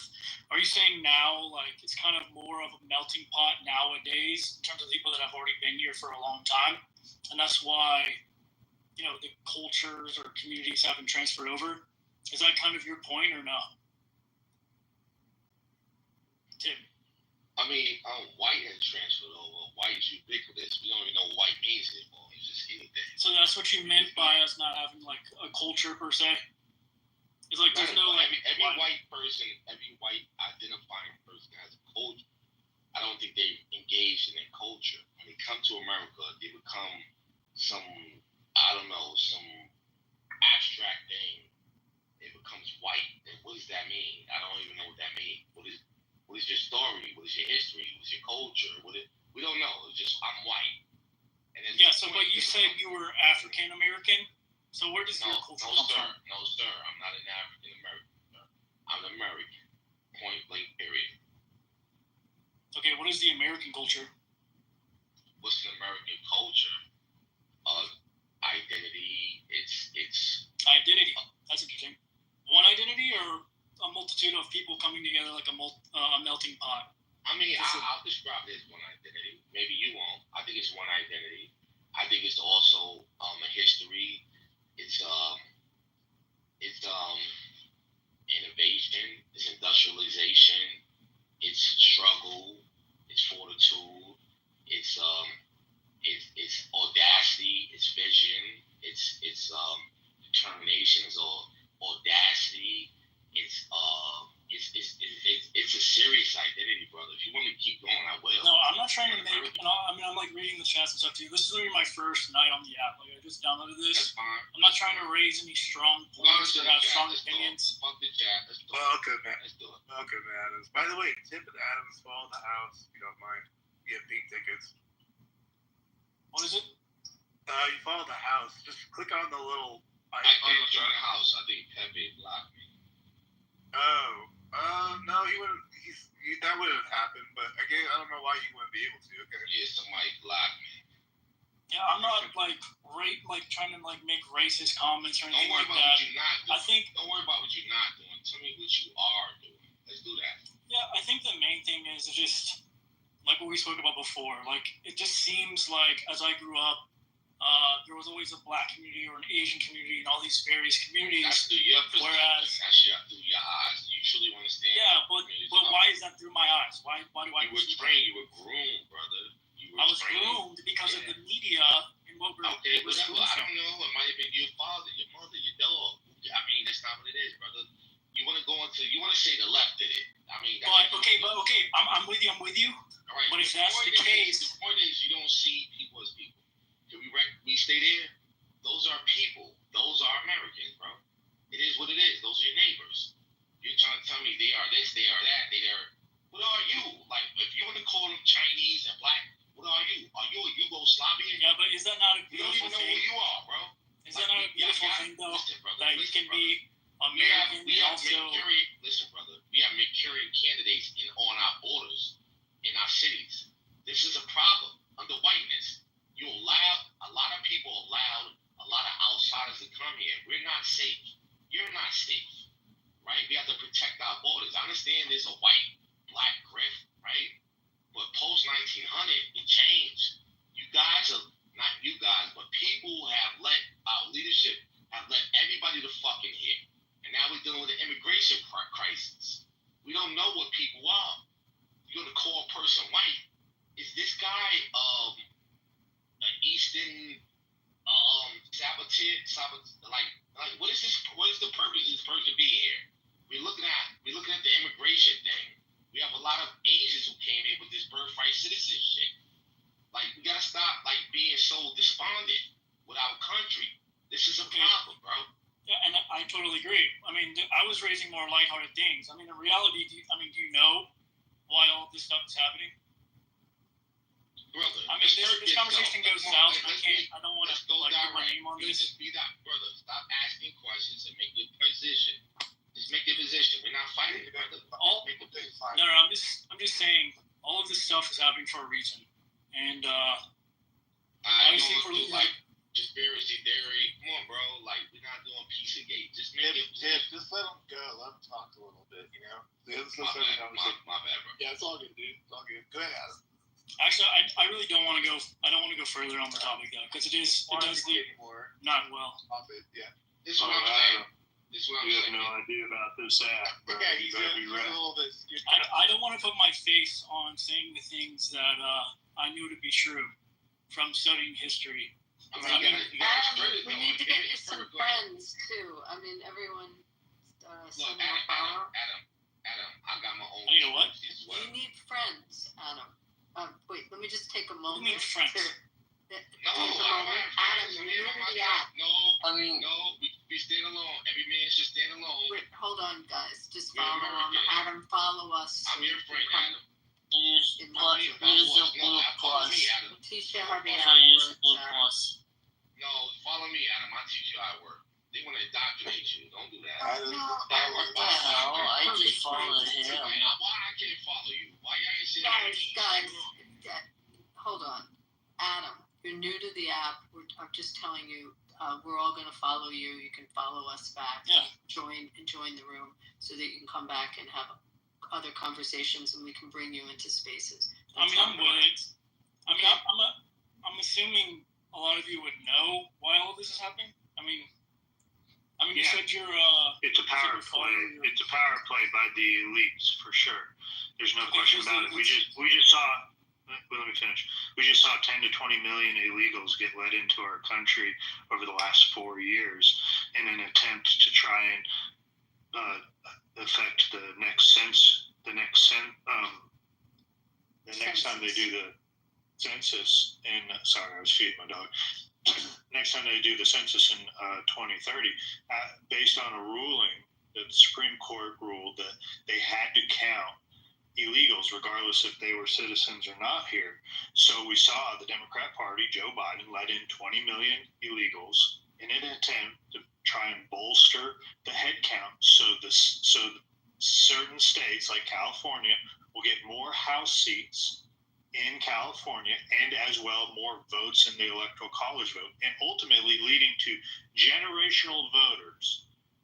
On average, new immigrants come into the country, they largely disproportionately vote Democrat, and there'll be 3 generations of Democrat voters for the next 100 years. How do you qualify that, though, Joe?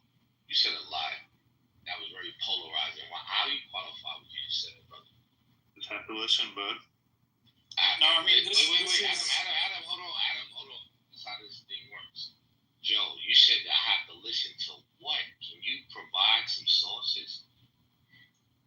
I agree with you, by the way, Joe, but can you qualify what you just said? No. He Adam asked a very direct question. I gave a very direct answer. Let's erase that from the record. Everything Joe said, you don't have to interact. No, we're just not going to play the game of having to put up sources. It's not like you doing a game. You can't prove nothing you said. You just said a bunch of things. Why did you say that? If it's an opinion. It's an opinion. Okay, your opinion. Okay, that's what we're doing. Well, Tampa. Why do you think they let in 20 million? No. You're the one that showed it yourself. You're a man. You said a bunch of speculation, and you could lead a bunch of people down a road that they could possibly be hurt. So, you said that. I have a question for you. Do you acknowledge that? Adam was next. Do you acknowledge that the census illegals are counted in the census or not? Do I acknowledge that? Do you know that? Do you accept that? If not, I'll put a source for you. I accept that Adam was next. I accept that. No.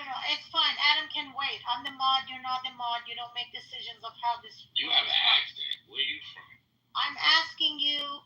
Do you acknowledge that illegals are counted toward the census? You do acknowledge that. Okay. So the number of people in a state, if you increase the number of people in a state per census, then you're going to increase the number of electoral votes they're going to get. Do you acknowledge that too?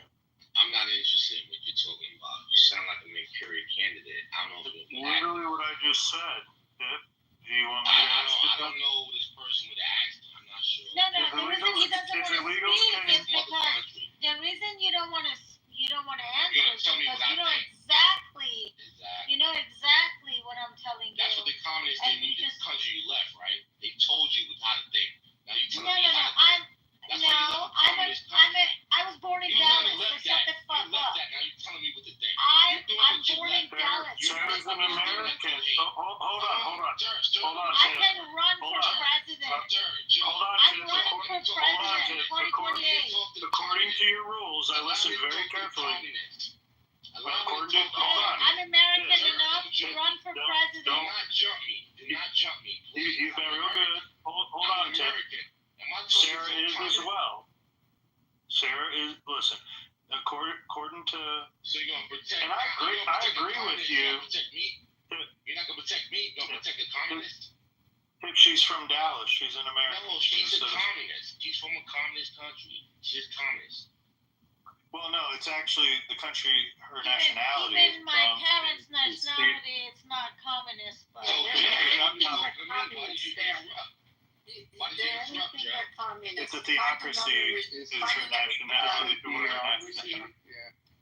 Okay, I'm gonna say this, and Tip, you don't have to participate in it, but I'm gonna summarize what Joe said because you just tried to say what he was saying was wrong and it was not. So the illegals, they're being counted toward the number of people in the state.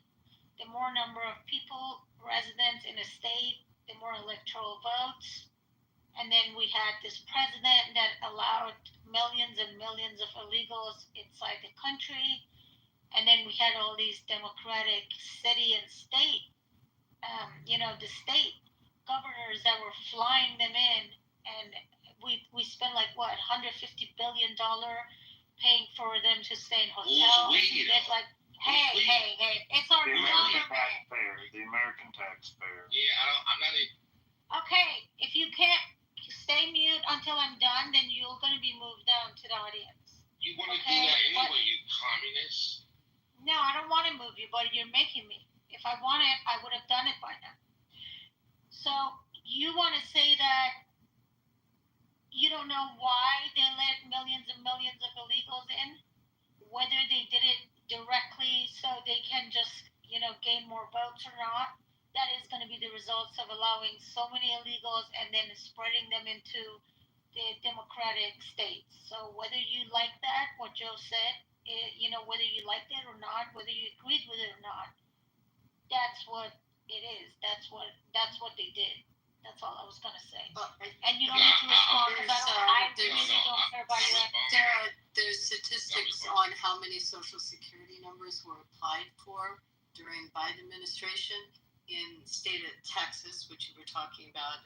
In an office that normally would get $5,000 a month was getting close to $100,000, as well as in states like Pennsylvania. Crazy amounts of numbers coming out of the Social Security office, just to piggyback on what you were saying. Right. So I was playing with you with the commie thing because that's what they do. Sarah. They demonize people because they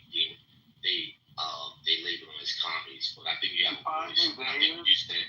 Can you define who they is? Joe, come on, Joe. Did I talk to one person? Yeah, but define who they is. I talk to one person, Joe? You said they. That's what they do. So can I get two people? If I'm going to talk to two people, can I get another person, Joe? No, we're adults here. We can all have a group conversation. No, I'm going to talk to one person. You're welcome to start a room. I'm actually not speaking with you, Tip, because when I said let's go down this conversation, you didn't want to participate. So I just made that statement. I just made it clear for the audience. You guys are commies. What Joe was saying without your interruption. So I don't really have any conversation. Two communists. Y'all don't let me have a voice. Y'all two communists. You're anti-American. You talk for 5 minutes. Tip, you've been talking a lot. Tip, you've been talking a lot tonight. What makes you think you've been talking as well? Wait. Yeah, I haven't. Oh, not you. My bad. That's not you. Yeah. No, but I'm talking to sister. She made a good point. And I accept what she said. But this commie over here doesn't allow me to talk. That's what communism does. They don't allow me to talk. No, it's literally what you just. You're a road of democracy. I have an idea. I have a thought. It's literally what you just did to Sarah. You said who paid for it? To the sister, you commie. And I said define they. It's the same medicine. You're a look, if you're gonna. Can I talk to and the what sister? I said was that. I don't know if you know what that term actually means. Tip. This is Antifa. Look at these guys. This is Antifa right here. They don't let me talk. Tip, are you trolling right now? You get a little I trolling. think you got some trolling things going on, guys. Just wanted to say that. You were doing good, but now you got. No, I actually agree with Tip on a lot of his points. Yeah, in the beginning I did, and then like it went sideways. I don't know why he's attacking Sarah. Yeah, but you gotta let me talk. Could you wake up, please? Who, Pepe? Did you say Pepe? Yeah. Pepe, Abby, you funny. I never you got trust in Pepe? Abby, you trust in Pepe? Pardon, I'm trying to wake him up. He's a moderator. Abby, I'm not a crash out. Abby, I'm not a crash out. I'll try to do the horror. I've heard Tip before. Tip's good. Yeah, I'm not a crash out. Loosen up, man. Loosen up.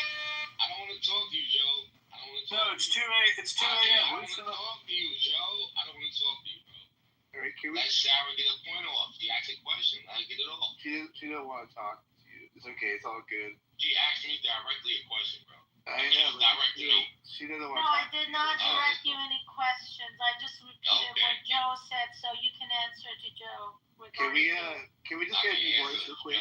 Tip, hold on 1 second here. Kai, did you want to jump in here? I don't know if you've been talking in the chat. I don't know if you wanted to speak on this. I don't know. Yeah, well, my question was, with the census, are they talking about all immigrants, like from all countries, or a certain demographic? Because I live in California. I live in the Valley. So you're If exactly. anybody knows about the Valley, we have hella Russians and Armenians. So are we counting them, or? Not. I know exactly what you're talking about. It's not that they're not being counted, but that wasn't the big influx. But California is the best example because had they done that census literally a year later than they did it, after COVID had hit, and the amount of exodus out of California was already happening. California lost congressional candidates because also in the census, it's not just electoral votes. It correlates to the members of Congress.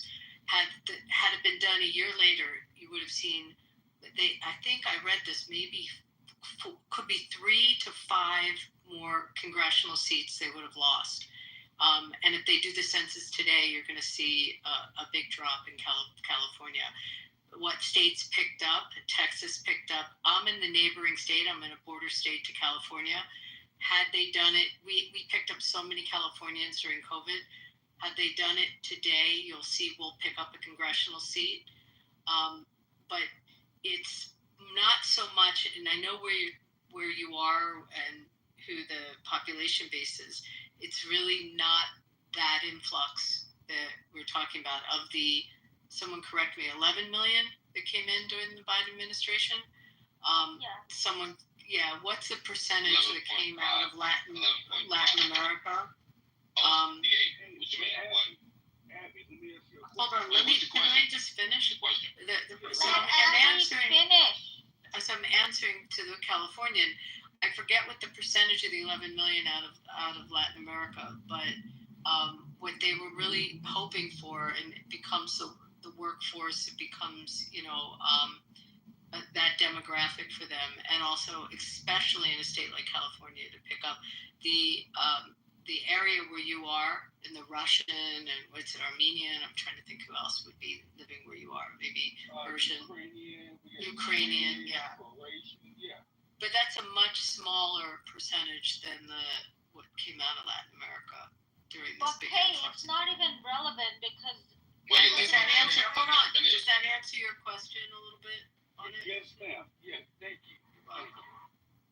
Yeah, so they estimate, the Pew Research estimated that California would have roughly 4 less House seats if illegals were not counted in 2020 or 2021, I guess. They delayed it 1 year in some states. Yeah, I mean, then it's really significant. And if they did it right now, you would see a definite, you'd see Florida pick up more, Texas pick up more. And I can't remember if it was Georgia. I feel like there's another state also where there's New York. No, New York is New York lost, and New York will lose even more. I forget how many New York lost. You can Google the states that lost in the last census. Someone says Tennessee got. Yeah. What's this girl get think maybe Illinois lost. Someone can check that. I mean, I'm Nevada. Nevada will definitely pick up. Our population has exploded here with Californians. Well, that's related to Colorado too, right? Yeah. With the California influx. Well, it's also we have no tax, so because we have no tax, we picked up a lot of them. Sorry. Yeah, so it's all political. I guess that was my point when I made all this. It's about power. To answer Adam's question. Adam, how did we do when you asked the question? I mean, we went like 20 different ways, but I mean, it was good. But it's generally all answering the question you had asked is why is there this influx of so many immigrants, right? Yeah, I think that was one reason. So you guys were alluding to it being the Democratic Party just trying to gain votes, right? I think there could be more reasons than that. I think there can be more than one. But I like where you guys were at. Wait, let's know. What's more than one? Yeah, there's another reason. So the Chamber of Commerce. No, Joe, let them answer, bro. Okay, yeah. I mean, I wish I would have like made this account without my name and everything on it. I honestly am not comfortable taking it further. You need to get your picture off. I hope that isn't your real. Let that brother go. Let that brother finish. No, you need to change accounts, bro. They troll. Yo, they're ruthless on this app. Come up with the name of someone you like. Adam, the first you think is a troll is not a troll. Honestly, we're all just baiting jokes here. Can you let Adam dialogue for a second? Adam, we all made that mistake in the beginning. So we all came in with our real pictures. I still have my name on here. So some of us do it, but you can change it pretty easily. I mean, for most conversations, I don't care. But when we're going down this specific road, it's just not something that I should put my name on. They'll dox you and shit on this app. I mean, this conversation is pretty serious. I'm giving you the heads up now. They'll start calling your employer and trying to get you fired. Yeah, I own my own company. I'm a consultant. So, I mean, no one's going to do anything to me anyway. But I just don't want to put my name on this. So, speak your mind. What else influenced the immigration issue? I'll just say when I first brought this up, or whoever brought it up, it was said that it was the elites doing it. I think I'll just leave it there. I mean, just who are the elites? And I think there are some people in the chat that kind of knew this because I was reading the comments. But yeah, I won't go any further than that. So you won't go into conspiracy? Can't provide anything? Oh no! I mean, I don't. I study very deeply into everything. I mean, I know exactly what's going on and why it's going on. So you can't provide any empirical evidence. You can't provide sources. It's just your opinion and your. This is just my opinion. No, everything I say is false for sure. Like that's not how it works on this app, bro. You have to provide information. You have to secure your. Adam sounds so scared. I feel bad for the guy. He's scared. I know. I mean, Yo, Adam, we're not beating you up, bro. We actually feeling very nice. You use another room, it'd be very hostile. But you have to provide a source, bro. That's true. Yeah, we've been nice. Even. I also don't care. I mean, I just joined this for the fuck of it. Like I saw it. I thought it was cool. We care, brother. So, look, I want to talk about that source thing.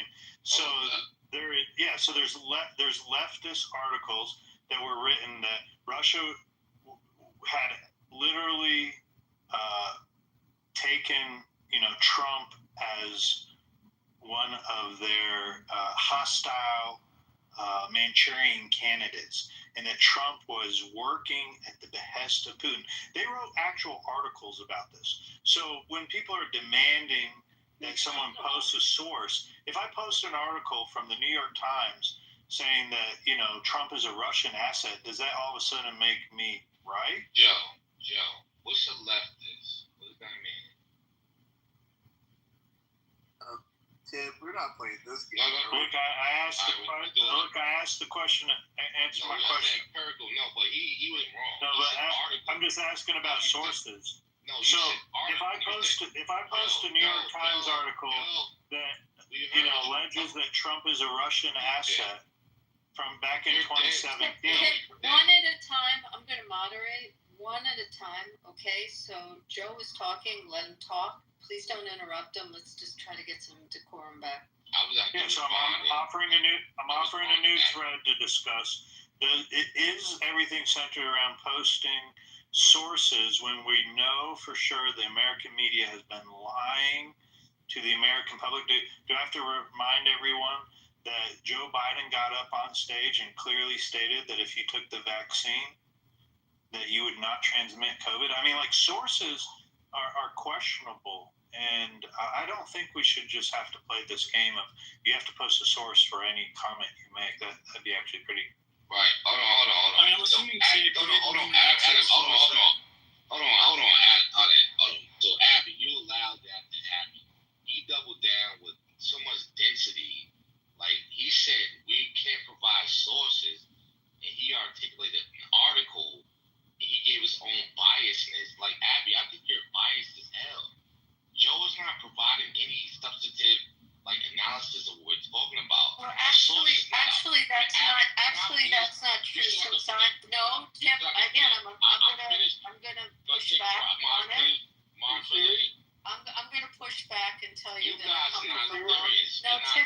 No, we're talking now. Abby, you're not serious. You're not. I caught you. I just got to do that, guys. I'm sorry. And we can go back to a little civil conversation when you cannot interrupt people and not talk over them, Tip, especially the moderators. Did he leave? I'm sorry, guys. It's just he was that, Abby. He was working for that. He wanted us the removal of it. No, I'm aware of that. I know. Yeah. Did you want this week? I'm not going to respond. I mean, it's not dignify it. So, Adam, go back to what you're talking about. And Adam, welcome to the app. That's now in the moment of uninterrupted. We can also welcome. Yeah, I'm off like a 20-hour work stretch, and I downloaded this app for fun. It's been interesting. So, Adam, once I post the source, the next question will be, or they'll like, I don't trust that source. You know, say I post something from Gateway Pundit or from Breitbart. It's source overload. Yeah, confirmation bias is what it is. So look, there are times you need to be able to post something to support what your statement is, but I don't think I have to. I won't either find some approved mainstream narrative source that says that they lied to us about the COVID vaccine. We know that there is no, significant source out there that will approve that. Go ahead.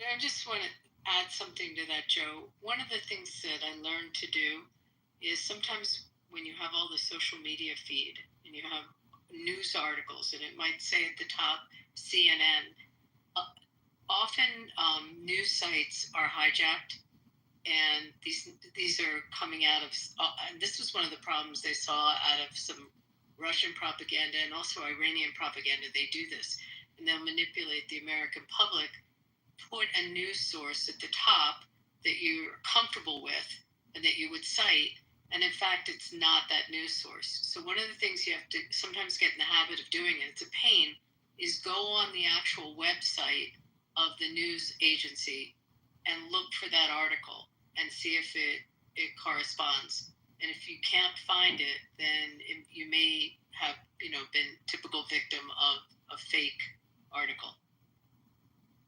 I just wanted to add that. Fascinating. I used to be married to a journalist, so I learned this from him. I think it's not a factor of if we can trust our media sources or not. I think when most people learn about propaganda, it's kind of seen as a bad thing. But you kind of have to use propaganda in your country regardless. So they have to form, a picture for everyone, right? I think the better question that might lead to some better thought, or just kind of to continue on what I was talking about and what I don't want to specifically say, is who owns CNN and Fox News and MSNBC and ABC CNBS, like who owns all of that? Publicly traded companies. Rupert Murdoch's family is Fox News, but the others are publicly traded, big publicly traded companies, international companies. Right, but private equity funds own a majority Not of all of them. Not all of them. I mean, you can go through the list. If you go, ABC is Disney. I mean, in terms of management, or in terms of, you asked ownership. Ownership or Comcast is NBC. It's publicly traded. CNN is Time Warner. Is it? I don't know what Sony owns. Who has CBS? Is that because it just changed? It was Summer. Whatever they. Yeah, what's Summer?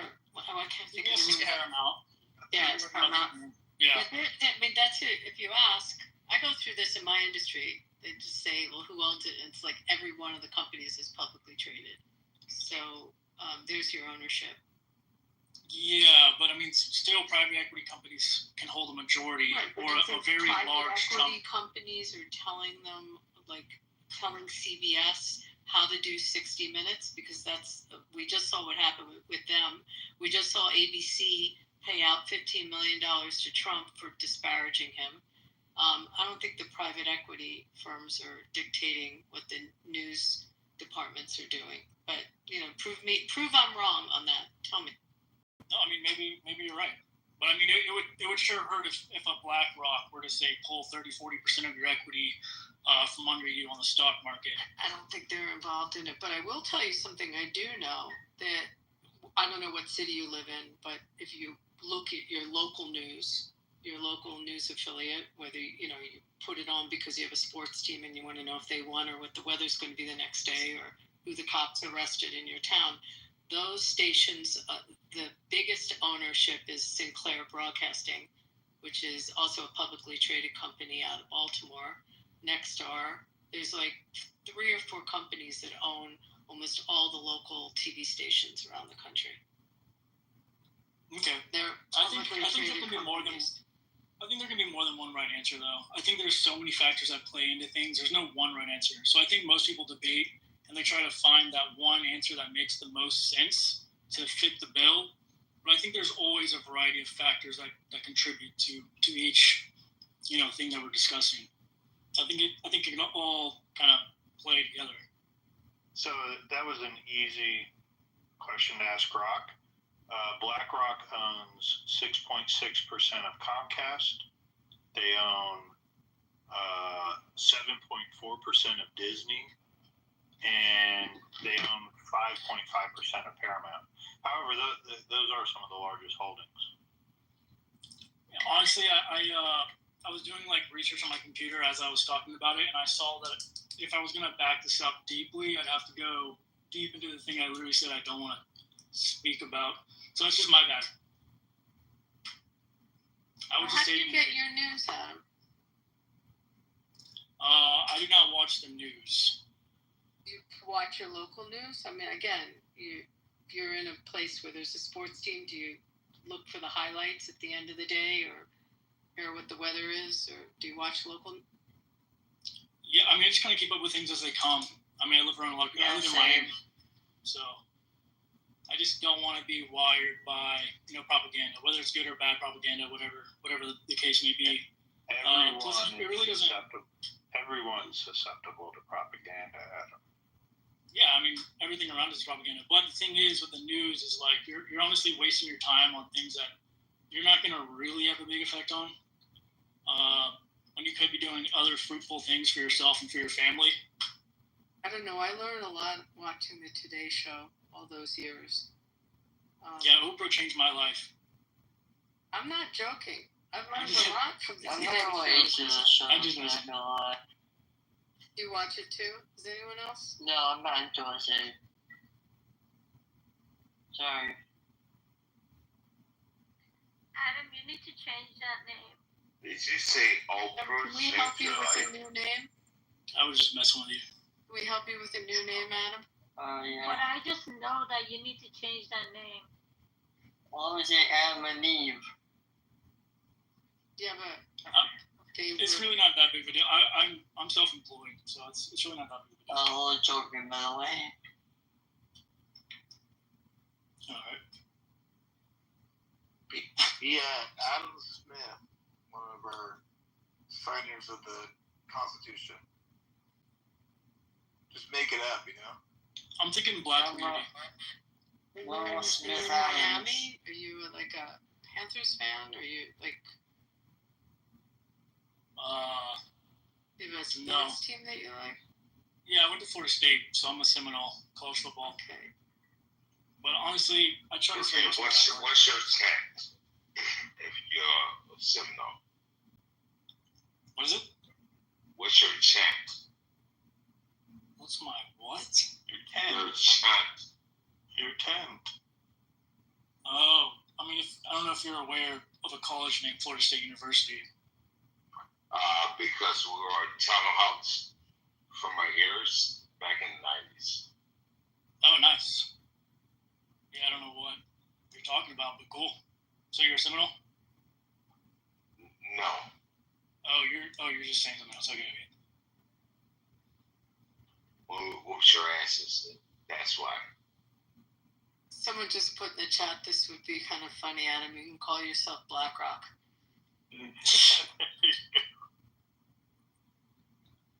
Well, maybe you can't hear me. Let me get out my study.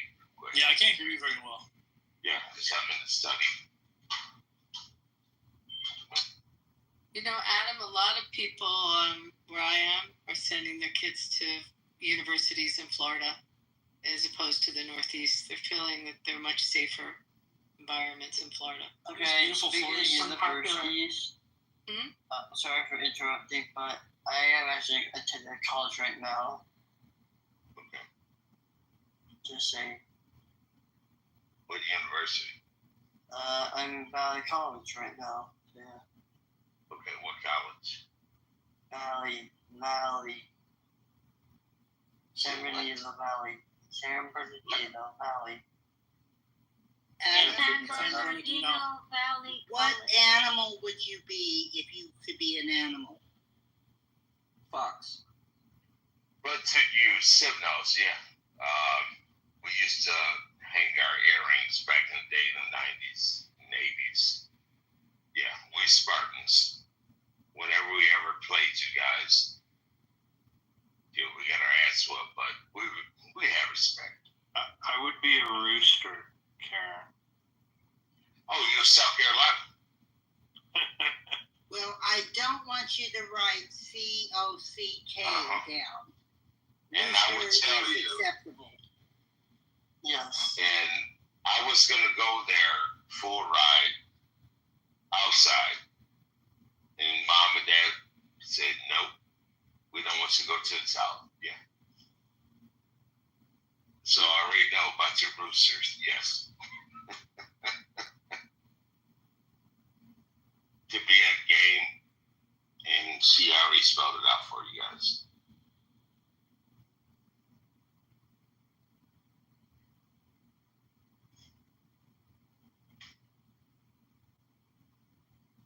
I brought Casey back up. Casey, you gonna behave yourself now?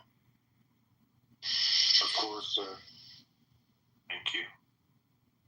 Is rooster acceptable for everybody? In place of I Adam? don't mind it. Yes. Oh no, we already have a rooster. There's already a rooster guy. There's some gamecocks. There's already a rooster. Adam, we're working on it. Yeah. I didn't know it was for a name. Adam. Yeah, I didn't know this was for a name. Yeah. Are we doing a name still? It's kind of like a I could just be Adam still and change my picture. So a long time ago, I realized where social media was going. I'm a Spartan. And I have a social media profile, and I have an email. Joe Hero is my moniker for my email and my social media accounts. So yeah, I don't know, Adam. I'm a consultant. I own my own business too. I do a bunch of different things.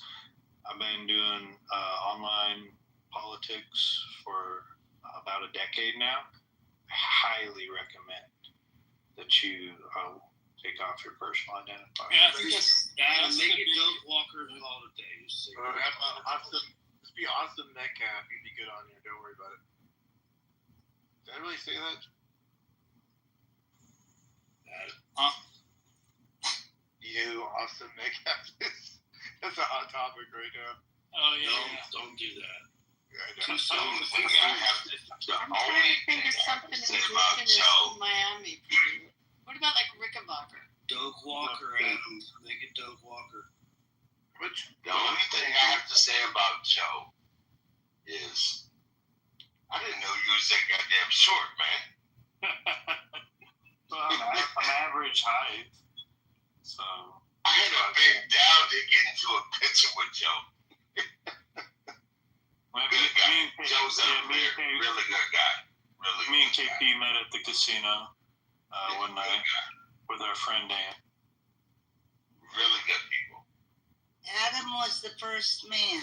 Is that correct? Who and who? The first man. He was. It's the Hebrew word for man. Oh, I just clicked on your thing, Adam. Just change your first name to Luther, bro. You're good. Or Eve. I got it. He's gonna. That one was the pun. He's gonna beat Cardano. Oh. Yo, whatever happened to Cardano? Who? You don't worry. Whatever happened to him? You'll find out soon enough who that is. No, that's Yeah, you don't want to be No, I'm setting him What up. the hell is Cardano? Now I'm confused. I'm in an evil mood right now. Do you like? Okay, I will tell you a story. Here goes a story. Oh no, not this. Oh God. Hold on, let me sit down first. Yeah, sit down for a drink. Here go with his drunken KB drinks. Yo, I met him. We were sitting, he came over to Six's house. And we met this little sweaty truck driver motherfucker. Now, I'm sitting there, pistol on hip. Sig had his pistol stats around his house. And we said, this motherfucker gonna stand up, we're gonna light this motherfucker up. He was a nice dude. He was really nice. That's the story. Thank you, KB. Appreciate the story. Nailed it. Okay. No, we gotta get serious though. We gotta get this guy a name, otherwise he's gonna get toasted on this app. I'm going with the Miami theme. Like, okay, so there's clearly like Miami Vice. I mean, you could take a famous street. You could just call yourself like Collins Avenue or something like that. I mean, Brickell. Yeah, I could. I mean, honestly, the reason I know this app is I saw a lot of people say when it was popping, it was great for business talk. But I can't really find any like business chats. It's all politics or it was some crazy stuff I was Dude, doing. that's So, what I hate about Clubhouse, not gonna lie. What? What's wrong with Trump House? Clubhouse. Oh, Adam, it was originally. I came on here for business reasons. Yeah, I mean, I'd rather talk about business than politics. I'm not sure how much I'm going to come on here to talk politics, to be real. Yeah, me neither. This guy is a one and done, I think, guys. He's not gonna come back. I recommend not coming back, Adam. It's not worth Yeah, you it. can change your name to Not Plumber. worth the time. We'll see. Maybe I'll come back here and there. Just cover. Yeah, talk like you're in the 90s when you get here, man. Just fucking let it loose. Who cares? I use it as a temperature gauge when something big event occurs in the media. Come out and get to listen to the plebes and what their I thoughts think are. you should to hang out. Just avoid Lisa's 420 lounge. Avoid politically correct. One of the ones who got you guys want to throw out there, so he just completely avoids it. Oh yeah, the worst shit. Brazilian embassies. Yeah. And just come to the President Trump house. You should be good to go. Stay away from Amir's house. Can I say if you see a lot of black people in a room, don't go in there? Or Yes.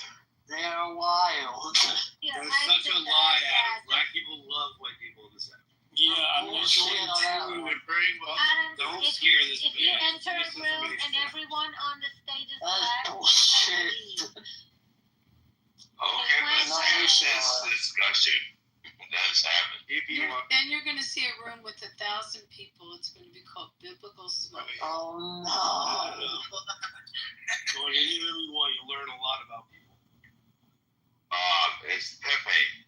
we don't want them to get bullied. I'm gonna say this. I find that you're wild. You're a good person. You're so cool. yeah. Okay, what's the question you want to have with black people? By the way, real quick, make sure you follow Pepe, Adam. No, tell me what question you would have with black people. Now I'm gonna tell you I'm a black man. KP, he's not gonna answer because he's already said he's out of here. He's not doing anything. No, I followed. Adam, No, he's here. Adam, I want to ask you this, Adam. What you mentioned earlier, you're worried about certain topics, putting your name out there when it comes to certain topics. Just that specific one. Just that. What Which one? What were you worried about sharing? I mean, Like, where were you worried it was going to go? Get your pussy out your mouth. Go ahead and say it. Say it like a man. You're Where- in a safe place right now, buddy. yeah, for sure. Where does communism like stem from? A bunch of fucking psycho idiots that killed all their friends. Is that communism? Yes, it's a communism. Are you fucking serious? You gonna ask the most idiotic question? I mean, read that bullshit. hold on. What? I mean, not idiotic. Just pull it all the way. It's a light subject for us. If that's a big one for you, we could talk about it, Adams. But I prefer not to speak about it. I mean, I don't want to talk about it at all. Okay, what country are you from? I live in the U.S. I live in Miami. Adam, Say what? do you like to talk about abortion? Hold on a second. No. No. Hold on. What country are you from? Adam, I'm curious. What do you like about roosters? I was on a farm for chickens and roosters, and that, what do you like about roosters? This app would make more sense if it had a breathalyzer test before you came on the app. And trust me, you guys don't want me to. The opposite, Joe. If they put a breathalyzer test before you enter the app, we would not recognize this app. Nobody would be Yeah, we would recognize this place. So here's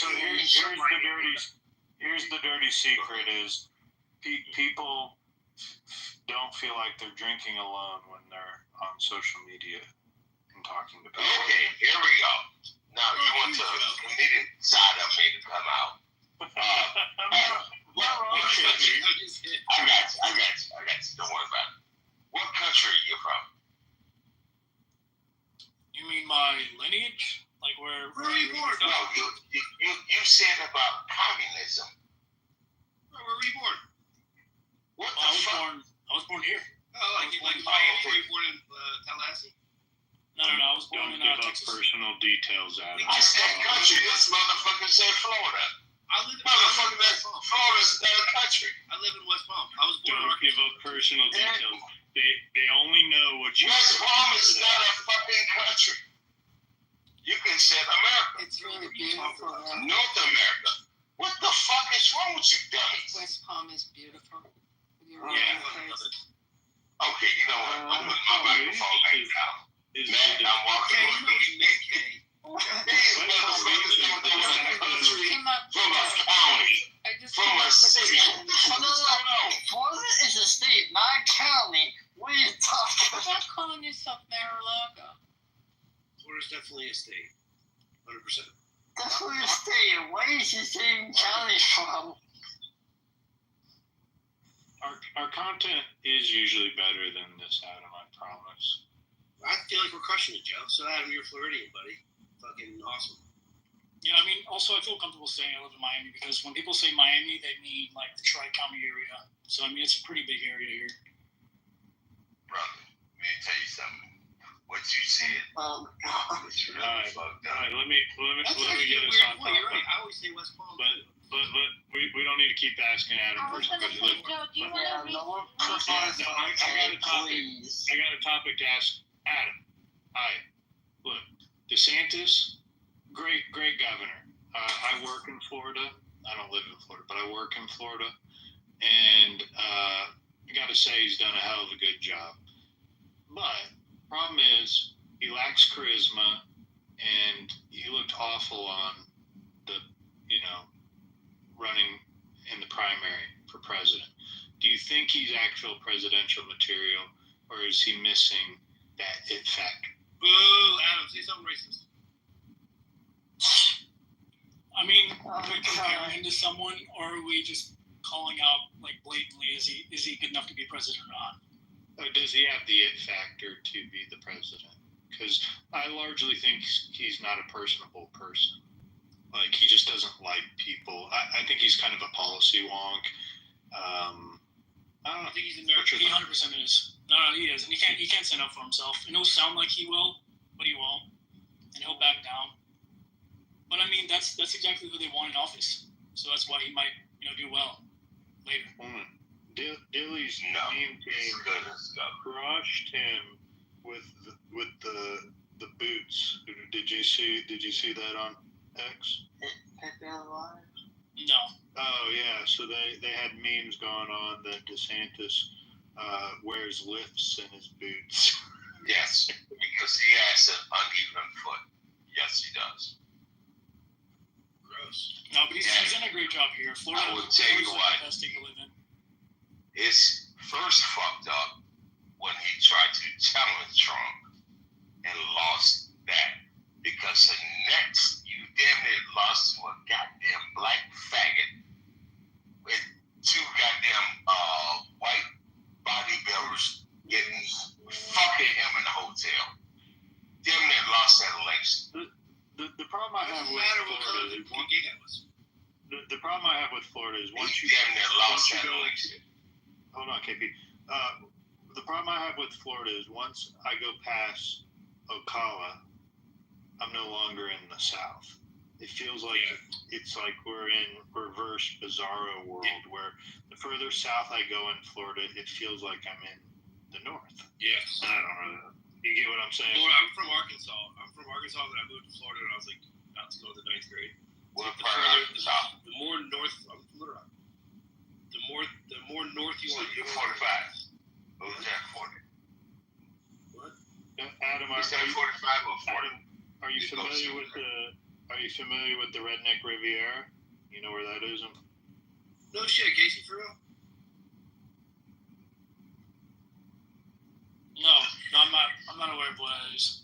But no, yeah, North Florida is literally Georgia. Everyone knows North Florida is Georgia, and if you go to South Florida, you're in Cuba. Well, no, it's more northeastern too. Like all the New York subplants are down in the south. Like the more south you go in Florida, the more northern it seems. The more north you go in Florida, the more southern it seems. It's like northern. Ocala and up. Tallahassee's like country as fuck. Like Tallahassee's like straight up country. It's fucking crazy. It's Georgia. Yeah, it's wild. But then you go to the Panhandle, like Daytona, Panama area is kind of like it's a little beachy. And then the bottom half of the Gulf side of Florida, the west coast of Florida is kind of weird. Have you been to PCB since Irma? Hurricane Irma? Oh, yeah. Yeah, I've been here for a long time. I mean, yeah, it's got destroyed, so. Yeah, I mean, I'm in West Palm. I don't know where you are in Miami, but if you're down there, you're down there. Yeah, so Casey, you're Panama City is the You say Little Rock, so you're 40. Okay, gotcha. Yeah, Little Rock. Panama City's the furthest east is the Redneck Riviera all the way over to Gulf Shores. They got that Floribama place, I think, or something. I am from Arkansas. Big Philly, Casey, nice, good shit. Where are you from? Fayetteville. Oh, no shit, you're from the college town. What the fuck? Fayetteville's where the Razorbacks are. That's where the what? Arkansas Razorbacks. That's fucking college fucking team in the fucking country. Duh. Oh, yeah. Oh. No. Let me shut you up. Let me shut you up right now. Let me shut your motherfucking ass up right now. We Golden Lions. If you from Arkansas, we Golden Lions. The Golden Lions? What the fuck is the Golden Lions? Oh, somebody said it. I think it's about UAPB, University of Pine Bluff. Goddamn Skippy. Yeah, I was born in Pine Bluff, but I don't know what the Golden Lions are. You were born in Pine Bluff. You don't know about what the fuck? UAPB, is that even a real team? It's not even a real. Absolutely. It's an all-black college, isn't it? Say again? Isn't it HBCU? Yes. Yeah. University of Arizona Pine Bluff. Yeah. Golden Lion. Yeah. The fuck? Yeah, the Razorbacks will shit about that, bro. The Razorbacks will fuck. You don't know shit about Towson Park? Oh, no. They will beat them in every sport you want to play. What the fuck? What the fuck are you talking about? UAPB. Fuck off. Oh, no. You about to get slapped in It's the like face. saying UALR, bro. No, you about to get slapped in the fucking face. I was born in Pine Bluff. I grew up in West Memphis. I went to college in Fayetteville. I've been here ever since. What year did you go to Fayetteville? What side of town? What year were you in Fayetteville? What? What years were you in Fayetteville? I started in 2008. Okay, so that was. Yeah, maybe actually. And I can probably tell you, if you grew up in Pine Bluff. No, I didn't grow up in Pine Bluff. I was born in Pine Bluff. I grew up in West Memphis. As much as I love Arkansas, I don't think that we should be talking. That's a one way to kill a real quick. Yes. No, but our families grew up together. Okay, you from Arkansas too? What the fuck did I just tell you? Oh shit. I thought you just went to college. How the fuck would I know about a Golden Lion? Yeah, I was born in 84, but I left in 99. I moved down to West and South Florida when I was Oh, man, then. Yeah, I'm 40. Oh, shit. Yeah, like, I grew up like when it was bad in Little Rock. Because Little Rock's bad, bro. Like, there's the HBO documentary banging in Little Rock. Like, Little Rock's bad. And then... That's why I asked you if you moved up for 40. Yeah, downtown Little Rock's shit now. Oh, yeah, she does, yeah. Yeah, that's like Little Rock Central High. You guys know about the first segregated high school, Little Rock Central. So when I was growing up, Little Rock Central had like cement walls and barbed wire around their football fields. Something I just learned about Arkansas. But here's the thing, though. I grew up here. My father is from Arkansas. My mom, Mississippi. Oh yeah. So we had to commute back to the family farms in the South and help out. So something I learned about Arkansas is that the chicken you eat is probably from Arkansas. Tyson. Really? Tyson's Arkansas, Walmart's Arkansas. The chicken everyone eats is probably from Arkansas. Yeah, we grow a lot of rice. We grow a lot of the rice too. Rice and foods. Yeah, we grow shit. We're the number two rice producer after China. Arkansas is the number 2 rice producer after China. Yeah, where the fuck is that little city at? It's a small city. Rice and foods. So you get your. We grew up with rice-a-roni, all that shit from right out of Arkansas. Every single. You're telling me Arkansas is find your own diamond. You can literally go to a place and find your own diamond in Arkansas. Yes. Murfreesboro, Arkansas. Only place in the world. Go and look at the back of your bag of rice right now, if you can. It's out of Arkansas. All your shit, rice and foods. That's what it's gonna say. So we'll just funnel a lot of the high schools and just kind of hop on the farms? Say again? You guys all just kind of funnel out of the high schools and hop on the rice farms? No. Some of us left. Some It's all the fucking. It's all a bunch of fucking. What are they? What are they? Fuck. What is it? Like not Ecuador. They're Guatemalan. No. What is? So I'm gonna let you know right now. They flew them all in the 80s, bro. They all came. No, I got this. Look here. Some Negroes left the farm. We got tired of motherfucking farming the farm. You gonna be an asshole because I know where you're going. Some of us went to college, universities, or a trade, asshole, and we became very, very successful, asshole. And some of us started other businesses, asshole. I can tell you guys definitely all on this app come after each other. Because everything I say just this entire time has been taken like an attack. So you guys just must all always be coming at each other's throats. No way. Not me, no. No, we talking about the assholes. You've kind of been rude. You've kind of been rude, Adam. Hey, I told you that. This is the nicest and most civil conversation we've had in like weeks. Yeah. So yes, you are correct about what you said. Yeah, I'll just make an assumption. Did anyone speak besides that asshole? It can be pretty aggressive at times. Baby, why are you cursing tonight? I fly under the radar. We saw something today. But when someone mans up, you got to man. It's not me that's cursing right now.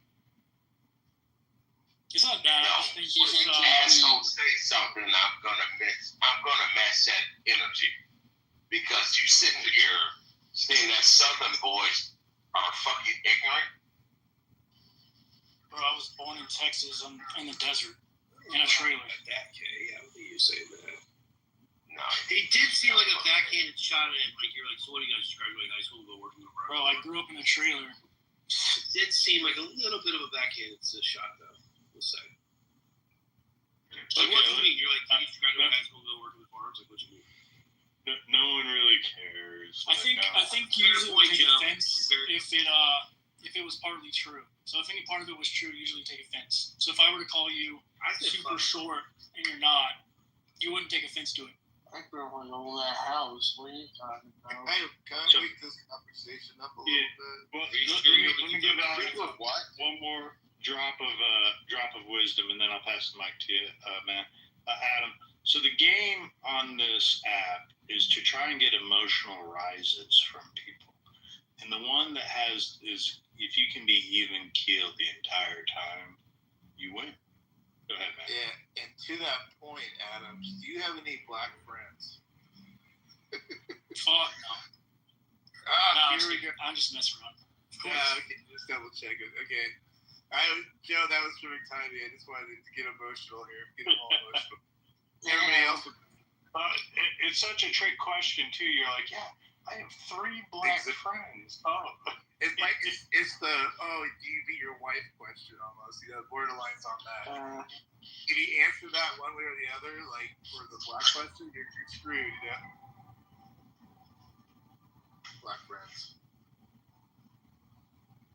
But yeah, Adam, just to let you know, you're probably seeing it in your hallway. I don't know how fresh your hallway looks, but you're going to definitely see a very racial tinge in the hallway. I don't know if you're noticing that already. It's very much about a certain group of people. Oh, boy.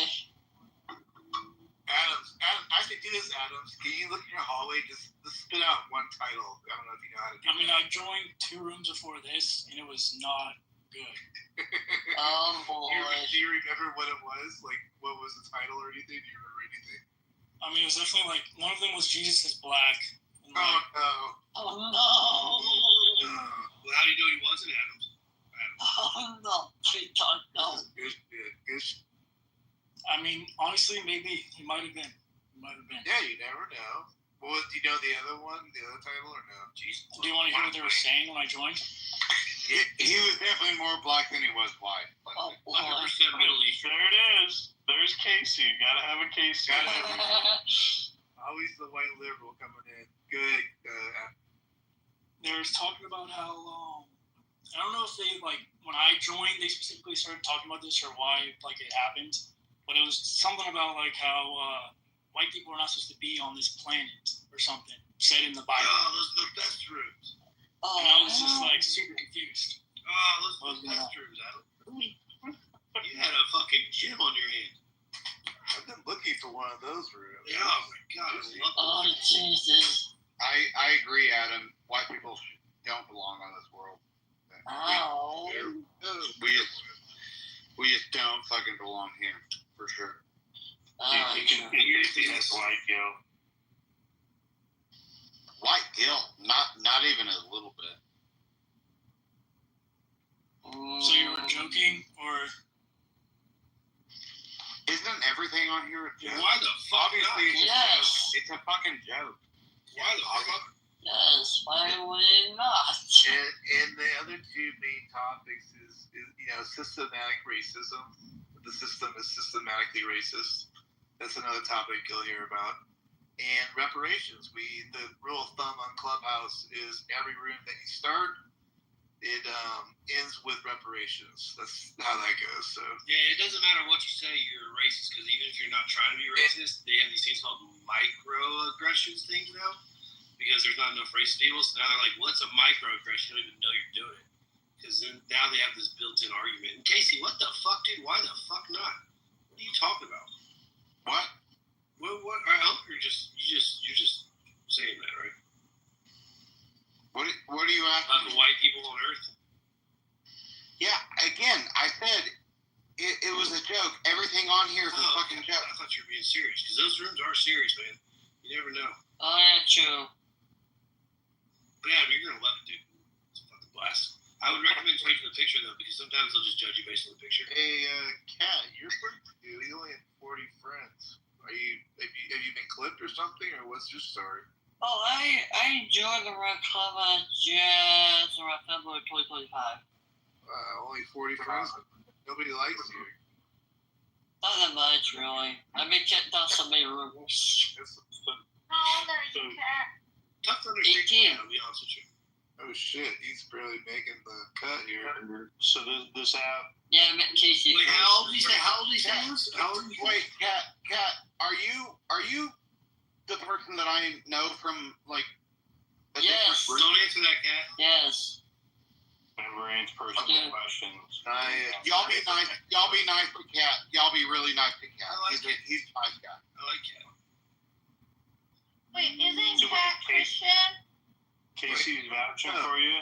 Now we got a problem here. I think Kat's Isn't Kat Christian? You're not Christian, are you, Kat? No, not really. His name. Christian. Are you Christian or no? No, not to it. Name Christian, not the. exactly what a Christian would say. This is exactly Christian. This is Aren't like you like we're in a 15 Trump years room. old? Why are y'all shaming people for being Christian? Yeah, where's No, this no, coming from? no. This is a 15-year-old Oh, child. God. Bro. Whoa. This is a child. Kat, how old are you, Kat? I said 18. All right, I'll ask you a couple questions if you're 18. If he's 18, when was he born? Hold on, if he's 18, when was he born? Yeah. That's what? 06. 2000 what? 06. 06. So what should he know? That would be something that like a 16 or 15-year-old wouldn't know. 18. I've got to think about. We should be able to snip this out. Oh, weird. So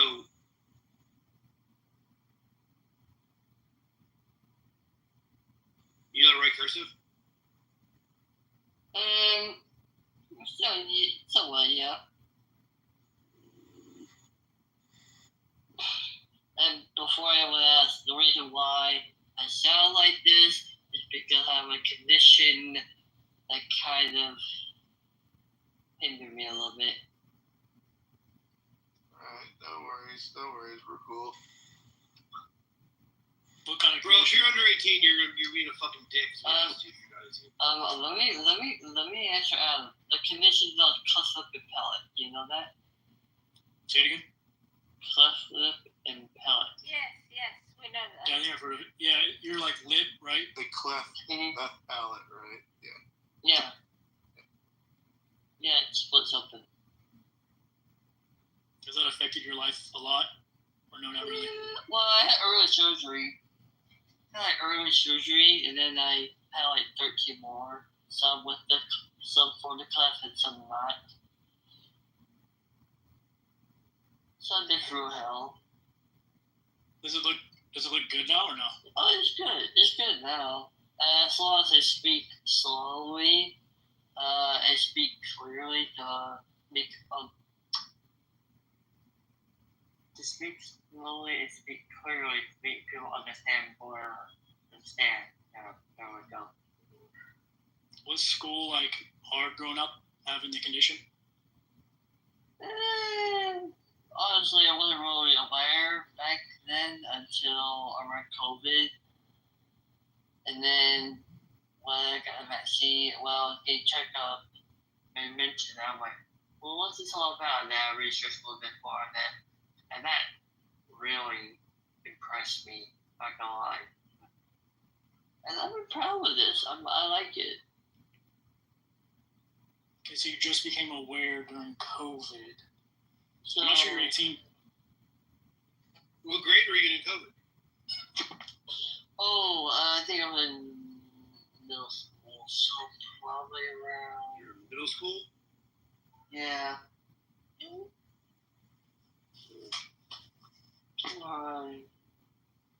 I'm not sure that's late. Somewhere around 14, maybe 13, maybe. I mean, who cares? Like, do you guys actually moderate? Yeah, who cares, yeah. Yes, absolutely. If I think someone is under 18, I remove them from the room because we do speak sexual content. Honestly, and we're true. not, we're not. We don't allow that. Oh my god, my ears hurt now. What hurt? What the The heck? Clubhouse allows it, Adam. Clubhouse allows them to be on the app, I think, 13 years old or 15 years or older. Yeah, 13. But if I'm in a room, even if I'm not mod, the kids gotta go. They gotta go. Yeah, I didn't realize this is what this app was. I thought this was like business. And then like all the rooms I've joined, it's been crazy. Yeah. Whatever you make it was. You missed it by 2 years, Adams. Yeah. That's what I was reading too. So about 4 years ago, the app was started by Silicon Valley venture capitalists, and I guess it would be 5 years now, 2020, right? 29. And they did this invite thing. And they made it a point to make sure that they had black folk here and business Silicon Valley people. And it started out pretty decent if you got the invite when it was invite only. A lot of people came on here with their real name and had conversations that were productive. And then COVID became kind of like this just war zone, and we had a bunch of doctors on here that was trying to propagandize their. You remember them? It's an amazing time. Trying to get us all to take their I love you, real. And it became like the war played out here on this app. Who's due for their booster? I want to make sure you all get your boosters. Oh, it's the best. And Adam, I'm gonna say this. Adam, no one you can find some business rooms, but it's gonna be boring. Adam, are you vaccinated? We're gonna look I have mine. No, I'm not vaccinated. There's no shot. Boom. High five. I'm gonna say this. Before I joined Clubhouse, I was in another app called Spoon. Does anyone know that one? So you're talking about school, like this? Spoon. Yeah, I mean that's for like specific communities. I don't know. I just saw the Clubhouse online and I thought it looked cool. Like, cause Joe, you said you work for yourself as well. But sometimes it's nice to just kind of, I don't know, chat with people about business outside of my business. You know, so I was kind of looking for that. And I guess that's not what this app is anymore. Based on what I'm seeing. We can find it. We can all talk business shit. No. I wouldn't talk about personal stuff on here. I talk in generalities about it. But I do legal consulting. I thought expressive. Expert witness work. Yeah, I definitely did not mean talking specifics about our business. I just meant like, you know how you said you like to come on here to get the kind of the pulse temperature check? Yeah. Same thing for business, you know. But I did find some groups that it definitely seems like it died. And I read some reviews like that online. It said that this thing died. Do you like crypto stuff or no? Literally, I would be pissed if you guys are going to sit here and change your conversation and tailor to me. No. I'm talking about the rooms. You like crypto? Like, would you like a crypto room, like Bitcoin or anything like that? Because we have those on there. Okay, just checking. Yeah, I'm not a crypto person. Business rooms in the morning time. You know, you're at the wrong time for business. 100%. I did look up. 1 a.m. We'll try that. Oh yeah, they do. Does what's that guy still run the house stuff? You know who I'm talking about? Explain a little more. The millionaire. Oh, Million Man. They don't do that here anymore. Debate the news is the only thing they do now. Okay. Yeah, they used to have. What was some of the big names on that? Well, Grant Cardone. Grant Cardone. Yeah, they're all in Chatter now. Real estate's still pretty big on the app. They're all in Chatter now. Yeah, you can still run it. There was the real estate group here, and you could get leads and deals. But I don't know how. I'm not into that. Yeah, So. Hey, what's Chatter? You said Chatter? It's like another clubhouse. Shit off of Clubhouse. So Clubhouse has its own. Like Clubhouse is like gutter trash, and Chatter is where all the drainage ran to. There's really two big groups on Chatter now. I think it was like some dude used to be on Clubhouse, started his own thing called Chatter. Yeah, it's Nelson. Hey, this was the information I was looking for. This was it. You're actually, in all fairness, Chatter, once it gets a little bit bigger, hopefully, is your best chance for actually a business discussion, because it's a little less toxic over there, to be quite honest. But Sarah, you want to ask a question? Sarah, go ahead. I don't know why you're asking in chat. If you can ask a question, Sarah, you're on. I don't want to ask any questions. Oh, after all that, okay. Nice. I just wanted to type back. Keep your mouth shut, woman. Get back in the kitchen. Good.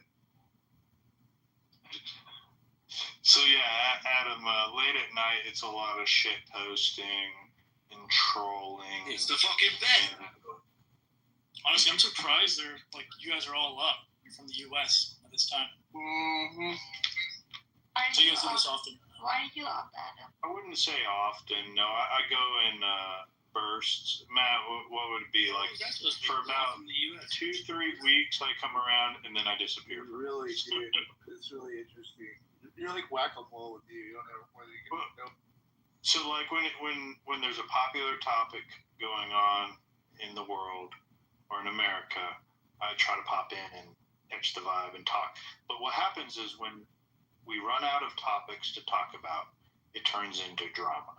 And I know right about the time, because I used to be on Periscope. You ever heard of Periscope, Adam? Every goddamn person has heard of Periscope. And I just want to say hi to Pepe. What's up, my nigger? My nigger Pepe. How you doing? Nailed it. Great entrance. So, but I mean, X Spaces probably is a great. I think X Spaces are a lot more productive than Clubhouse. So I've seen them. So honestly, not that big of a deal. I just like the concept of Clubhouse when I saw it. I was like, that would be really fucking cool. So I just kind of tried it. But I worked for myself, so I just got done with a huge sprint on a project and just downloaded this. Joined 2 rooms that were insane. I mean, it was insane what they were saying. Chaotic. I mean, it was literally just the most racist, hatred of white people. It was insane. I can't believe people spend their nights, their days speaking like that. Bro, you ain't seen nothing yet. Wait, what was the racist? Yeah, but what do you do with your life? White people? Is that what you said? Yeah, I mean, yeah. So the app was a lot more popular a few years ago, and I'd say there's probably only a few thousand people that are logged in at any given time now. But there used to be tens of thousands on, and that's a good way to say it, Matt. I mean, it was a good place to come here during lockdowns, and a place where you could communicate with people because, many of us couldn't go any places. Yeah. Did you just say Chatter was the up and comer? It's a spin-off of this. But it's seen as the spin-off. Yeah, I haven't been on it, but Matt has. Matt's got the invite. I don't have the invite, and I don't want it. It's all open to the public. Anybody can sign up right now. Oh, You don't get an invite. I opened the account last week, a couple days ago. Is it on Android yet? Yeah, they literally last night released it, yeah. I just saw. Yeah, I think it's going to pick up a bit. You guys should get in there a little bit just as a back of the Clubhouse, because this app is, I think, unfortunately on its way out in some form, I think. It's pretty bad, actually. Yeah, they always go through these social media audio apps go through like this rise up in popularity, and they're really successful, and then all of a sudden this drop off, and because what happens is it starts out as topics and then turns to drama. Do you know this feels similar to Spoon, if anyone heard of it? Yeah, I just don't get why it would be cyclical. Like, I don't understand how that's the case. Why can't it just stay on top? Like, it just doesn't make sense to me. Especially if you have high user adoption. I mean, how are they losing people? Because people want to be more negative around the world. I mean, there's always going to be rooms of people speaking like that. I mean, you create your own rooms. I created a house for positivity, not for negativity. Hey, Adams, they also record what you say, too. Just to let you know. What, this app? Yeah. Maybe add a little more fuel to your fear. So there's people that are on unwanted recordings, and then there's rooms that are set up to record. But yeah, the way you just reacted right now is how I suspected. You're like, in this room? Probably not. I don't know. Have you ever seen the movie Idiocracy, Adam? Oh, that movie! No. It's a Terry Crews movie. It would be a good explanation. It's like, eventually the productive conversationalists and enthusiasts end up leaving, and we're just left with a bunch of idiocracy. Yeah, this is like the bottom barrel of Reddit. That's how I'm kind of seeing it. Oh my god, yes. Yeah, that's a good example. Reddit is much more left leaning. This is more black empowerment. And then it's not even the hopeless. Dude, it was awful at one time. Yeah, but maybe I should hop on the boat. Like, maybe there's a reason. So maybe I should spend my nights, talking about black empowerment. Oh god. You're already breaking in. This is funny. This. I just think it's a good use of my life. My one life I have. Just spend my nights talking about that kind of stuff. It's like they get around and kumbaya, and just discuss like how we was kings at one time and stuff. I have to say that we've become a little extra spicy since we've all been on the app together on these various topics. We came in just like Adams. When you say, Joe, I mean, you get a little bit more experience. You say you're on Periscope, but you know what I mean. Like, we were pretty fresh and like, what's going on around here? Yeah, that's literally me. I had a sense of the direction. Yeah, I had a feeling too. I think the big shock for me was, honestly, it kind of confirmed everything that I kind of already knew. But since I'm in like this hub of, successful people that are all very driven, I kind of forgot what it was like to see what, the bottom barrel girls of the internet looks like. Oh yes.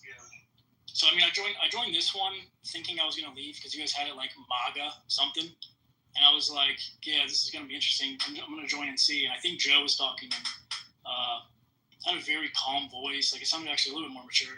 So I stuck around. It was good.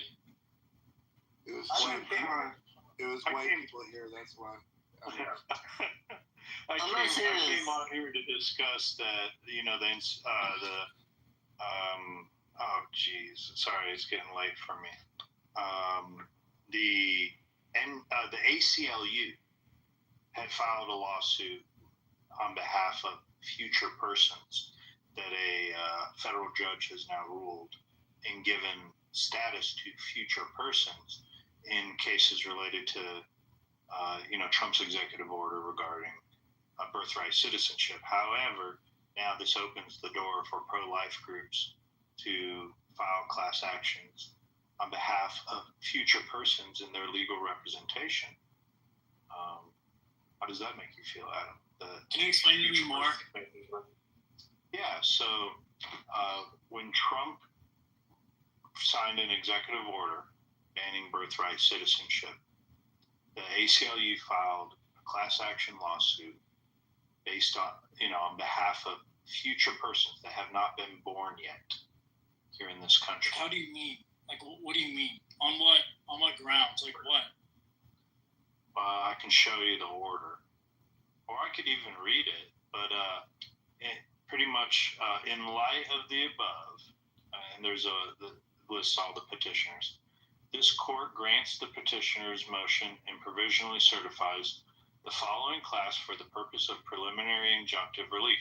All current and future persons who were born on or after February 20th, 2025, where that person's mother was unlawfully presented in the United States and the person's father was not a United States citizen or lawful permanent resident at the time of said person's birth, or the person's father resident at the time of the person's birth. So essentially the federal judge is granting future persons as a class and trying to create a nationwide injunction, even though the U.S. Supreme Court has ruled that, district judges can't do that.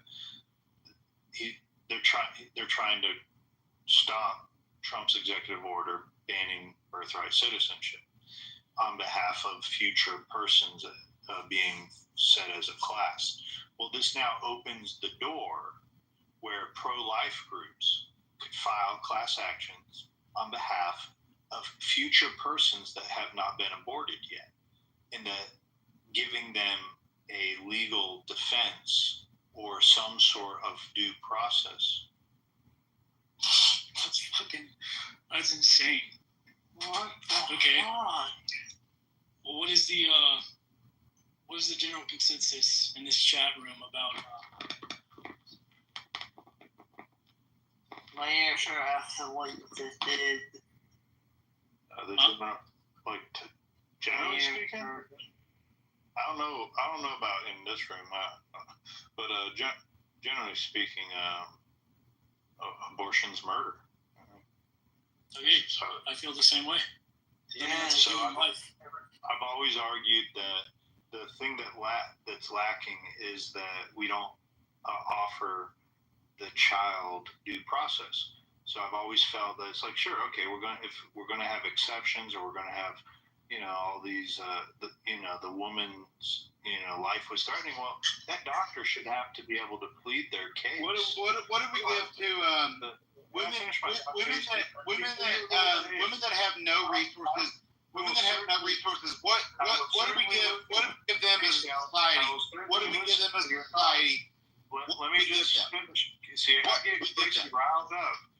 When I talk about preventing babies from being murdered, that gets Casey all. No, it's not about babies being murdered, and you know it isn't. Because if it really was, then you would be a lot more serious about it than you are. I'm very serious about it. It's a fucking ridiculous argument. It's not about babies being murdered. It's about the idea that we, as a society, with their bodies, and yet we don't create resources for poor women, for women with no resources who are pregnant. We don't create any resources for them to have fucking babies and like to fucking take care of their babies at all. I think my question is, like, I've just always been confused about the dudes that are out there that cuck for women and, like, literally suck their toes and don't have an opinion if it's not specifically supporting the women.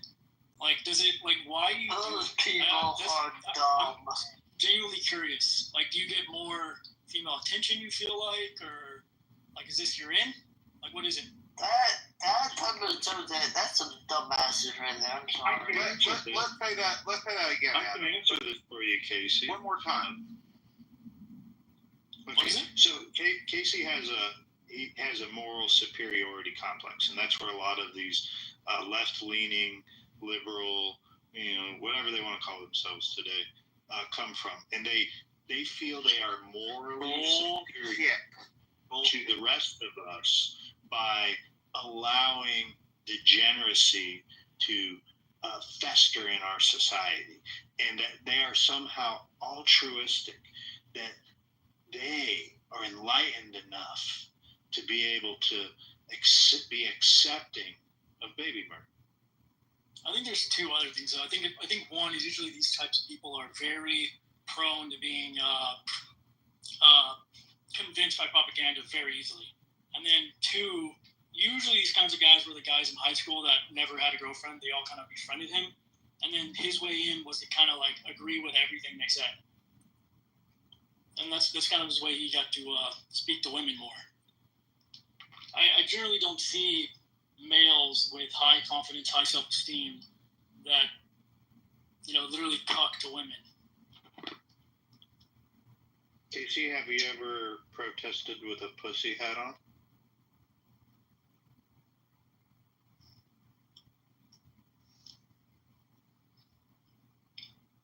I'm not trying to be mean either, dude. Like, honestly, I would say you take a step back and just look at everything you believe in, as terrible as that sounds, because it just honestly does not benefit you as much as you think.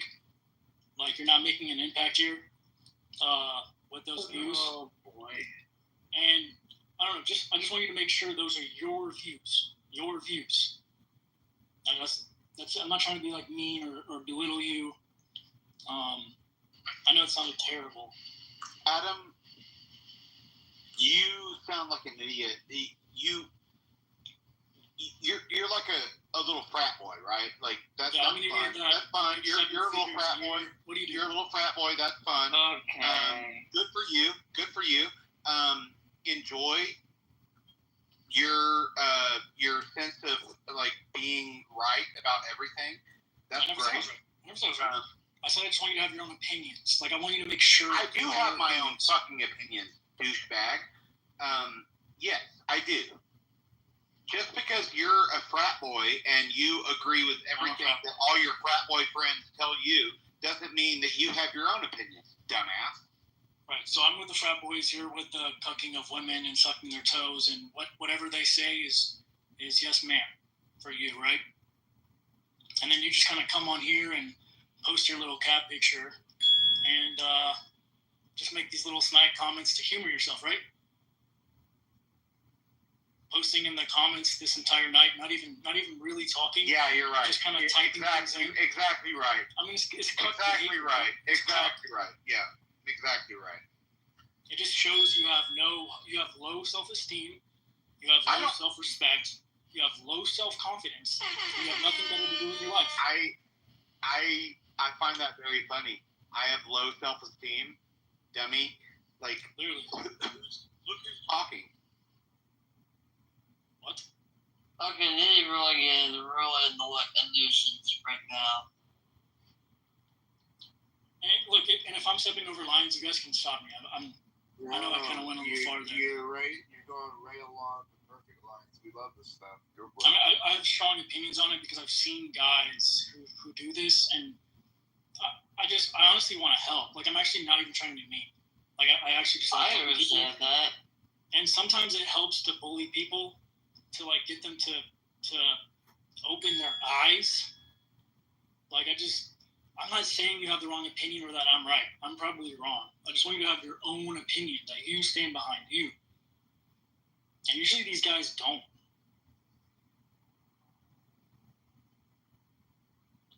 You know what would help this is if you tell me one belief that goes against what women would usually go for. You have one? Anyone? I would assume not. I mean, I might have a guess, but I'm not an answer really. You can answer on your side. I mean, it seemed like you were kind of hopping in on the team, on the Puck team. I want to say money, but no, maybe not. I want to say money, but no. They probably want more money than that. They want more money, I said. They want more money? Yes. Okay, well, So you are a believer that they should make more money? I'm not saying I'm a believer. I'm just throwing it out. So they should make less money? No. I'm just throwing it out. I'm not really being a whole part of this situation. I'm just saying. I mean, the conversation was, do you have a belief that goes against what a typical woman might believe? To prove that you can stand on your own two legs and think for yourself. Yeah, I do believe. But not that what I don't believe. I think they have their rights. They just have to respect other people how they believe. Okay. I just want you, I mean, if that's kind of who you are, like if that kind of hurts you a little bit on the inside when I said all that stuff, I want you to realize that there was a reason for that, and that I genuinely mean it, that you should just take a step back and just look at all your views and figure out what kind of belief systems and principles you have as an individual, not what a group of females that are giving you some attention for agreeing with them and kind of acting like the gay best friend that sucks their toes for attention would say, right? So I would literally just gain like just write down your principles. Like who are you? Like what do you believe in? Right? Yeah, of course. I'm open to everyone. I also feel bad. Like I don't want to like step on people, but I generally do believe that a little bit of bullying can go a long way. You know, I was bullied for growing up in a trailer, and it's one of the reasons why I pushed so hard to make it where I am now. You know. Mhm. Yeah. I understand. So there's one side where you're like, oh man, you're a piece of shit for bullying me, like you're oppressing me. And there's the other side of like those people are kind of right. Like most jokes are half true. Like most hurtful things are half true. Yep. And if it hurts you at all, even a little bit, it was true. Well, I'm just going to say good morning real quick while there's a break of silence. Good morning, Sarah. I don't know if you're still awake. You're probably She is not here right now. I'm sorry to say that. Yeah, Sarah exited the building. Yeah. Oh, shoot. I didn't see that. Yeah. Okay. Well, good morning to anybody. I've already had a good night's sleep, and now I'm trying to catch up with your room. Yeah, we've been talking about some various topics. Adams is new to the app, so we've been kind of breaking him in, trying to get him all sorted out. He's a little bit on the fence whether he's ever returning back to this app or not. More now than never. Yeah, probably. So that's where we are, Beth, right now. If I can find like cool people like just to chat with here and there. I mean, I know Joe kind of said he kind of hops in every couple weeks or so. I think that'd kind of be my board. Well, I mainly just wanted to see what it was about. I'm fine with talking to you. You seem like a chill guy. Thanks. Yeah, Adam, I'm looking down through the audience, and there's some really great people that are in this room. Some may have fallen asleep already, but yeah, you're in good company. You want me to wake him up or no? Yeah, and if anything I've said sounds slightly delirious or grammatically wrong, just understand I've been up for over 30 hours working on a project. And I just downloaded this, so. Good place to blow off some steam, Adams. You came to the right place. What's that, Jeff? Yeah, it was spot on. I mean, when I don't hold back. Look, these people need to be bullied. We should bring bullying back. That's the whole problem with where our society went wrong is we used to shame folk. And now look what happens. We have men dressing up as women thinking they can chop their penis off. It's all gone wrong. Mm-hmm. I don't fully blame them either. I mean, it's just things have changed so much, and propaganda works. That's why it's so real. Like propaganda really, really, really works. So I don't blame the person. You know how they say like a dog isn't bad, the owner's bad. I think people are very similar. We're all animals. We're all kind of wired the same way with our dopaminergic systems and all the sorts. Yeah, true. I don't blame people for going whatever route they do. I just want them to look in the mirror and figure themselves out. I just think it's a sad life. Like some of the things I heard tonight were just awful, and people just spend their nights on this app, just kind of talking shit about a race or whatever for no reason. I just don't understand what you're doing with your life. Like, you don't have goals or anything? I'm not like those dumbasses. I can talk about any positive and respectful. Okay, outside of that, what are your goals? Right now I'm thinking of becoming a filmmaker, and if that doesn't work, I might do art as well.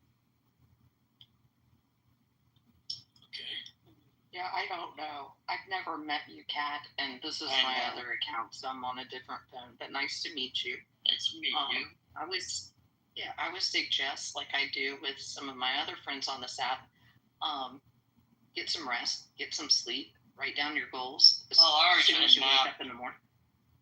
Oh, you took a nap? Okay. Yeah, a few minutes ago I took a nap. I'm like, And today's my day off for college, so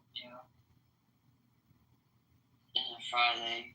Fridays I don't think it's like having the right goals. I think for a lot of ambitious men, we like the sound of goals and targets.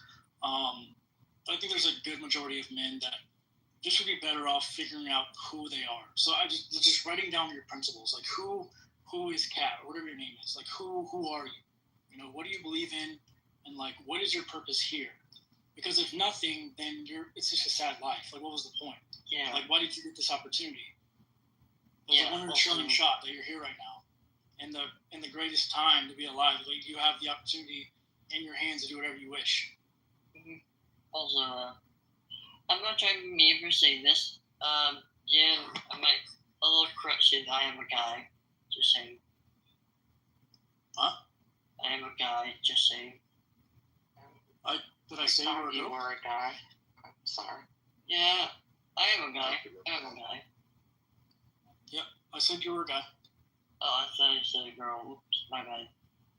I think Adam does bring up a great point, though, because there's only X amount of time you're on this planet, and if you really think about it, like, what is the average lifespan? About 80 years, is it now? I don't even know where it's at right now. Almost to maybe 100 now, because there's some 100-year-old people out there. But let's just say that it's probably about 80, though, right? Yeah. Okay. If you said you're 40, Adam. Did I hear you already say that already? Maybe that was somebody else. No, I would like to ask how old you are. Maybe halfway there. That's my point. What is it? Oh no, I'm sorry. Go ahead. What were you asking? No. I want you to tell me what you think my age is based on our conversations. Actually, I'm only going to go mid-30s. I'm going to go young, actually, on you. I think you're about 30. 32. Maybe 40. Yeah, I'm 24. Damn. Oh, wow. Wow, you speak like my son. You would get along with my son very well. Wow, that's cool. Yeah, I do well for myself, but it's because I worked really hard and I wrote down, like, I had to figure out who I was. And and I had to figure out what my purpose was here. And I think everyone should do that, or your life will be it just won't be good. Like you'll end up very sad. What is everyone's regret when they leave this earth? They regret not going after the things they wanted to, right? Or wasting time, or not taking risks, when at the end of the day they knew that no one cared about their so-called failures. Like, no one cared. Let's ask our resident gay liberal. Casey, what is your purpose here on this show? Oh, yes.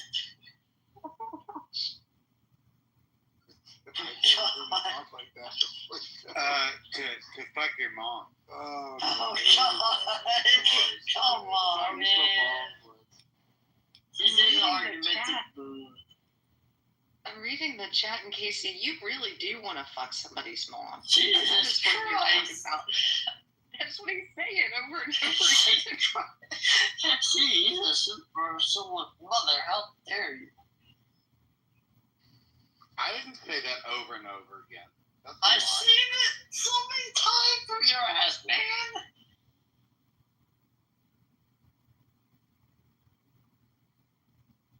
Casey's been very hostile all night. He did apologize to one person already earlier, so at least we got that out of him. But yeah, most of the night he's been definitely on edge. He's probably Australian. I read the teaching some stories, so I don't know. You think he's Australian? He's a teacher. I think I heard correct, right? Teacher, okay. Oh, that Casey, are you a teacher? Casey, are you a teacher? Oh. Gay liberal teacher. Why are there so Maybe. many? Wait. Hold on. Before. Let me ask this question. Hold on, Kat. Why are there so many homosexuals in the public education system? I don't know. It was like about 20 years ago they started pushing out all the old teachers, the principals that were being hired were queers, and then all of a sudden, then they hired a bunch of teachers that were gay. I mean, is there a gay agenda on the youth going on right now? I don't know, honestly. Exactly. Just love a homo. Exactly, dumbass. Exactly. That's exactly what's happening. Okay, Casey has been discussing a lot. Okay, fine. It's for grooming. That's what someone said in chat. I don't know. Oh, God. Honestly, you know what? I'm not going to talk now. I mean, I would assume, like, a lot of them had a hard time growing up, you know, especially, I mean, not long ago, it was very looked down upon to be gay. I don't know, maybe they have someone in them that's like, I wanna be the guy that's, you know, around boys who need that person, I guess. I don't know. I think they're trying to poison our youth to try and prevent any strong masculine men. Hey, Joe. Do you think that's such a fucking stupid thing to say? What are you doing? What are you doing to gird the loins of the youth of the masculine youth of tomorrow? Like what the fuck are you doing? Huh? Bitch. Not working in public education, kids. Joe, do you think this is a considered effort to depopulate us too? If you could flip the men to where they're not reproducing, I mean, are we going down that road? Is that that's not a conspiracy theory, right? Don't go that far. Look, I'm actually not a conspiracy theorist, even though I do have questions about what happened to the Malaysian air flight 11 years ago. But the liberal down there doesn't like me talking about that. But I still question what happened to the flight. However, no, I don't go that far. I think everything is about politics and power, bro. It's all about, you know, everybody wants to rule. Right now. And faith and religion, it's a conflict between good and evil is the underlying issue going on. But the drive for power, the desire for power, is what really drives everything. Agreed. Yeah, but this is innate with mankind. Like we're built to conquer. kings that had it all would still just be bored with their 20 wives that are feeding them grapes and then just go fucking conquer another territory for no reason. I mean, it's kind of in our blood. I mean, it's innate. But what's great about, a free economy, capitalism, is we can kind of build on top of each other. So we can all help each other and get value in the marketplace and then kind of build together. I think most masculine men, though, would have the traits and characteristics to be the type of men that would now want to go and subdue themselves to being paid, $30,000, $40,000 a year and having to teach, little kids that don't respect them. Versus going into a career like law, as you were in, Joe, and getting paid a lot more, and actually having a career to support their family. So I just want to ask a question to you, Adam, since did you just graduate from college? No, I graduated early. Okay. So what is your life plan? What career are you looking at? My career? Currently, I'm building a marketing agency, but I've been building up a board, and I have a few mentors on with me as well within the private equity space. So we're looking at rolling up blue-collar HVAC businesses in the coming couple years. That's interesting. Currently just building cash flow businesses, just simple blocking and tackling in the terms of business. Just making good money from an agency. Very boring stuff, I know. No, very fitting coming from Florida, the home of the air conditioner. The only state that matters, Joe. The only state that matters out of the 50. What would we do if it wasn't for Florida inventing the air conditioner? Oh yeah, we're dead. We'd be dead. It's funny that you say, or that who was that? Was it Adam? Who said that that it's funny that people don't that people become teachers instead of going into law. Well, guess what, asshole? I have a law degree. I worked in law for 8 years, and I decided to go into a different fucking career field for my own fucking benefit. Fuck you, asshole. Yeah, dude, I mean that was my plan. That was my plan too. I was gonna go to law school and spend a lot of money, get in debt, work really hard, and instead of taking the associate route and kind of building my way up and actually having a solid paying career for me and my family, I was actually thinking about going into doing education and making like $35,000 a year and being spit on by little kids. Yeah, you're right. Yeah. That sounds great. That sounds great, Adam. That sounds great, Adam.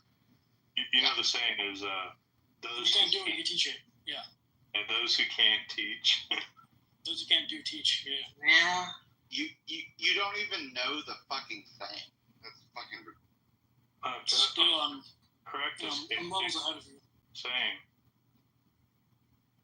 I mean, you don't think your purpose on this planet is to protect and provide for your family? What about your mother? Like, what happens when she turns 70, 80 years old and she has healthcare bills and you were her only son? I don't know how many siblings you have, or if you're just passing on the baton. But I mean, what is your purpose? What can you do? What can I do? Oh, my mom. You can't do much. You make $30,000 a year teaching little kids. It just. I make a lot more than that, motherfucker. What are you? I mean, it's not a big difference. I mean, we can move up to $50,000. You can't do anything. You can't live. What can you do? You're scraping by, dude. You're living paycheck to paycheck.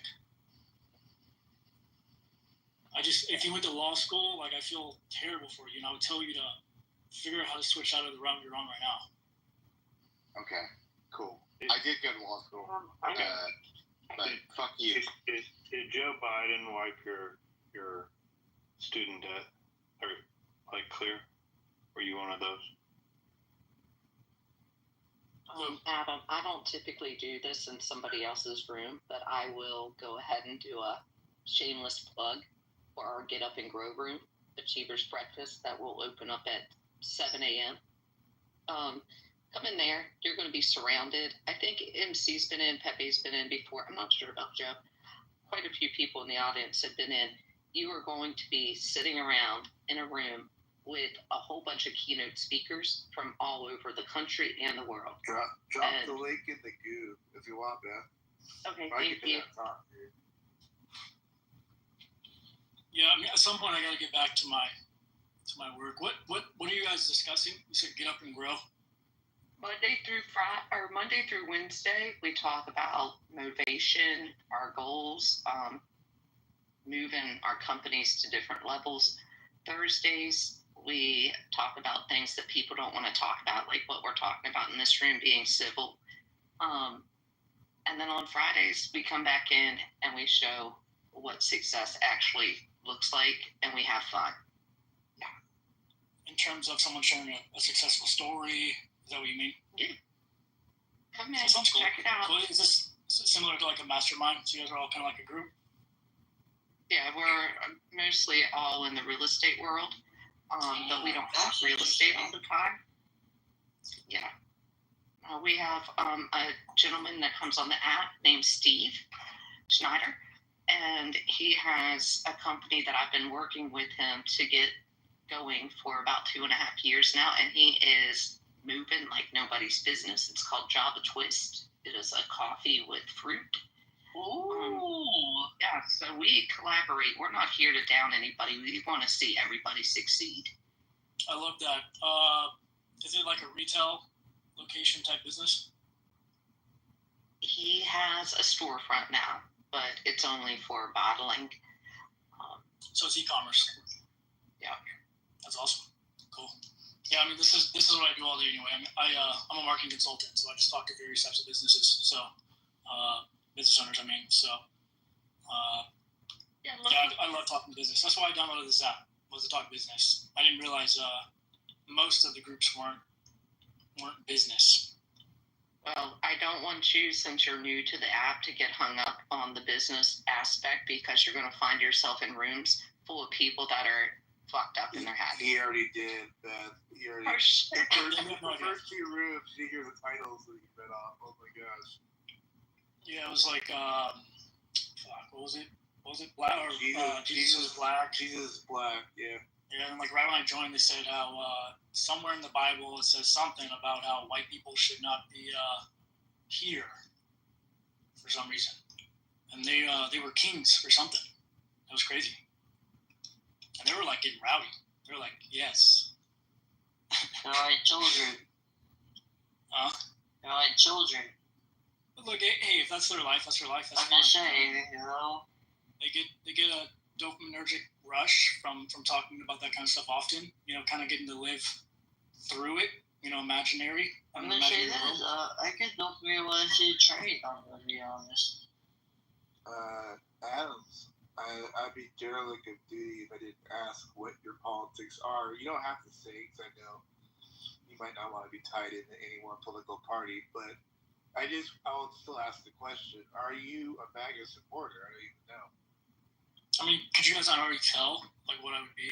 Well, I got an idea, but it's just kind of okay. I'd go with that. That's fine. Yeah. It was pretty easy. No, I know, but I just want to make. Always like. I mean, I thought it was blatantly clear I was a radical left. I love the triple. I like that triple. Yeah, I'm with Casey on this one. You know, we just gotta progress the world forward. Don't stop. Don't think about values or anything. Let's just fuck up our world. Let's fuck up traditions and culture. And that's exactly what I'm saying. Let's make the world a harder place for young women and for young males as well. Let's fuck up. Yeah, that's exactly what I said. Let's fuck up traditions. Let's fuck up values. That's exactly what I said. Let's have teachers go and teach other kids who went to law school and then decided to not go into a good career to provide for their families. These are the men we need in front of our children. So I'm glad he made the switch. Men like Casey is the man you want to have teaching your children. You know.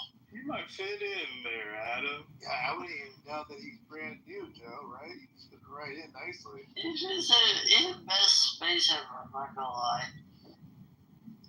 Space guy.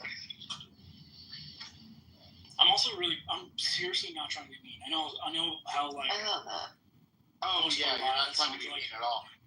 Has anybody ever told you that your smile looks like shit, and it's really Okay, funny. dude, you're It's just really being funny. mean, aren't you? It's funny that you think that women would be attracted to your smile. It's the fake ass. It's the most fake ass fucking smile I've ever seen in my life. Dude, you have a picture of your cat on there. I mean, it's just Yeah, okay, John, please. Alright, I don't have a picture of a fake ass fucking smile on my profile. Like, you can't even smile in a picture. You can't even do that. You definitely got me, bro. I definitely want your life. Do you want to trade? I really want your life. How old are you? 40 and you're a teacher?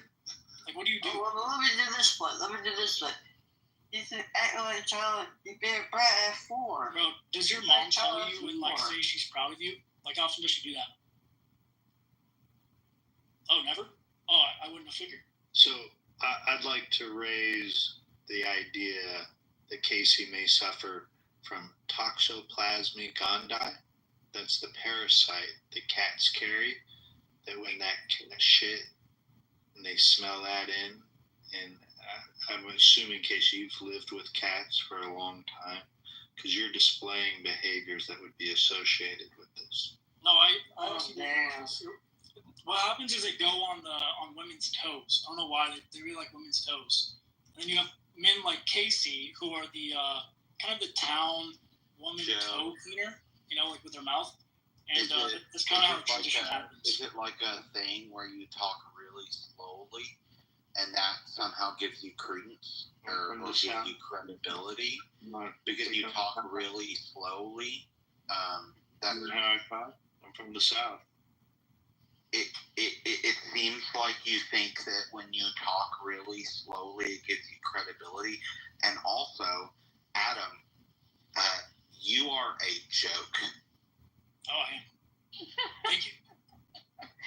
I'm sorry, Adam. I didn't mean to laugh at that.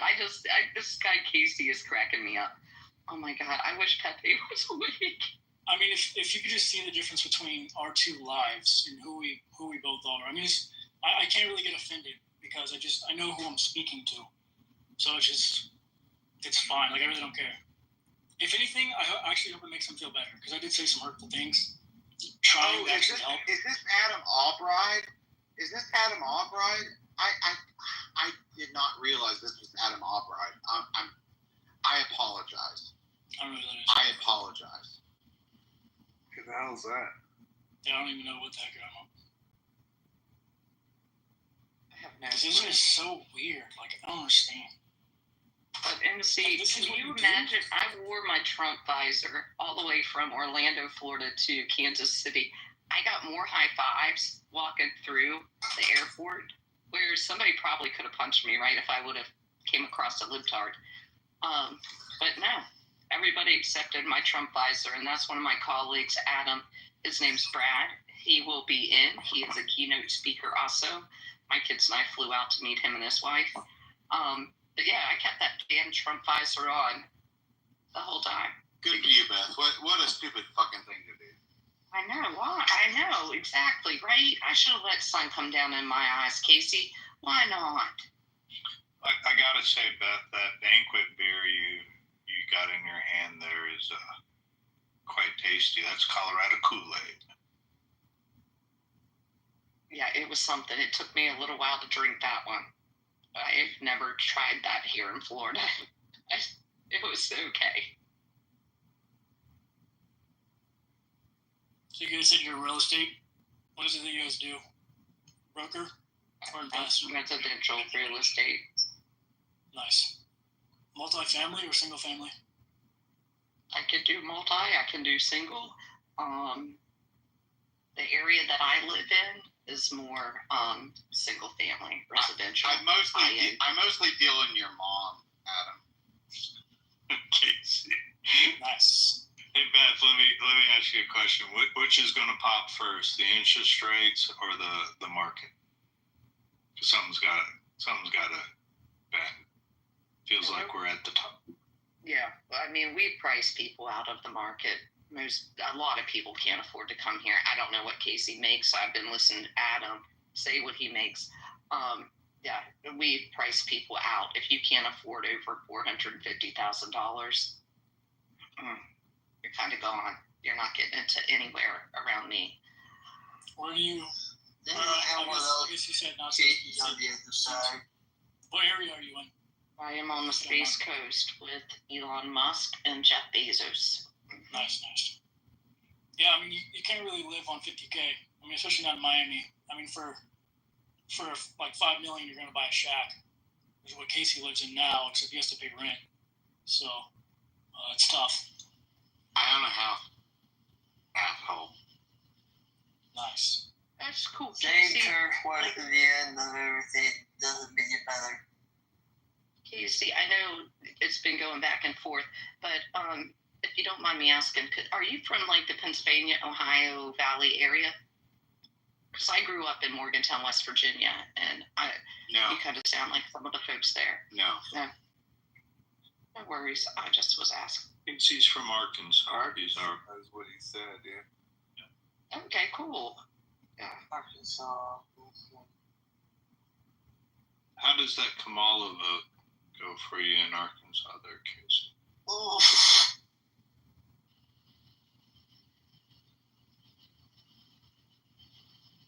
How did your mom's asshole feel? I knew that was coming.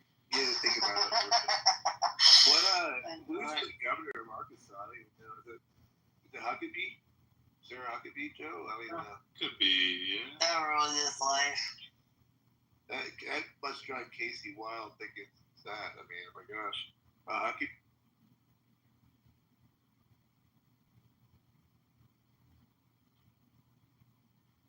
I actually have a question too. Yeah, that ugly cross-eyed bitch is my governor. Yes. You see her every day on TV. Casey, do you like being in a chat room like this? I don't get why you'd want to be in here.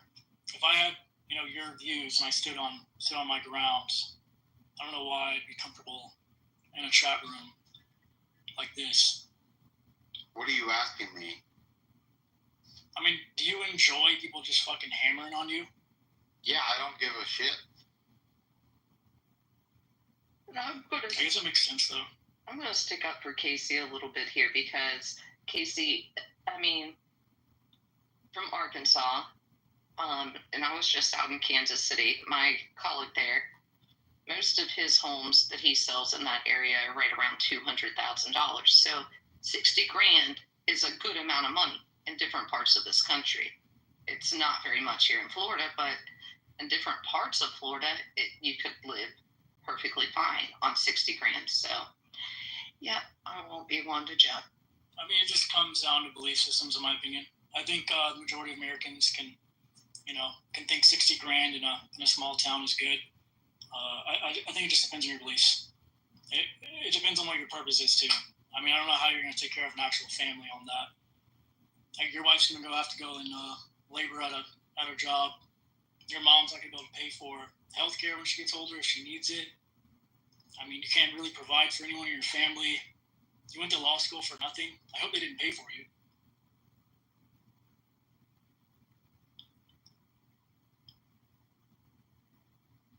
I don't know. I just know that people that go into law, they can make really good money. I'm not gonna lie, cool. How do you say Chloe Bailey? I don't know how to say your name. Sorry, man. But what you just said that just made me crack up. Okay, continue on. Like, what do you just say? Comments and don't go on.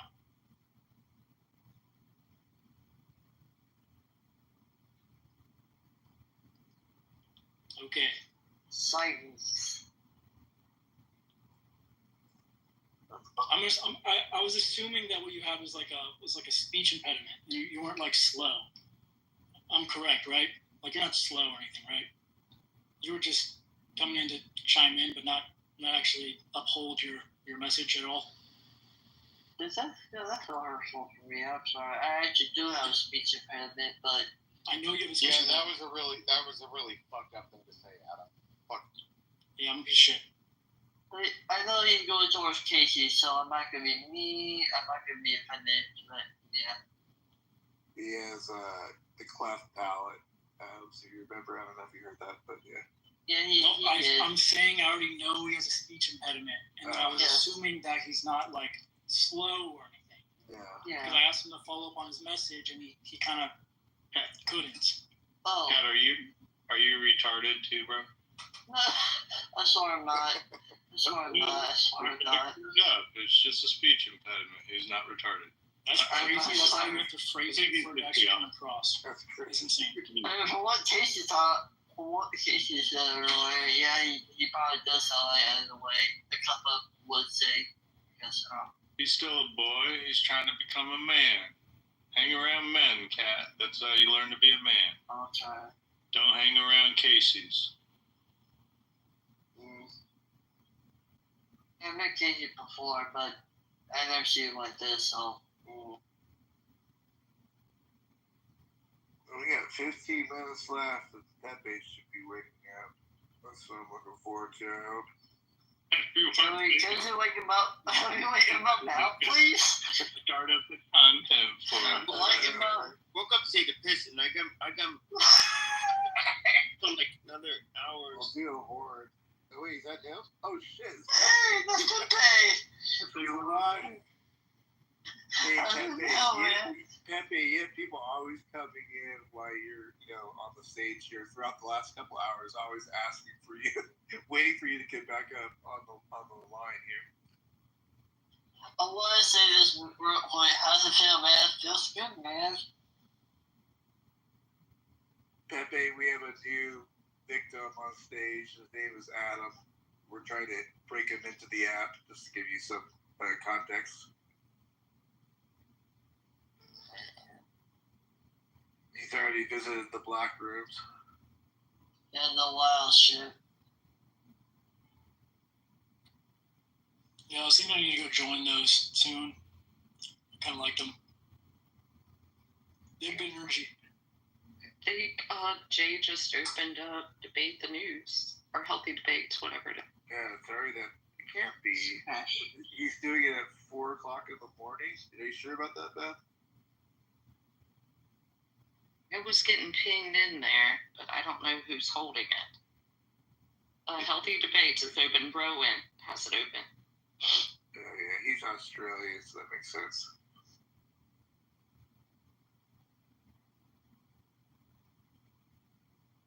I wonder what the name of that title is. They don't have one because Rowan, I don't think, has access to put a title. I'm not sure. Jeez, I had access to a title. What the hell?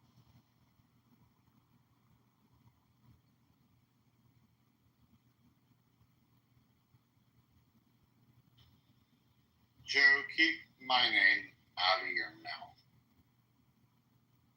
Ooh. Wow. Or maybe that's M. What is your fucking name? MC. Yeah, keep my fucking name out of. I didn't mention you. What are you talking about? What did I never mentioned you. I mentioned this. You never mentioned you. It was Joe. I didn't say nothing. Casey? Yeah. Yeesh. Gosh, he was so angry for the last 4 hours, Casey. Gosh. I think people confuse our voice, MC. What's up, guys? We all sound alike, Joe.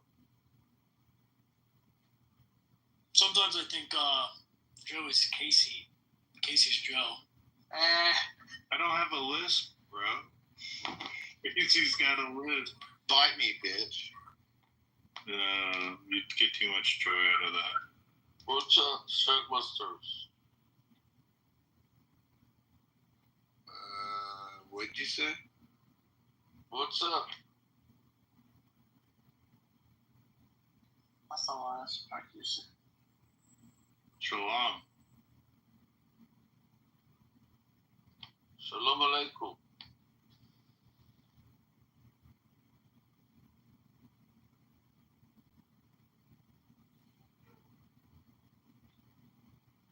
Okay, we need a spicy topic, Casey. Say again, bitch. We need a spicy topic. I don't know, your mom's asshole. So that is the lamest joke. ever. I'm sorry, but that's the lamest joke. Nasty liberal. Nasty guy. That's the lamest joke ever. Keep calling me a liberal, though. I mean, it's funny. You keep calling me a liberal. It's real fun.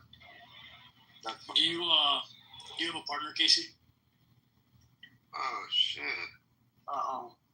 I did have one, but then I accidentally broke your mom's asshole, and then I didn't have a partner anymore. So sorry. Yeah. I wasn't even trying to be like offensive or anything. I'm assuming you were kind of swinging another way. Light in the Which is fine. That's how you say it nicely. You're pretty light in the loafers, aren't you? Light in the loafers. Let's see. Who asked that? Was it? It was your mom. MC. It was your mom. Who asked that? You have that like the lisp. You know, like the kids you had in high school. Oh no. They had like the lisp, and you were like, you kind of knew. You know, you kind of knew, but you didn't say anything. Adam, I'm kind of just trying to hold my tongue. Do you think that it's fun to make fun of other people's speech impediments? Do you think that is that fun? I can't believe I'm in between this. Does that make you feel good, Adam, to make fun of people's speech impediments? It wasn't regarding your speech impediment. It was kind of like a lisp is a speech impediment, dumbass. All right.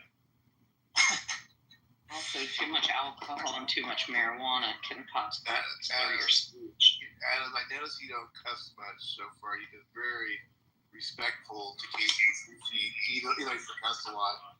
But this is the part where you just call him a faggot, okay? And you just gotta move on. I'm just helping you along. Yeah, I just that's not who I am. So. Yeah, I like that. You kick back in a year if you're on this app still. You'll be saying that. Don't worry about it. Yeah, I don't think I'll be on here too much. MP, you call me a faggot, and I will fucking you call me a faggot. How about that? You like it when they call you a faggot? Sorry, say again. You like it when other men call you faggot? No, bitch. I don't. Bitch. No, you're a bitch. But you're a bitch too. Oh, shit. Casey, when you rape your cat, it purrs. Tiny dick. Oh shit. Be original, damn it.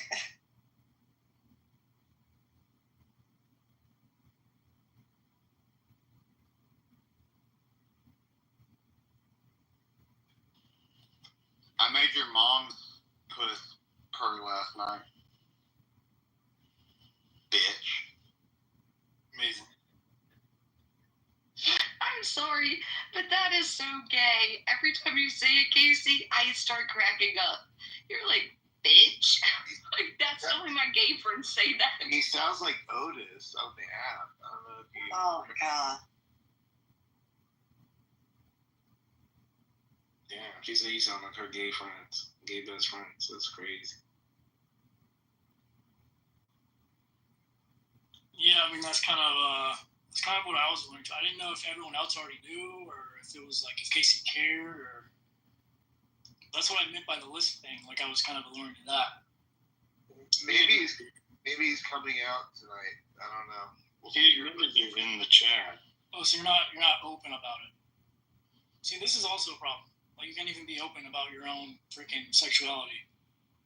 I am very open about it, dumbass. So yeah, are you straight? No, I'm gay. I'm gay as fuck, dumbass. I knew you didn't care. I knew you didn't care.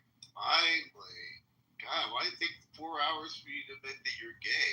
Wow. I admitted it a long time ago, bitch. No, you didn't. You never did on stage. Not on stage, but in the chat, I did a long time ago. I did. I kind of thought we all Knew. I mean, we knew, but it's always. I have to ask you a very serious question. We ask my country. Why are you gay? That's true. Classic Lord Blood. Yes. Yes. Lord, restore the faith. Why are you gay? Why are you gay? What do you say gay? Why do you eat ass? Why your mom Stop saying your mom joke. Stop saying your mom joke. Yeah, that's like, it doesn't even make, it's not even like, I don't know, it doesn't even hit. It doesn't sound weird. Stop saying your mom joke. Be original. Yeah, say something like, well, you're recycling Nigerian jokes. So anyway. No, you just really say your mom joke often more and more. Like, because if we're going to talk about moms, I'm going to say, like... actually, Ugandan joke, sorry. Why was your Ugandan? You can't even say the why right was your mom's country. so fucked up while you were in here? That made you come out so weird. Do what? Like, what the fuck? Why did your mom give you childhood vaccines and made you get... Why did your mom drink on alcohol when she was pregnant, Casey? Okay. She didn't. Mom drugs is just vaccines? Is that a real question? Like, my mom got vaccines when I was a child, and we're supposed to think that vaccines are bad now? We didn't think vaccines are bad. What are you, a Zionist? That makes them? A Zionist? Are you serious? Yeah, the Zionist Organization of America that started that bullshit. Do you not read? So you're not a Zionist, but you are like a Trump supporter? I'm a Jew Trump supporter. How are you a Trump supporter and not a fucking Zionist? I'm a Jew Trump supporter. I mean, he's just doing what he got to do to save his ass. You sound like a dumbass. No, he's not. But why are you? I understand shit. My question is, why do you have those beliefs if you are a Jew? Why not stick with your, the beliefs of everyone else around you and your family? Might be a hater. Why you be a hater? No, I love it. Man, he's obviously doing what he has to do, so Mossad doesn't fuck with him. Hey, do you study like Jewish? Okay, Adam, okay, because you're new to the app, you are going to run into a large Jewish community. I'm not new to the app. I've been here since 2020. I don't give a fuck about the Jewish community. You can suck my dick. No. I'm not talking to you, Lord. Oh, okay. I'm talking to Adam. Lord, he was asking the question, but he's going to find a lot of Jews that are Trump supporters. I think that was the question he was trying to ask you. Wow, that's crazy. Yeah, what? How I feel about Zionists. No. I'm on the same boat. I'm just surprised. Lord's not a Jew. Like, he just Trump. I am a Jew. Back to the real Jews. Read. I mean, if I was a Jew, I would stick with the winning team. Do you know what a BHI is?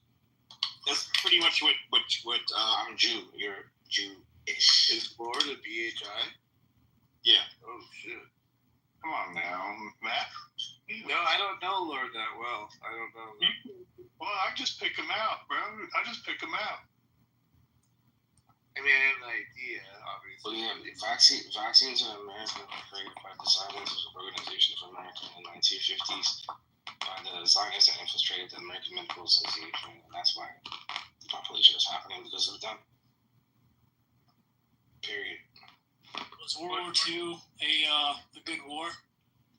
When you retards don't get vaccines and die like measles or whatever, you dumb Negroes, what diseases you don't get, your problem.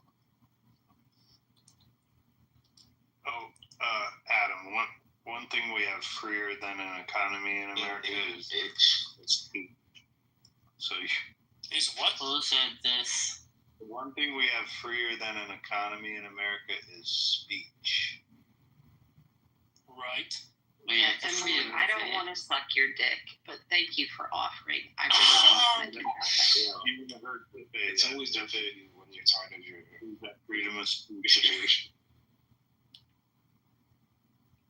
Or when it stops getting up, I'm here. Yeah, I was just confused where the conversation went. Like, how the heck? Went from one man to the others. It was just like, We move very quickly on this app, Adam. You'll find yourself in a different topic very quickly. Maybe I went to one topic to the other. How I went. Lord was just like explaining something, and all of a sudden it was just like changed to let's fucking ram him. Let's ram with the truck. Oh, that's what Casey was thinking. Honestly, somebody didn't correlation between Zionists and vaccines and depopulation. So I was just trying to like clear things up for him. No, but what I asked you was if you thought World War II was a good war. I don't give a fuck about World War II. We in war right now. The Zionists are depopulating. Where do you think everything originated? The biggest crime against humanity was orchestrated by Zionists. Where are the Epstein files? We're currently living in it. Fuck, the Epstein files don't have. No. That's the least of our problems. The Zionists have rejected most of the world population with mRNA nanotechnology, crippling and killing people slowly. Don't be the pedophile. Weirdos. Hey, where did you get that information? I'm actually curious. He's on the Epstein list. Read Murder by Injection. Useless moans, and you can start finding out some truths. Do they also provide like sources and like proof? Of course. All the names you could research each thing. Explain more to me though, because I'm not gonna look into it. Is it the microplastics or what? I'm just gonna look. You're not someone that I think things should be explained to you, so I'm just gonna put the full book PDF in the chat, and then you can go on in your own time and play with ChatGPT. Yeah. You little bitch. At the end of the day, though, what are we gonna do about it? So, it is what it is. Nothing, basically. You sound like a bitch with all your responses. Who?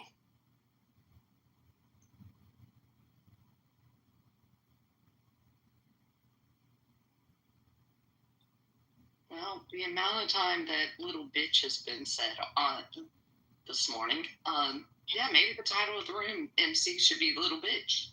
Let's make it something like bitch. Why Zionists have always had a weird relationship with the history of the United States, and why Zionists like to other people for their own game. Why are you upset, Lord? Why are you upset? Because the biggest depopulation agenda is currently happening because of Zionists. Yeah, this was the topic I didn't want to talk about. What? But I mean, what he's talking about is actually very, very real. Depopulation is currently happening because of Zionists. I'm not sure about some of the things you said. Like that sounded a little tinfoil hat. Because I've done a lot of conspiracy theories here. You read. Look, I posted the book in the chat for anybody to read. You go there and you can hit Control F and type in Zionist or Zionist and just start reading. Well, let me ask you: is there something that you can do about it? In regard to what you were talking about. If you want me to teach you, you gotta pay me. You want me to give you my cash out? Well, what is the depopulation part, Lord? I'm not following. Which part of what's going on? I teach a private class. You follow me? I'm saying I can give you. I don't give out information for free. I mean, he teaches a private class. Can you just give us like a hint? Maybe like. So if you wanna understand more, go ahead and follow me. I'll give you where to send the payment, and then we could have a Zoom call. Barry probably still makes more money than you teach a kid. But these are like allergic. I'm in a note today going long on Bitcoin. I'm good. But Lord, Adam, you can honestly go fuck yourself. Like how we're like. Wait, what? Why people are? I didn't say anything. You didn't even say it now. I'm gonna be in support of him right now. What the hell? Pepe's trying to ask Lord a question. Yeah, let the white guy talk. What's going on here, Pepe? Okay. Lord, so like the Jews are allergic to manual labor. Like if they depopulate the planet, who's gonna like work for them? Oh no, they're not allergic to manual labor. They get used and get fucked up. Okay, so I know you actually haven't studied this that deeply. They get beat up in the streets. That's why they become crypto Jews. No, so I actually know you haven't studied this that deeply. They become crypto Jews to higher position of who they are. No, a lot of people don't know, but a lot of the areas around Miami is very, very wealthy Jewish families, and I'm very well connected within the community, and it's how I know so much about this and how real it is. Oh, you're so knowledgeable. You're so knowledgeable. All right. It's like teacher. It's the most stupid fuck. It's always the one you teach our kids. But kindergarten yeah, teacher. you have your facts a little wrong, but I mean you're kind of on the right path, I'd say. Yeah, Adam, look for clothing optional room. When it opens, Jeff opens it. He is a Jew out of Hollywood, Florida. He'll let you know. I'm not doxing him. Go in there and talk to them about it. They're all really kind. I don't gotta talk to nobody about his own books. It's gonna read about the history of the I wasn't talking to you, Lord. Why do you think I'm talking to you like you're my partner now because you're right beside me on stage? I was talking to Adam. You want me to be your daddy? She's talking to Adam, not you, Lordy. You want me to be your daddy? Come on, man. I'm trying to lead her something. You want some big black chicken? I'm back in this calm down. This is like fucking gross. Like, I mean, I could have said to Adam, "Do you want me to be your daddy?" and that would have been funny. But like, you saying that to Beth is fucking gross. That is weird. I'm sorry. Calm down. Yeah, it wasn't funny. It was just gross. It was weird. About the depopulation part. He won't do it. Wait, does somebody generally want to hear about that? Oh yeah, you brought something up. So you said something about depopulation. I mean, I think that's a real thing going on in America. So I don't know if y'all was up on news or social media, but yeah, I got you, brother. So yeah, basically every single piece of the COVID agenda was Zionist, was Jewish. These people, they work in all high ends of companies like Pfizer, Moderna, and the CDC. Collaborated to exercise the biggest crime against humanity with the COVID agenda. Found ways to inject mRNA nanotechnology into people to transhumanize them and alter their DNA through a process called reverse transcription. These people have been injected with SP40 for cancer and IgC4 insertions, deletions in their genes to destroy their immune systems and cripple them. And everything about this was due. And yeah, I just don't think you have your facts right. Why are you mumbling, by the way? I just think you sound a bitch because I'm eating some delicious peanut butter jelly organic bread. He doesn't want to wake his mom up. I don't raise my voice for bitches on the internet. He doesn't want to wake his little sister up. Oh, pretty cool.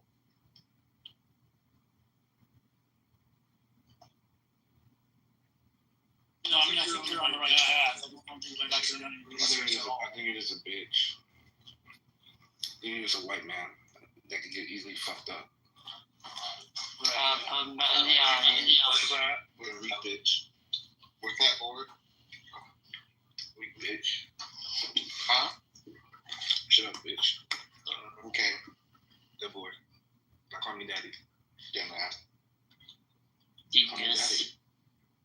Kiss my feet. Ew, alright, please. Can someone put that in the audience? Hey, Lord, can you not eat on the mic? That's like, yeah. Oh, God. Who the fuck are you for respect? You don't deserve respect. I'm Black King. Shut the fuck up. Are you a Black King? Are you want those? Did you just get out of prison or was something? Oh, his name is Mikey. We could start calling him Mikey. His name is Mikey? My name Mikey, not Michelangelo. What kind of Negro is named Mikey?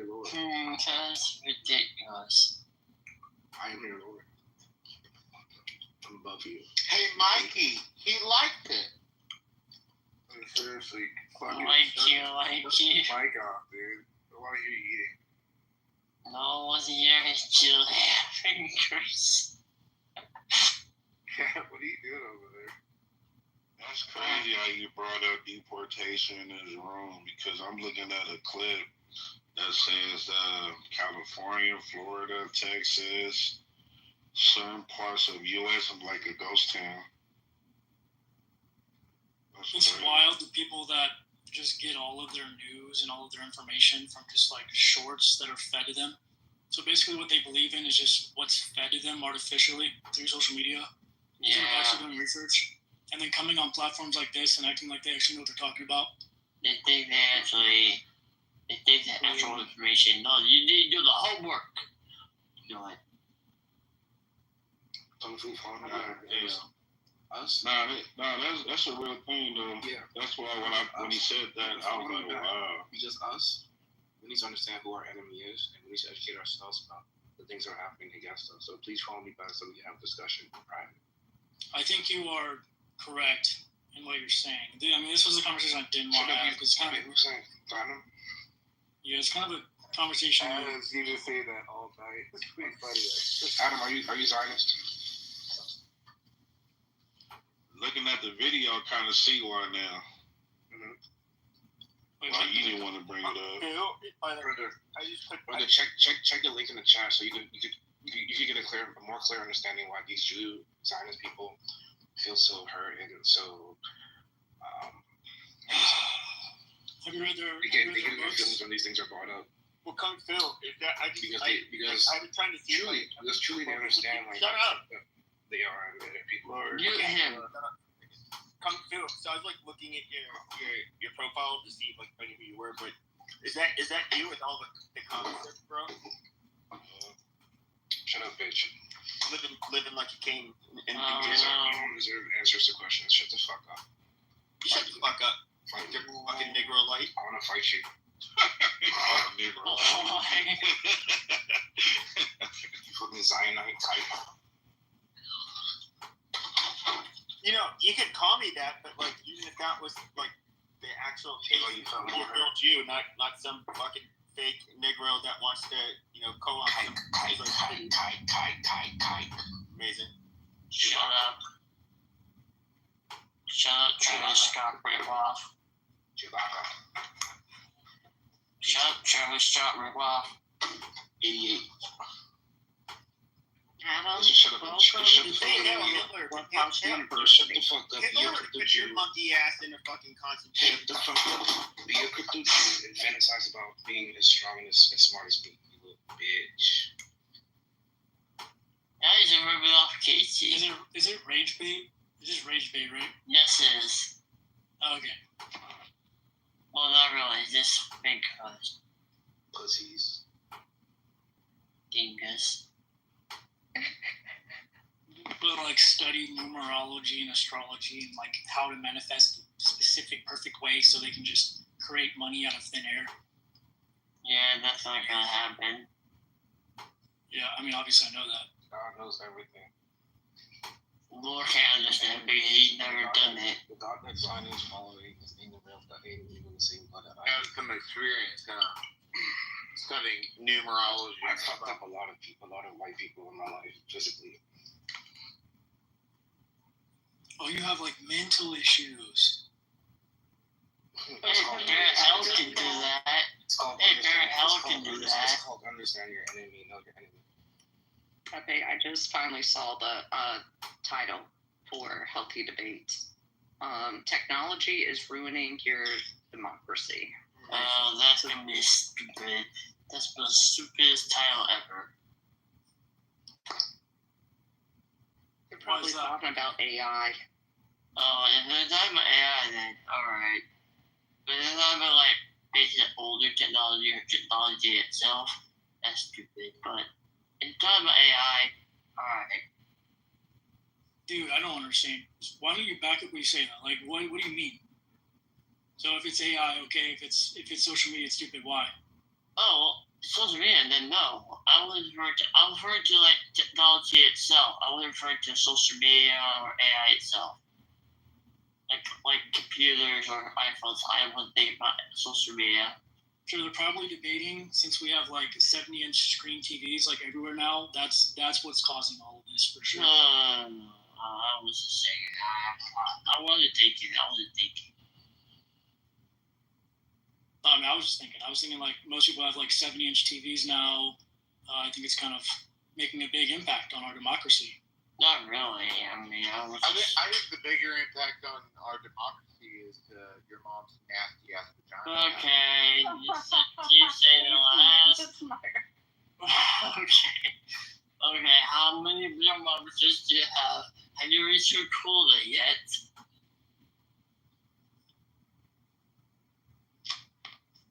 Although the Lord is back. No, I had to sit on a panel, but I don't even understand why, only because I have a master's degree in psychology from this university. And they asked me to come onto a Zoom panel back in April to investigate how we are going to put in the psychology world and deal with people that are falling in love with their AIs. I'm like, I don't know. Oh my god, yeah, I've seen those. Oh, you're just being disrespectful. Wait, who said ask Adam and why? That was Casey. I'm throwing him under the bus. I mean, honestly, a lot of the younger generation feels hopeless. I mean, not all of them are like Casey and believe in these crazy liberal things where everyone's a transsexual and you. Oh, is that what I believe in? Is that what I believe in, dumbass? I apologize to you, Ben, because you're actually a really nice woman. And I just don't like Zion. Just they're weird. You understand? Thank you, Lord. Like, you know, any intelligent human being will be able to see things that are happening. You get. And if you were on this side too, I'm pretty sure you would see the shit too. So, yeah. Like, I'm not gonna fucking sugarcoat shit here. You know what the fuck it is.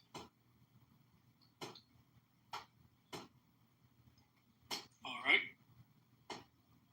Well, I mean, Adam, serious question for you, because you're only 2 years older than my son. Do you find that you have friends now that just kind of hang out at home and talk to their AIs? I mean, I think over time, the younger generation every year has gotten more and more attached to technology. Yeah, I've seen it. I've seen it too. Like, a lot of younger people are getting very connected to their AIs because, I mean, you have to think about how they program it. They're obviously trying to drive user adoption. So they want people to stay on their platform as long as possible. So the best way to do that is to speak and talk just like you do, with your ideas and your beliefs. And just like how Amazon will give you a cart of things that you can buy that other people like you buy, and it matches you pretty close. And you're like, dang, that's crazy. Like, when this came out, 10 years ago, we were all freaking out. Like, that's insane. They're doing this on a deeper scale with AI. So it's the same thing in psychology. They're basically just putting everyone in buckets, and they're speaking just like, the perfect best friend you could ever have at an instant right there, who can validate all of your ideas, all of your beliefs, everything you think, whether you have beliefs that match mine a little bit more, or Casey, or Lord, or whatever. It's just going to agree with you, and it's going to speak exactly how you want it to speak. So, yeah. I think a lot of people would too, regardless of age. I just think younger people adopt technology so fast, as it is, when we come into the world. Bullshit, man. It can also be so dangerous too. Yeah, but Adam, do you actually know how to file, or you just look at retarded like commonly, like just as a course of how you are. Okay, yes. So what I was saying was, it also could be very dangerous, because this young generation growing up, they're going to lose their ability to do their own self-research. And with artificial intelligence, they might just be retrieving answers that are just given to them without doing private background checks about the information or the subject or the topic that they're looking at. What are you talking about? It's important. It's important because a lot of real information is hidden in text, in books. Just like how I found out about how the Zionist Organization of America infiltrated the American Medical Association in the 1950s. This kind of information is not going to be chucked out of the eye. That's why most kids get circumcised, huh?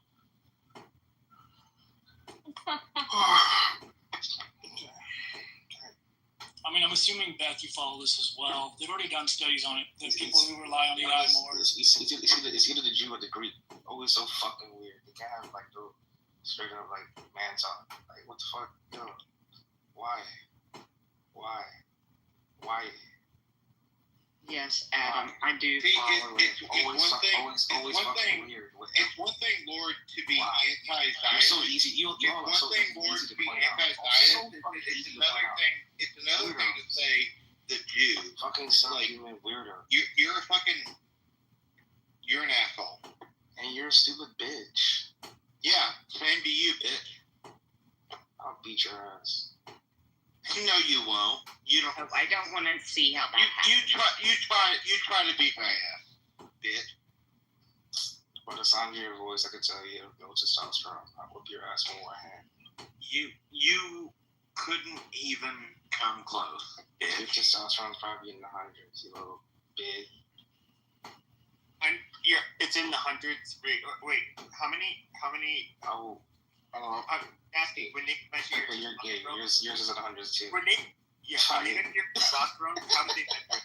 I'm just curious. Yeah. Honey, you sound like a woman. What is the measurement? You're filled with estrogen.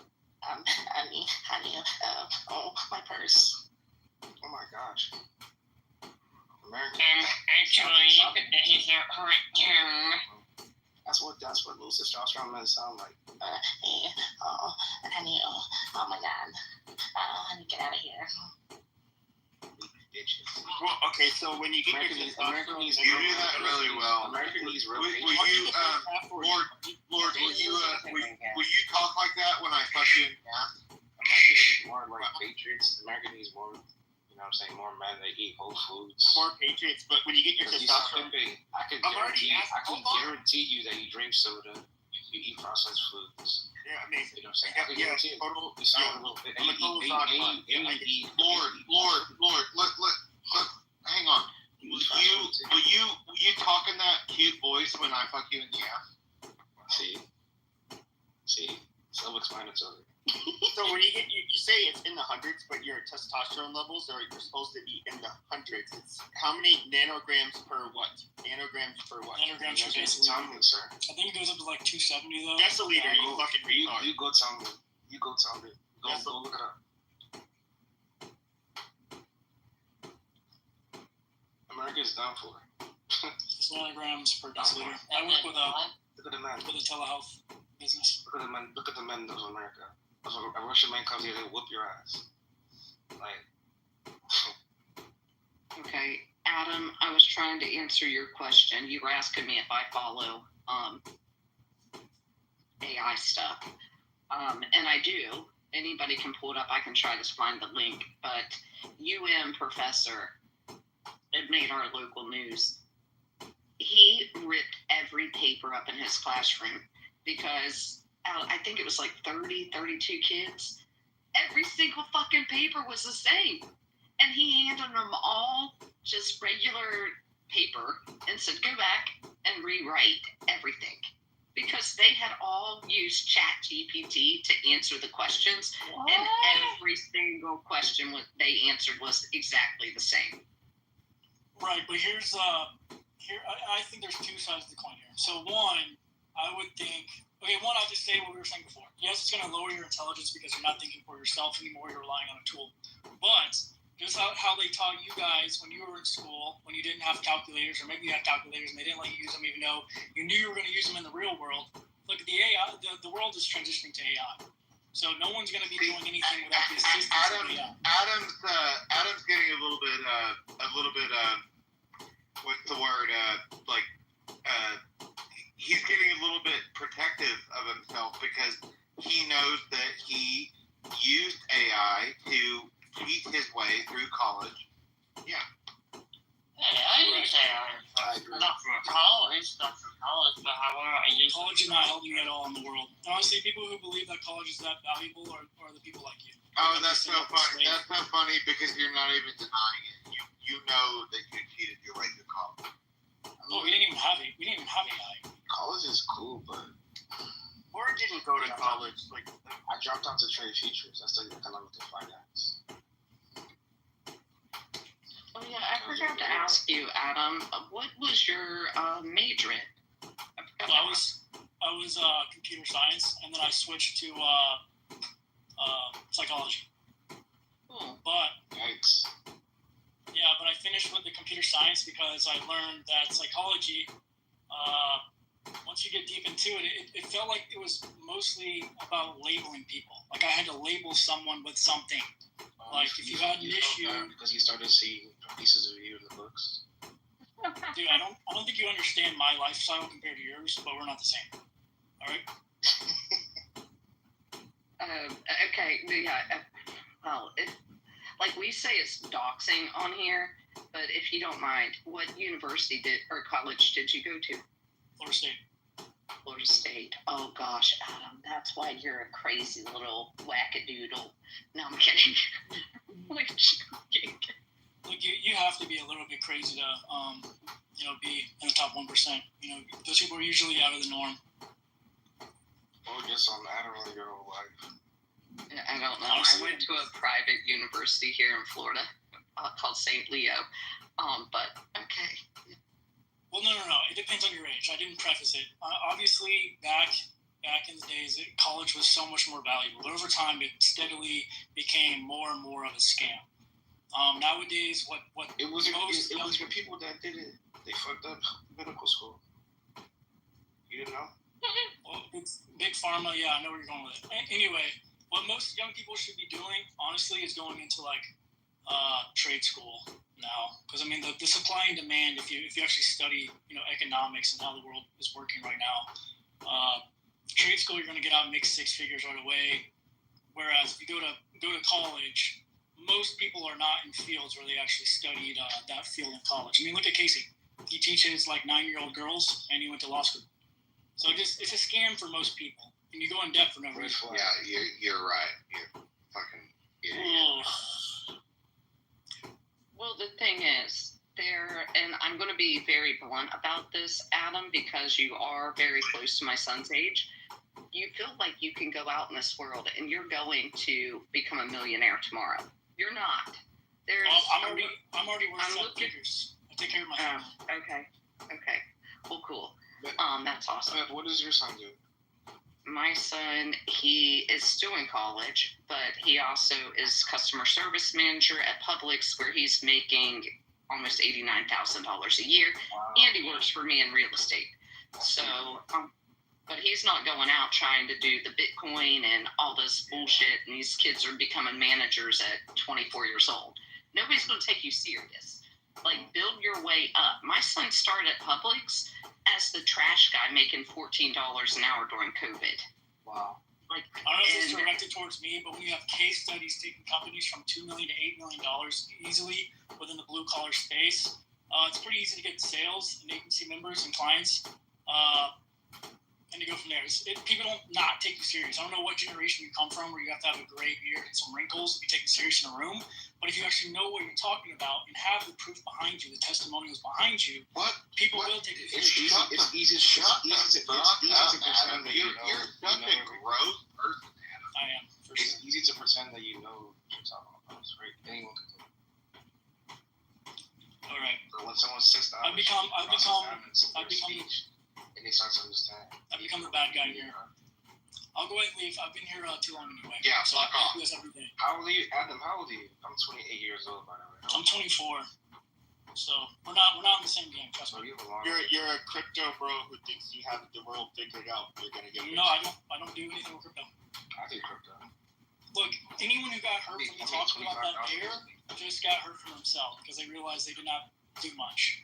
And they still aren't. Yeah, you're right. You're right. And they You're right. Yeah, I don't do much. I don't do much. Yeah, fuck off. Dude, honestly, if you're on this app, there's a good probability you're not doing a whole lot. You're on this app. You're on this app. I just stupid bitch. You're on this app, stupid bitch. You know, it's my first night. I just literally don't. You should just be yourself. You don't have to prove yourself to nobody. No one gives a fuck. I wasn't trying to. I literally wasn't trying to. She said she was gonna talk to me with brutal honesty or something like that, which was fine. But just the tone that she had with it, I had to tell her how the world actually works. No, you had to tell her how the world actually works. Are you kidding? Look, she has a few properties close. You are ridiculous. It's nice. It's cute. Look, I'm gonna be honest now. Come on, it's cute. Unless your mommy and daddy have. You had to tell a woman that is much older than you how the world actually works. Fuck you. I gotta go back to school, I guess. I gotta learn how the world works. Because the hyperinflation is happening to everybody. It's still happening to him. The housing is happening to everybody. It's still happening to him. The food is happening. It's still happening to him. The insurance is happening. It's still happening to him. What the hell? I don't know. I'm so confused. But he's going to end up in a room where people are not as kind as us. I'm proud of your son, Ms. Beth. He's doing pretty well. How old is he? He's 22. Wow, that's amazing for his age. Yeah, all he has to do is, his real circle, open up his little Roth IRA, maximum contribution, you know what I'm saying? You could be simple but make it. Yeah, I'm sure that you're a real Charles Schwab. Yes, sir, I'm daddy. I'm like Dan Goatee, you know what that is? I don't know, but my son wouldn't hang around with people like Adam. He would definitely be on the river with a whole bunch of people that are humble. If I was around Adam, I'd be looking at him like this the whole time. Yeah, right. I like people like that too. Let's go out fishing, hunting and shit. Go karting, go paintball. Why did you interrupt Beth when she was trying to say what she was talking about? Oh, it's okay. No, I heard Lord what he was saying. My son will go and hop on the boat and just go to the river or go stand on the rocks of an inlet and just decompress for a little bit. And that's his kind of jam. I think Adam's kind of jam is the South Florida. Let me go out and see if I can get a Snapchat picture or something. Wear his suit, go to the vans, hang around at the bar, and look like he's doing something. He definitely was a little bit rude. The way maybe do a few bumps. The way he came back at you, Beth, and tried to tell you that he was trying to tell you how the world works. That's fucking ridiculous. He's what? He's like 20, 24 years old, and he's trying to tell you how the world works. That's fucking ridiculous. It's okay. I mean, whatever. There's so much to uncover. I mean, I've been trying to do as much as I can to read. There's so much to read to catch up with because they don't teach you any of these things in school. But it's a lot. As little as I know, it's so much more I don't. But Lord, I would put you in the category of a bunch of people I know on this app that are in their late 20s, and you're very well advanced. That 24-year-old, no. And he says he's in marketing, and he's going to try. Dude, I could get you to a different level in marketing. I've done it with a ton of people on this app.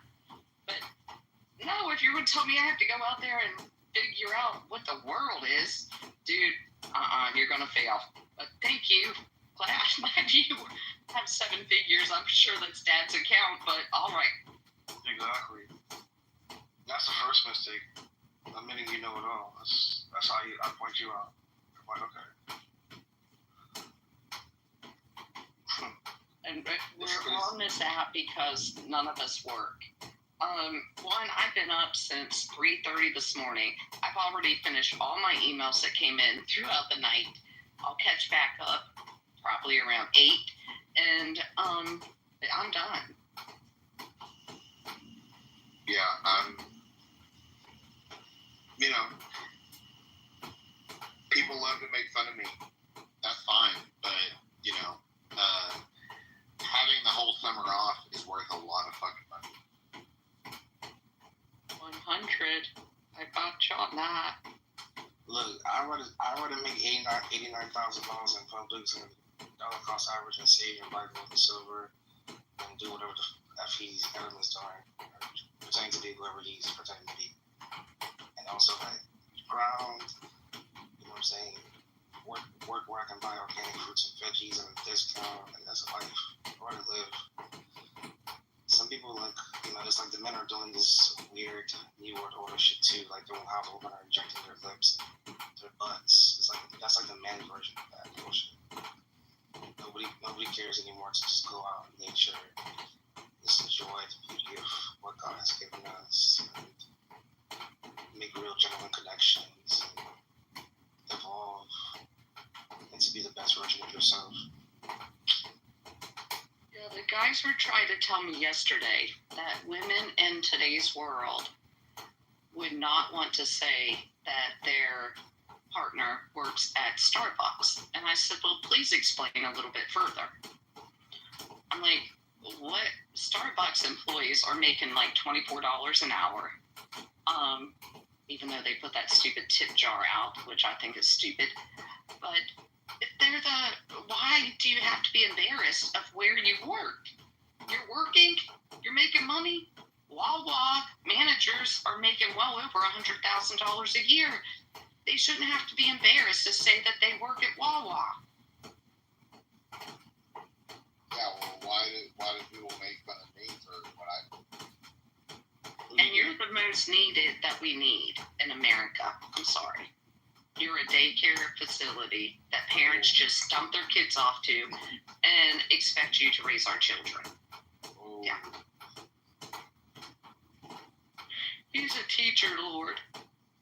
Oh, I don't know. It's not easy to break out the Matrix here in America because, unfortunately, it's like a Truman show. But all these kind of things make me sad when I hear it because it definitely helps to support the breaking of the family unit, which, you know what I'm saying, the globals are trying to do. And it's just every day I see how it's infecting the brains of so many people that they're agreeing to it, just complying. It's a scary world, scary future. One day there will be no kids. Everybody will be single and just go sleeping around with everybody. Ew. What are you talking about? I'm talking about the New World Order. Okay. One global currency, one global religion, no family unit. Shit like that. You never heard of that? Yeah, that's what I'm saying. Every day I'm not a big conspiracy theory person, I guess. That wasn't this conspiracy. That was just facts. Yeah, it's easy to say something's just facts, right? Like, it's very easy to say. You don't understand what someone is saying, and how could you label it? What do you think qualifies you to label what someone's saying? Where's the evidence? Oh, I definitely know that kid, Adam.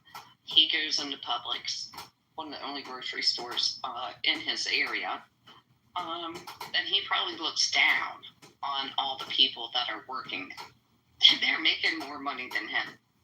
They're going to walk out with a pension one day if they stay there long enough that is way above what he's going to have in the bank account.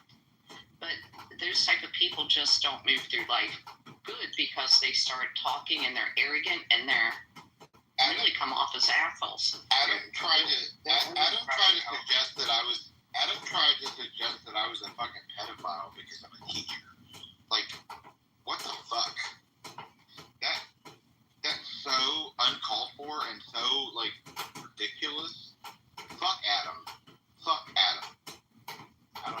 like that, I've seen them. They end up crashing out. They end up abusing their girlfriends or wives. A lot of crazy stuff.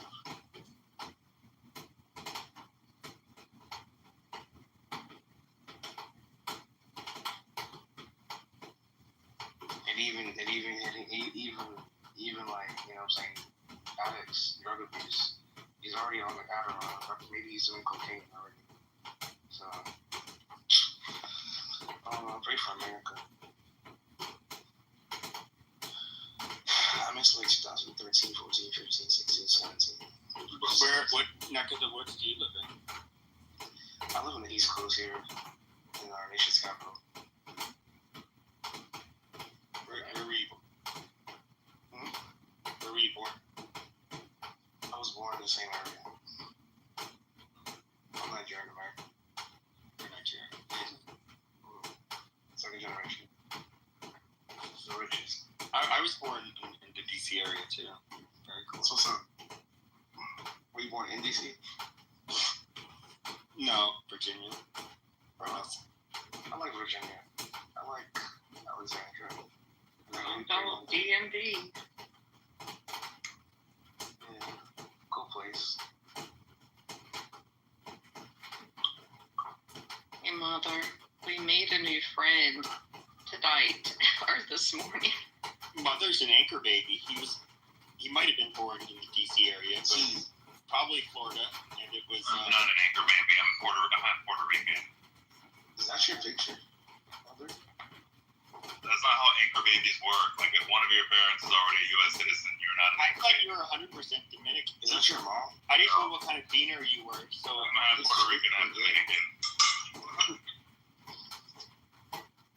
Oh. Ted Cruz is an anchor baby, though. Oh, hi, Ann. Also, it's always like interesting because like I like this Patriot hat. But I don't know. Yeah, I really want to say this. I want to say that this Trump is not very well. Ann and I have roamed through this app for how long, Ann? 4.5 years with our Trump hats. Right. yeah, I think the Democrats are going to retake the House next time around. Like, that's going to be horrible. I mean, that's pretty much what the markets favor, right? Stability. That means the country's just not going to move. Yeah, stability. What do you mean stability? America's like, things are getting back better after Sleepy Joe is being like used by populist puppets. Like, look at LA. There's no more traffic in LA. Lord, oh my God! What are you even talking? How does Biden or Trump have anything to do with traffic in LA? This sounds crazy. Yeah, honestly, You don't read. You guys don't read. Oh my gosh. You guys don't read on X. Like, what the hell? Oh, that's that site is a dumb shit site. It is horseshit. Do not trust that.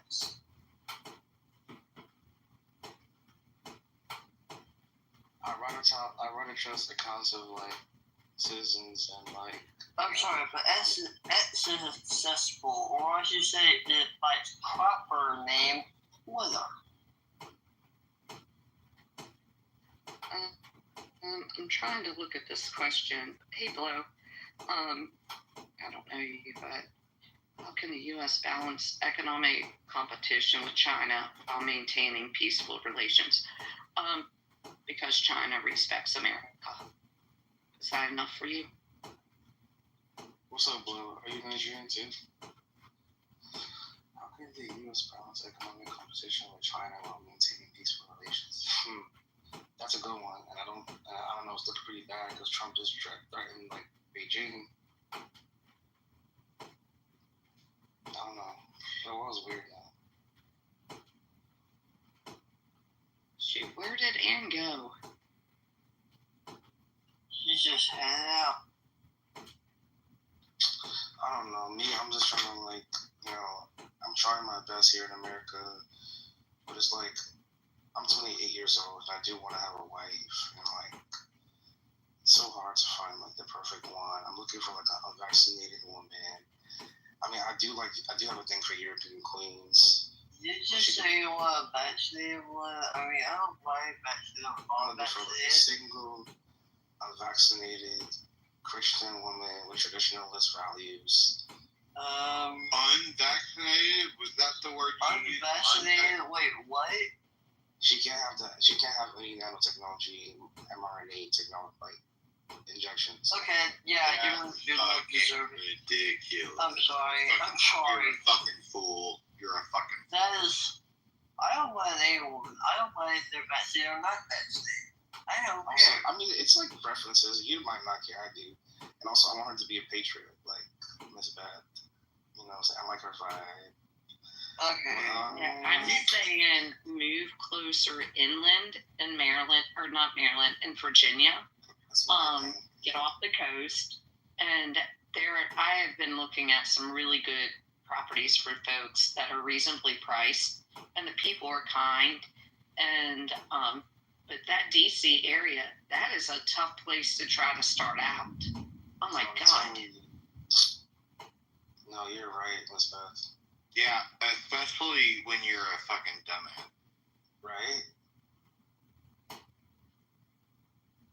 I don't know. My friend works for the government, and she is paying like close to $5,000 a month for a 1-bedroom place, and that's pretty much her paycheck.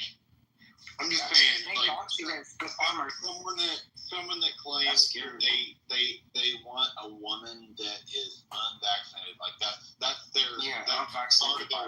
that's part of their checklist. It's okay. It's okay if she got like unvaccinated. I got chocolate ones. That's so fucking stupid. That's so fucking.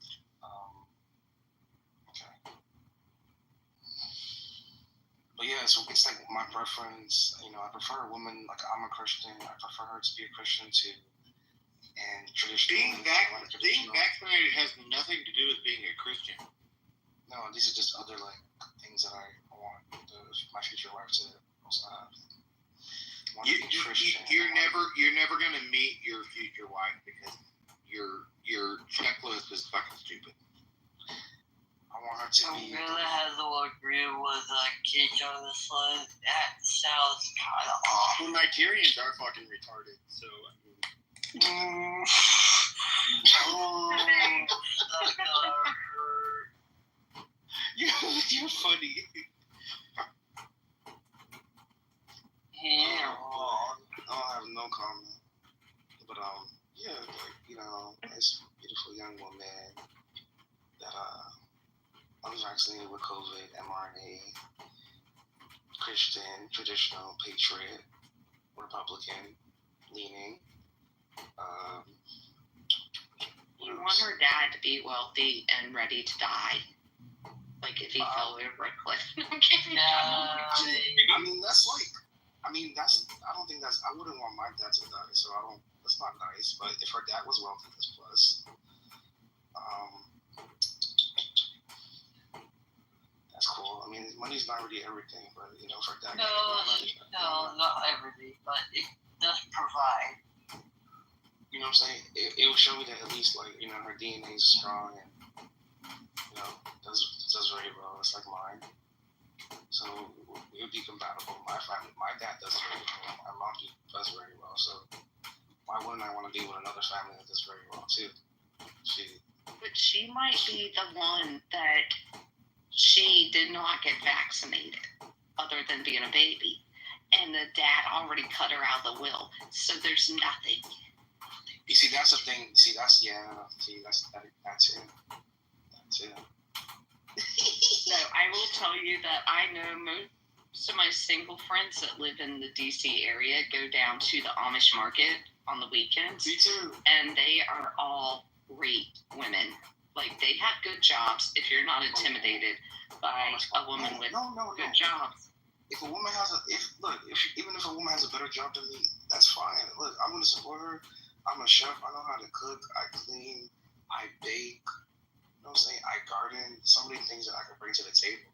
Like, I can help raise the children. You know what I'm saying? I can take Have you ever gotten the opportunity to meet Samuel. Samuel owns that market. He only comes down on weekends. Mm-hmm. Yeah. You mean like the store, the Amish market? The Amish market that opens up Friday evening through Sunday afternoon. Like the one on the road, like this, the major road. I'm trying to think of what street it's on. But yeah, Samuel and his family come. Yeah, he's the owner. God.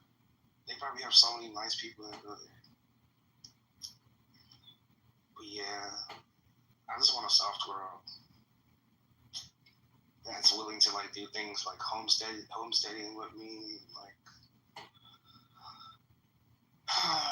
she has to like juice like fruits and veggies. Like she has to be down for like my lifestyle, like holistic, organic, raw. I don't eat like Doritos and stuff like that. Like I just eat whole foods. Like she has to be down. You know Dren, California Dren? You'll have to look for his room. He does Californication.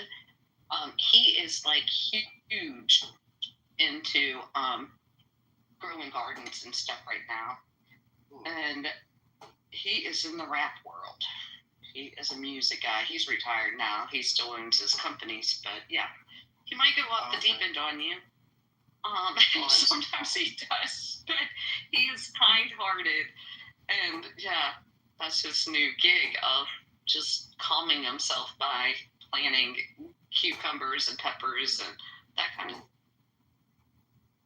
Interesting. That might like him. I don't know. Let me join this house. I definitely was in this house on my old account, so I'm joining back. I don't know. The world is just like scary to me as a 28-year-old Nigerian American man. It's just like every day, because I've been back home. Like I know what like a real place is like real animals and stuff. But unfortunately, when I analyze like what's happening, what I'm seeing everywhere in different parts of the world, it's just quite scary what's happening in America. And I don't think America has too much longer before, unfortunately, it crumbles. I don't know if it's going to be with the bank runs. I don't know if it's going to be with civil wars with Mexico becoming part of BRICS. I don't know what it's going to be, but the people aren't original no more. The values have all disappeared. It's weird. This hookup culture, this artificial everything, it's nasty. Right? Me, I wake up every day, I go to my garden, pick weeds. Like, I sing to my plants, I speak to my plants, I play them techno music. You know, spend some time with them. Like, okay, that's nice. That's nice. I'm gonna be honest, I have like baby animals, like baby chicks, ducklings and stuff. I take care of them and we gotta adapt to them in a way. The animals, they always come like to me, to the house, to the garden. Like we have rabbit, I saw groundhog, rabbit. Last week I saw like 4 or 5 different animals. Pigeon, groundhog, rabbit. Alright, I'm gonna head out. Nice to see y'all. Have a good day, okay? So beautiful. Have a good day.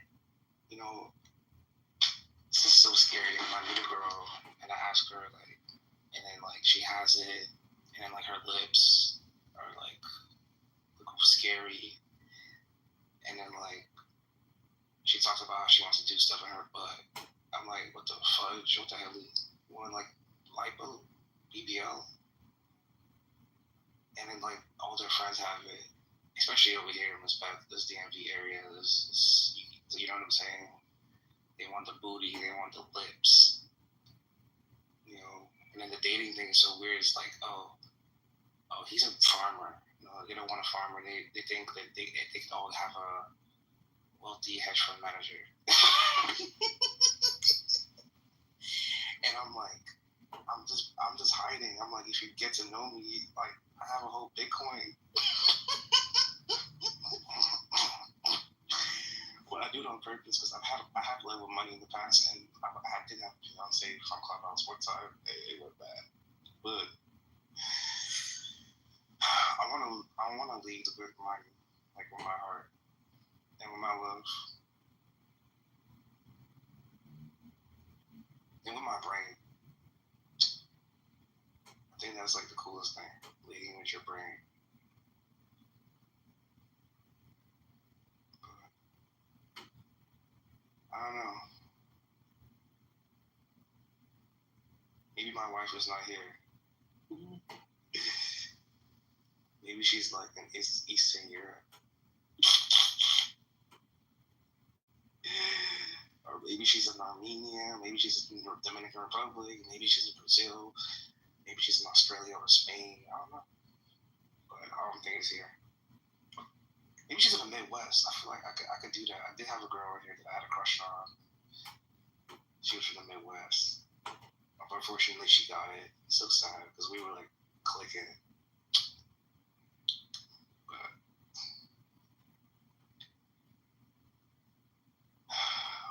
Alexis, I'll never forget her. Yeah, and stuff. Haven't seen her. She doesn't answer calls anymore. A lot of people I know that got the vaccine, they don't talk anymore. They just like sad looking, like they've lost all that like hope. I don't know. I don't want to say what I don't know, but they're not looking too happy. It's like it's hurting me because even I'm the only one in my house that didn't get it. And this New World Order has really like got me real sad. And the only reason I go off on Zionists sometimes is because it's like their involvement with everything really takes me off. And the people that you're talking to about this shit that are Zionists, it's like you see that it's very few of them that have good hearts. And very many of them support and back up bullshit. And that's what makes me go off on them. But deep down inside, I love everybody. I went to Catholic private school.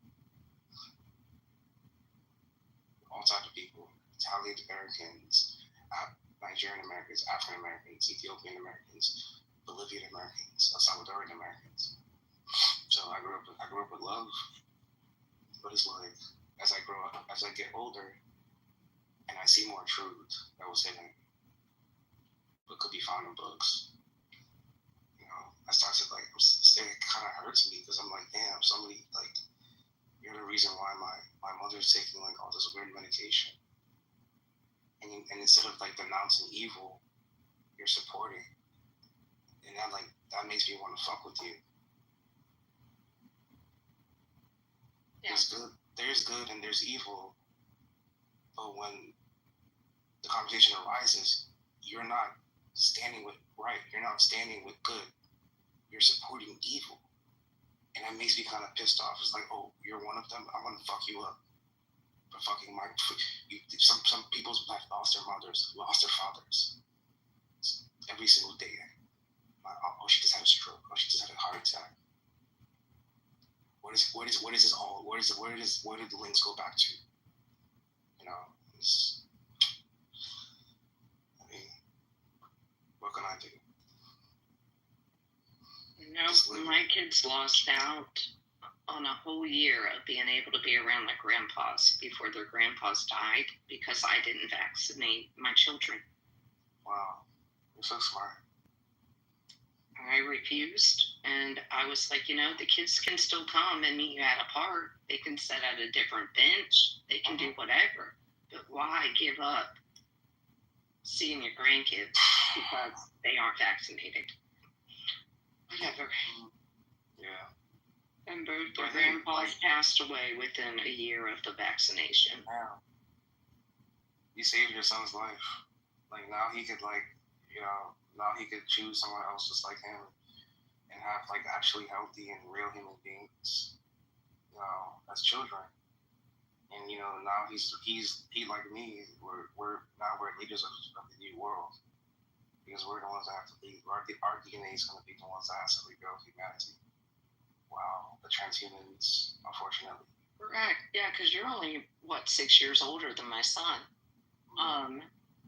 But luckily, he worked for a company that, even though they have a pharmacy inside and probably were getting paid to give people vaccines, they did not make their employees get a vaccine. Wow. Nope. And they only wore their little mask for about 2.5 weeks. And Publix said, go ahead and take off your mask. Because too many kids were people that were working there, which were mostly kids, they were getting sick from breathing in their own breath all day long. So Publix said, enough's enough. If people don't want to come into our store, perfectly fine, but you guys do not have to wear your mask. Yeah, and it's like things that people prior these days is like it's so interesting to me too, because it's not money that makes me happy. It's the fact that I passed one of the greatest tests of humanity, and I'm still here living, and I'm healthy, and I'm like living a very healthy lifestyle, and I feel alive, and I know that I'm going to be okay. That makes me so happy. I'd rather be like that, have a chill regular job, learn how to save, have a financial advisor. If you save, by the time your son is 24, by the time he's 30, he can have like over $150,000 that he can use and then maybe start a business or whatever he wants to do. He actually has the largest. He got the award last year, and possibly the year before too, for his age group, because every quarter you're able to buy $5,000 of stock. Oh man! Hey, Adams. Yeah, Adams. I wish you would have been in there earlier to meet the new friend that we met. Wow. But yeah, every quarter you can buy $5,000, and that's pretty much. I gave him the first $5,000 because he had only worked there for a quarter, and then since he just keeps buying. That's what he invests his money into, because the Publix stock is not going anywhere and it's not available to the public. Oh my gosh, it's private equity? Yeah. Oh my fucking God. See, he's blessed. See, and then this guy Adam's gonna be laughing at him, not knowing. Yeah. Oh, that kid Adam. Yeah. He'll be laughing at him, not knowing that he's doing very well, and he's a real human being. That trumps being whatever that he's trying to be and getting injected. He's vaccinated. I know Adam was vaccinated. Hey, Adams. I don't think MC's awake, so there's no way for me to get you up here. But is Sarah and Pepe in a different room doing a Sarah and Pepe show? Okay. Oh boy.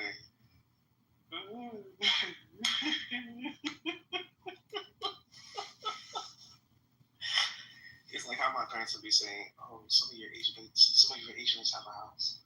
Some of your Asian mates are married." I'm like, okay, I'm on vaccinated. They got it. That good job. I don't care taking a little bit more time.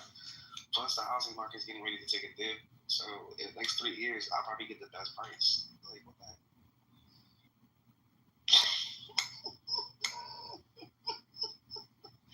The Bible says, first shall be last, the last shall be first, and the first shall be last.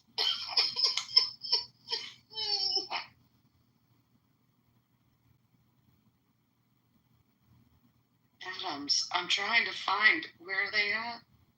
They're trolling. Damn. And honestly, for $5,000, that's a pretty good price, because for me to get into Publix private equity, I have to start with 10. He's blessed.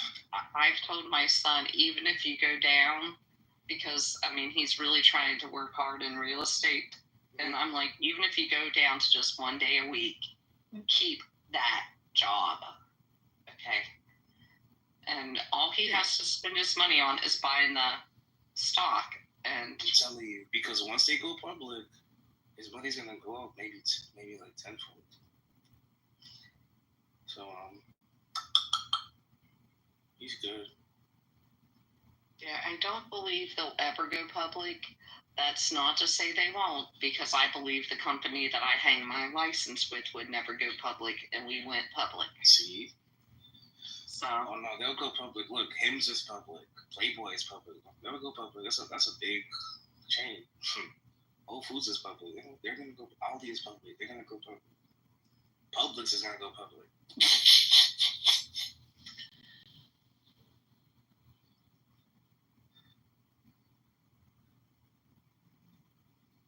Yeah, it's a matter of time. Man, that's a great option. I wish Pepe might have stuck around so we could bring people up. Jeez. And MC's like sound asleep. Wow. So, and you all get to hear our boring voices just going back and forth between me and Mikey. That's it.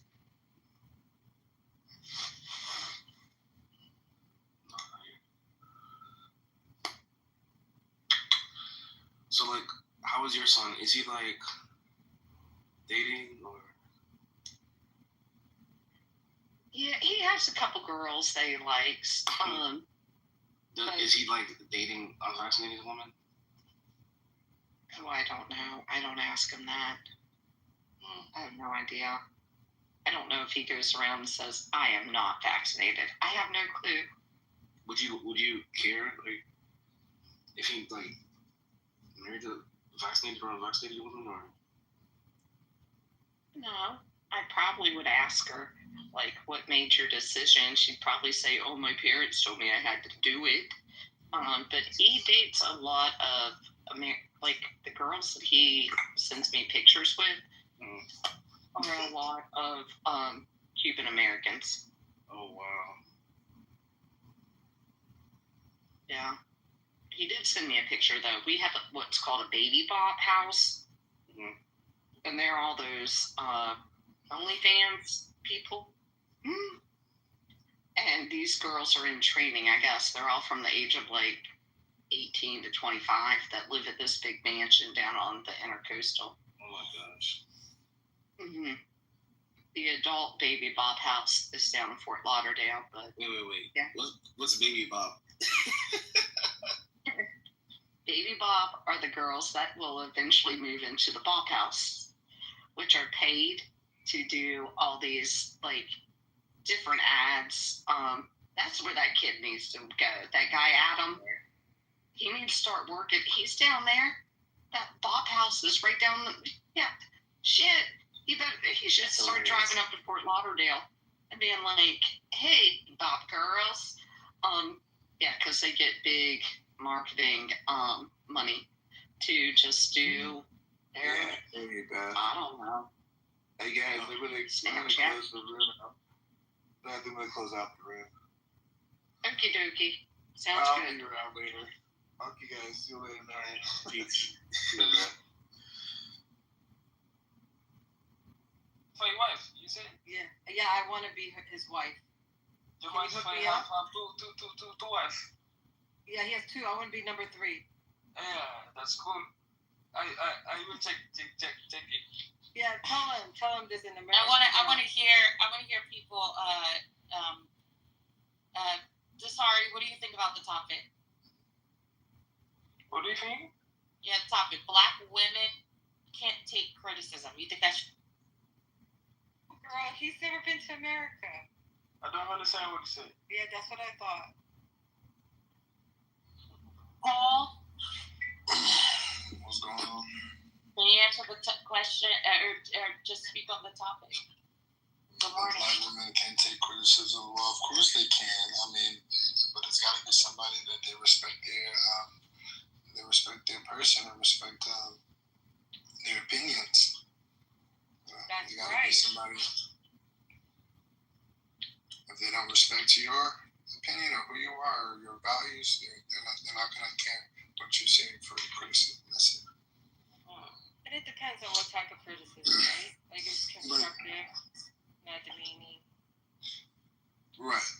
I mean, exactly. Right. So usually if it's something that's negative, then there's a higher chance that that person won't get listened to, or the person will be like, treated as if they're a hater, even though they're trying to be like helpful. So yeah, it seems like women can't take criticism, but just from certain people, they'll take the criticism of those that will probably tell them something positive, more likely than somebody will tell them something negative. That's most people, but guys are a little bit different. We'll sit there and let a motherfucker talk about us, and we'll be like, because we want to self-improve so bad that we'll let motherfuckers talk all kinds of shit and either sell us some shit just to think we improving. Because our ability to reproduce depends on how resourceful we are and how good we are and shit. I hear men on this app all the time telling people, men included, that they can't tell them shit. They don't care what other people have to say. So I don't see how men do it better, but like I said, I didn't say anyone did it better, but like I said, it actually is the same across the board. Like, if a guy doesn't respect another man's opinion on shit, then he won't listen. He just feel like he got his shit under control. Why is another person telling me? So it's the same way across the board on both sides, a little bit.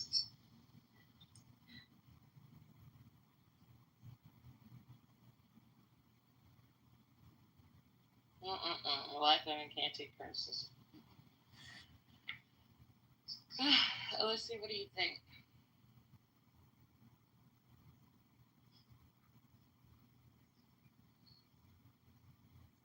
Anybody? Black women can't take criticism. Good morning. Morning. Good morning, everyone. Happy Friday. Hey.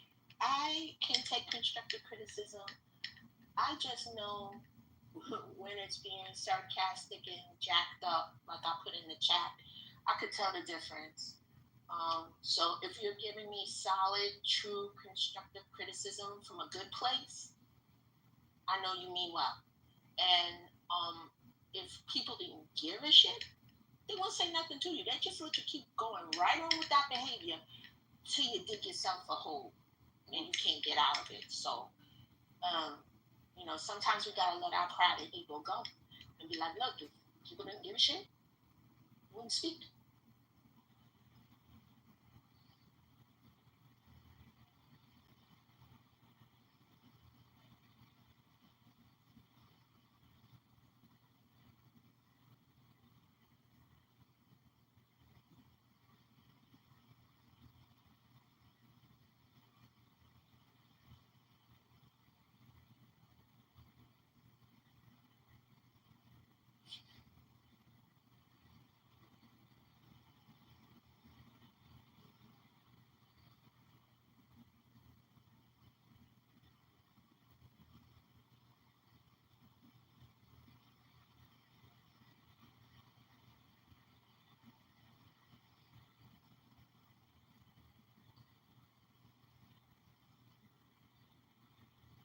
Can you all hear me?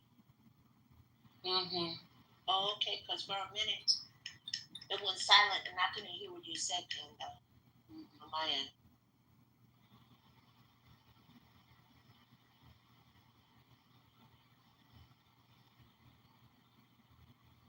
I mean, if the criticism is coming from a man, I think the same thing applies. As we can see from being here on Clubhouse, there are certain people you will not take criticism from and you'll straight tell them, and then there are other people that you can take the criticism from, or they mention something to you because they've proven to have a logical mind.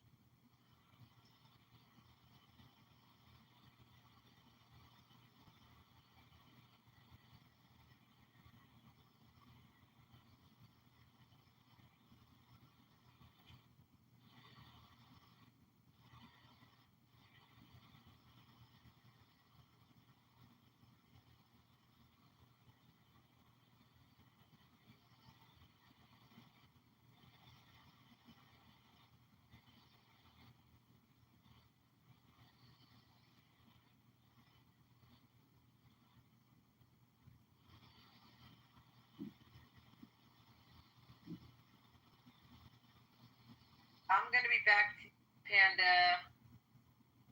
Okay. Bye, Miss Cleo. She's probably asleep. Yeah, I'm tired. I'm about to end this because I'm just too sleepy. Go to bed. Go to bed. Yeah. All right, I'll be back in a couple hours, actually. T? Okay, that's evident. Goodbye, guys. Bye, later. Bye.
אני זוכרת פעם אחת עבדתי בגיל, אחרי הצבא זה היה, עבדתי במוקד של אזעקות, אוקיי? ואז חזרתי, זה היה יום שישי, יום שישי, לא יום שישי, כי כבר התחלתי לשמור שבת, זה היה יום חמישי, והיינו צריכים לצאת בערב, היה מולדת לחברה, היינו צריכים לצאת לאיזשהו מקום, אמרתי, אני אלך לישון קצת, היא תעיר אותי, כאילו, אני אתעורר, מקסימום התקשרו אליי מלא פעמים חברות שלי וזה, מה ליבש, מה פה שם. פתאום אני קמה ב3 בלילה, בבעלה, מסתכלת על השעון, אני בהלם שפספסתי את היום הולדת. אני רואה מלא שיחות שלא נהנו. אני הולכת לאמא שלי, אני אומרת לה, אני לא שומעת שמתקשרים עליי, היא אמרה לי, כן, שמעתי, אבל ניתקתי, כי רציתי שתשני.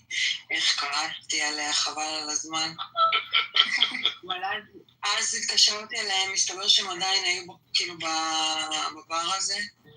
אז כולם הגיעו, ידיד שלי פעם היה גר לידי, אמא שלו פה מנהלת הבניין הזה של המבוגרים שגרים כאילו לבד. איך זה נקרא? כן, אז היא כאילו מנהלת והם גרים שם גם. אז היה לו היינו יושבים, היה לנו זולה במקלט שלהם. הם כולם ב4 בבוקר חזרו כדי לשבת איתי, יצאתי איתם למקלט. נאמנות. לא פספק, זה נאמנות, זה בדיוק נאמנות. כן. אבל וואי, איך התעצבנתי על אמא שלי, עלק רציתי שתשני. וואו. ממש התעצבנתי. והיו לי איזה, באמת, איזה 40 שיחות שלנו מכולם. בחיית חנה. את יודעת להתעצבן, אבל את האמת.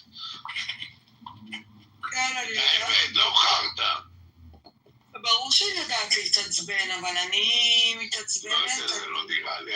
אני לא יכול לדמיין אותך מתעצבנת אני בגדול, זה לא שאני רגועה, כי בפנים, אתה יודע, בפנים הכל יכול לבעור, אבל אני נורא כזה, בסדר, כזה, אתה יודע, איך אומרים, מדישה להרבה דברים נגיד?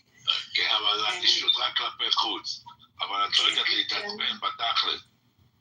כשאני מתעצבנת, אז זה ממש ל2 דקות, ואחרי זה אני אוכלת את עצמי, נגיד אם אני מתעצבנת על אילי וצועקת, כאילו כועסת עליו, אני גם לא יודעת לצעוק בגדול, אבל נגיד אם אני כן מרימה את הכל, ונגיד אני מענישה אותו, הנה שמעת שהענשתי אותו עם אביער, חצי יום החזקתי מעמד. כאילו אני לא יכולה, זה אוכל אותי מבפנים. תראה, אם היית בת של אבא שלי, תראה מה היה אומר לך? מה? שאני רחוי מבוי. נדלקת כמו גפרור ונחבאת כמו נר. לא, אבל זהו, שאני נדלקת כמו גפרור, אבל שהוא רטוב, כן? לוקח לי זמן. צריך כאילו ממש לעצבן אותי, ממש. אני הרבה פעמים פשוט מעדיפה ללכת. כאילו, כן, לעזוב את זה, לשחרר. וכן. את באדם שלא יודע לריב, זה הבעיה. את נפגעת ואת הולכת. תשמע, עם הגרוש היו לי מכות, כאילו, כן? מכות. זה לא בא מהכיוון שלך. גם אני הייתי מחזירה לו כשיכלתי. כאילו, אתה יודע, אין כוחות, אבל כאילו, גם אני, אתה יודע, שזה מחזירה וזה לא נותנת? זה מחזירה, זה לא נותנת. זה נכון, וואי, בלי לשים לב איך אמרתי את זה. זה מחזירה, זה לא נותנת. אין, שנה, אני לא ראיתי אותך בחיים שלי במציאות, אבל אני קורא אותך כמו ספר פתוח. כן. וואי, נהיה לי חם לי. מה, עצבים? איזה עצבים, אין לי עצבים, אני עייפה. אני דווקא אוהבת את זה שאני לא עצבנית. טוב מאוד. כן. אני אצלי... כן, ממש לא דווקא. אני מתעצבן, ואני ישר מוציא את זה החוצה, אני לא שומר בפנים. אני לא שומר שום דבר בפנים, מוציא החוצה, וזהו, ושכחתי. זה לא מעניין אותי יותר. כן, זה חשוב גם להוציא החוצה.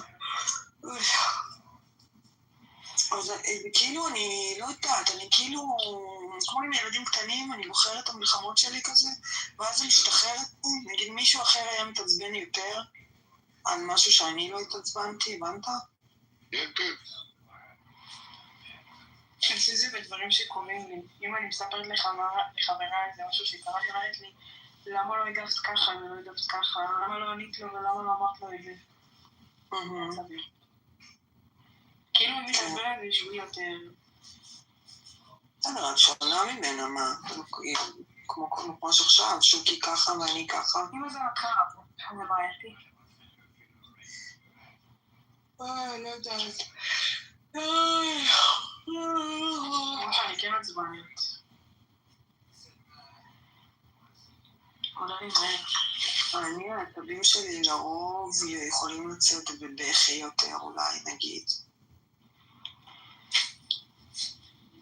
כן, נראה לי בגלל זה ככה זה. תמיד זה היה ככה, זה לא שהשתניתי. מה שכן, השתניתי קצת אולי כשאני יותר פחות מופנמת.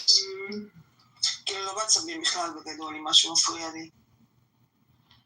מה זה אומר? כאילו, אני מדברת לא בריב נגיד, כי אני, כמו שאמרנו, אני לא בן אדם שכאילו מתעצבנת על הכל או דברים קטנים. אני יותר מדברת, פחות שומרת לעצמי, פחות כאילו... אוכלת את עצמי בפנים. ברגע שמוציאים זה משחרר. כן, זה משחרר מאוד.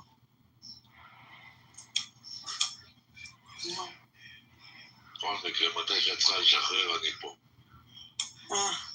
אני משחררת הרבה איתך.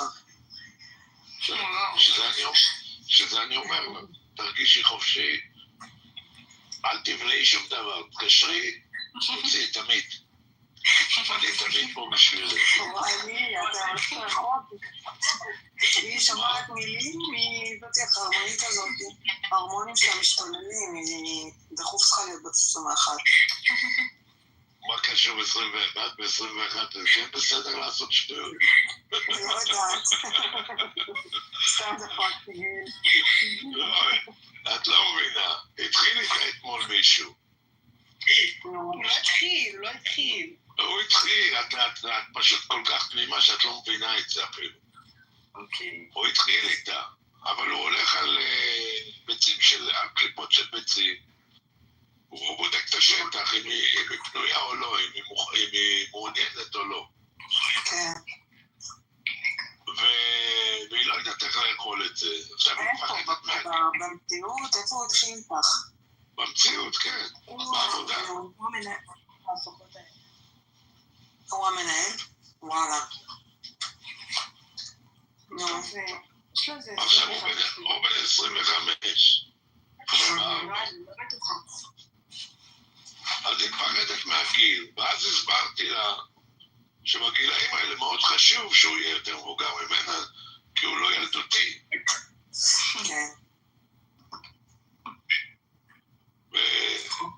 והוא כן יכול לראות בה משהו רציני ולא סתם מסרון חולף. אז היא הלכה ובדקה עם ChatGPT כדי להיות בטוחה שאני לא עובד עליה. היא לא האמינה. מה לבדוק? לא הבנתי מה שאלת ChatGPT. אם זה נכון שגברים מתבגרים אחרי אנשים, שלוקח להם יותר זמן להתבגר.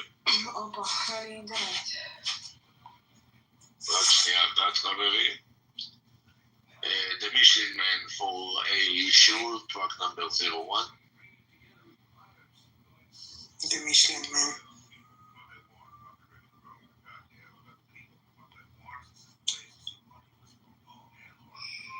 כן, The Michelin Man.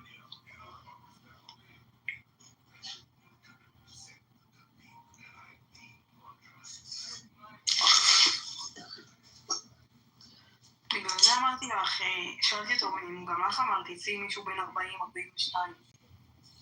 כן, אמרתי לה את זה הרבה פעמים.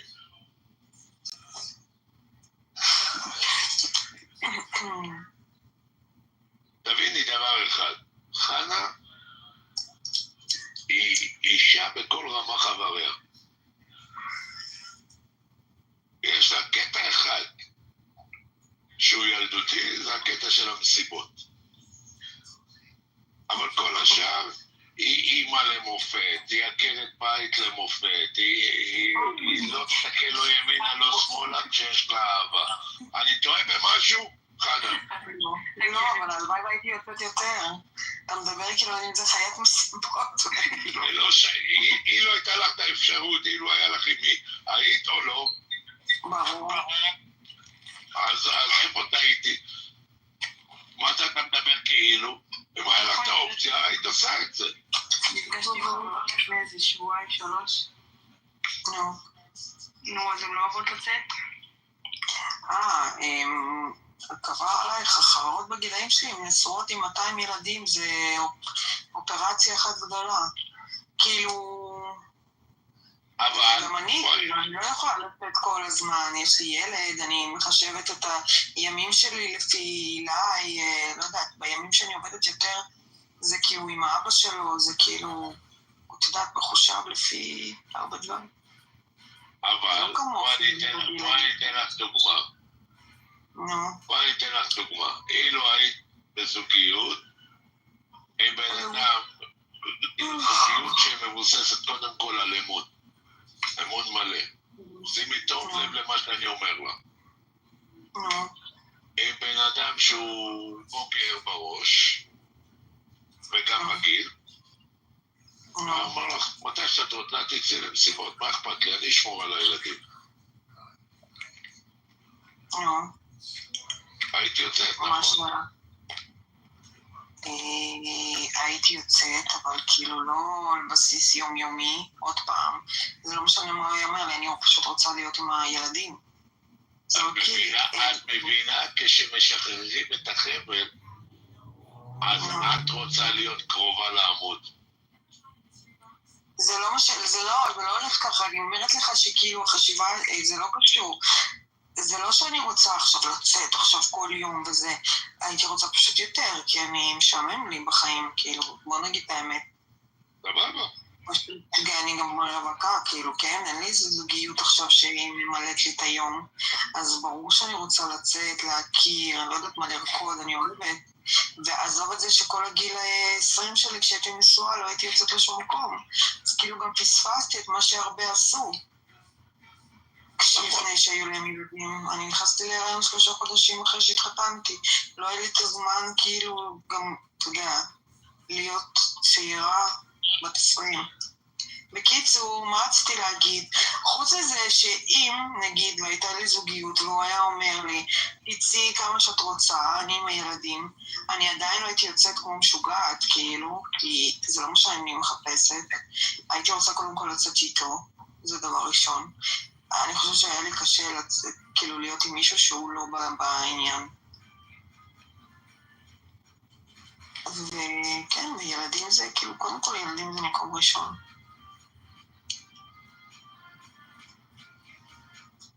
אז זהו.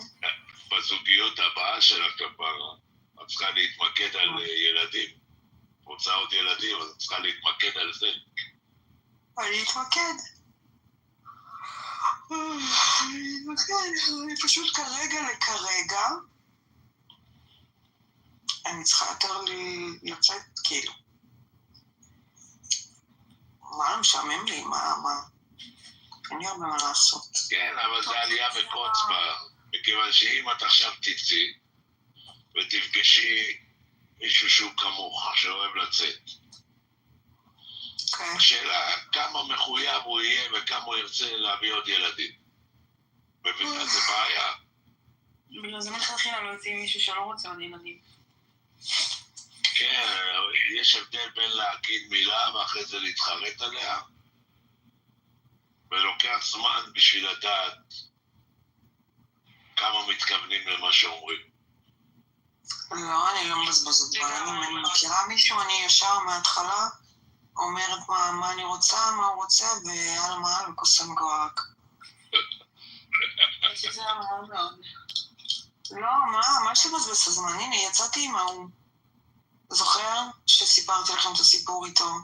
יצאתי במשך שנה, כן, לא, שיגע לי את השכל, כל שנייה סיימתי את זה, כל שנייה הוא כאילו היה מגיע והיה אומר, לא, אני כן, כאילו, הביא לי בשכל, די. אני זהו, לא משכת את זה יותר, לא נתת שום צ'אנסים. להתראות. בתכל'ס, אני הייתי אומר לך, תצאי מישהו כמו דתייה, כמו לשידוך.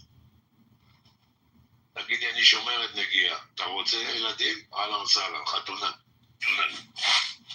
כן, אבל אני לא יכולה להגיד את זה כשאני כאילו לא נראית דתייה, כאילו מה את חיה בסרט.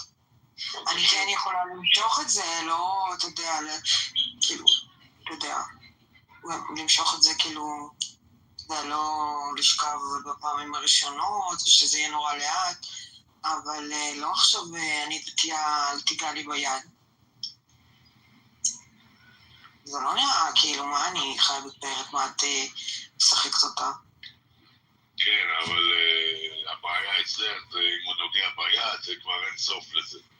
אין גבול. לא נכון, אני לא כזאת... חרמנובסקי? כפרה אני עליי, חרמנובסקי, מזל דגים. לא, אני חרמנובסקי, אבל אני לא ככה, לא, אני לא מהר, ממש לא. הוא צריך לעבוד קשה בשביל זה.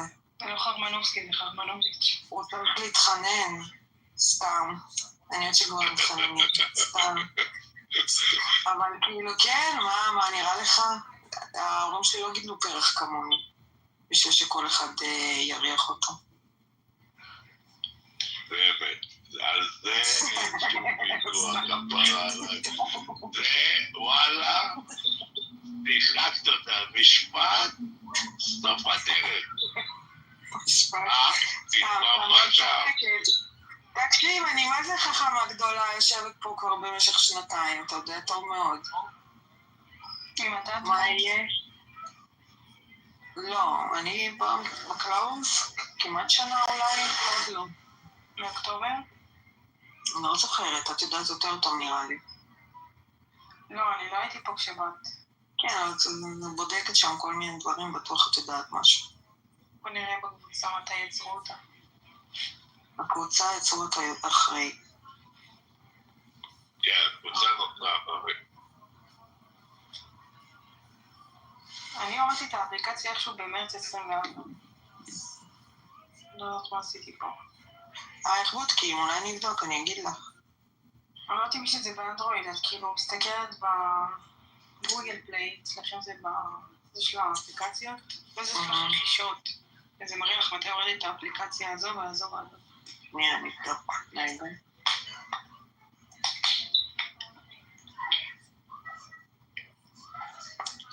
וואי, מישהי צועקת שם חלקי.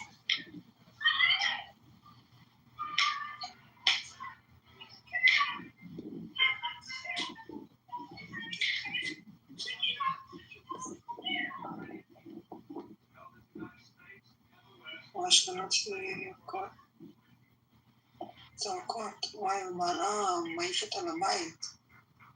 יואו, זה מעניין. מה שהיא?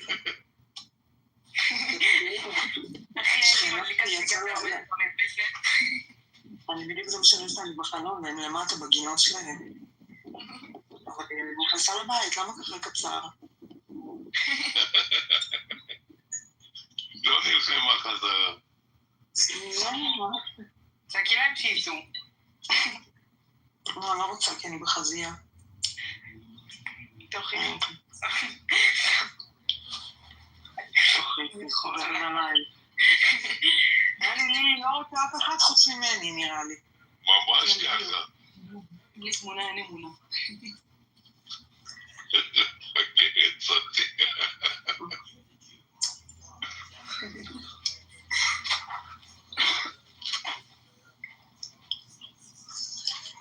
אוי, אוי.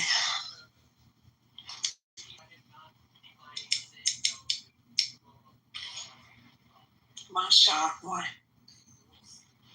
שעה 4. גם אתם מכירים את המשפט מה השעה שתהיה בן אדם? שזה רק פה. זה עוד שאני הייתי ילד.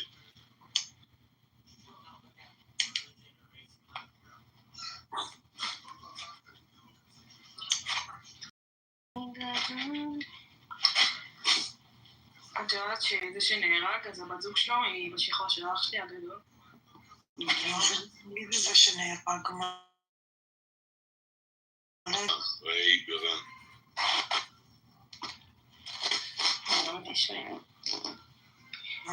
רמת אישי. עצוב מאוד. נהרג משטות. למה זה נראה שלא זה? מה משטות? ממה נהרג? פוצצו בניין. ופוצצו את הבניין רגע לפני שהוא נכנס לרכב המשוריין. ואז הוא קיבל רסיס וזה הרג אותו.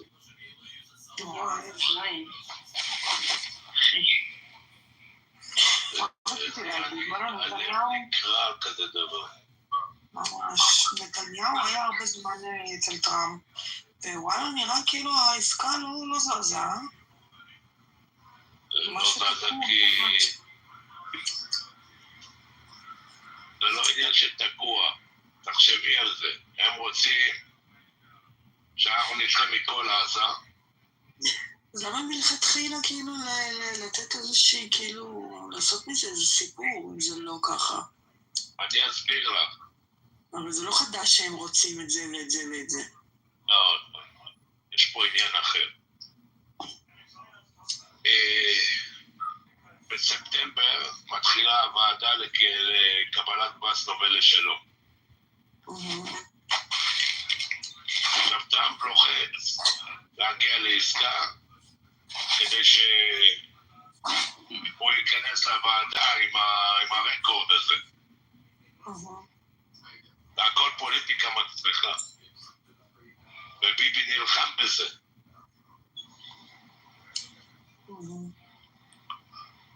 אבל בתכלס בשבילנו זו עסקה מאוד רעה, כי את משאירה שם עדיין 10 חטופים חיים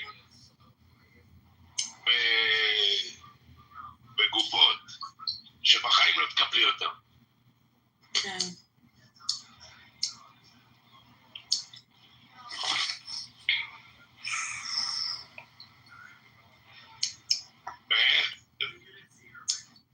איך את יכולה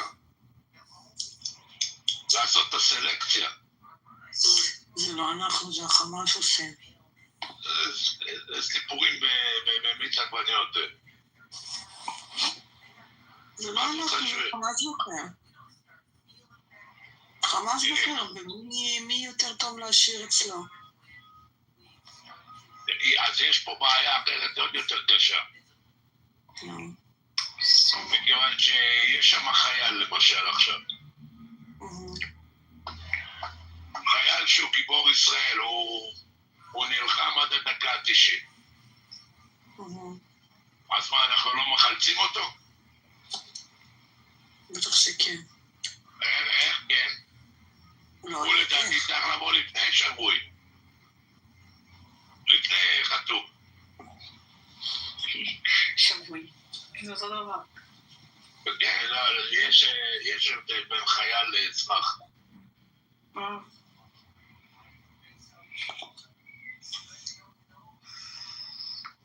זה יוצר הרבה בעיות, זה יביא הרבה בעיות בהמשך למדינת ישראל.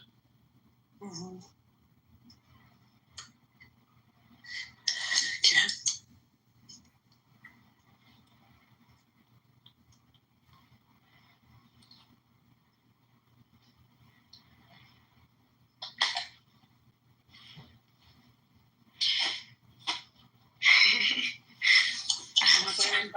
יאללה, שימותו קוסומו, יש 10 מיליון איש, נצטרך אותם. סתם יפה. וואי לי. קוראת. ראית איך אני בורחת מהארץ? כן, רגע שנייה, אלה שלך להודעה.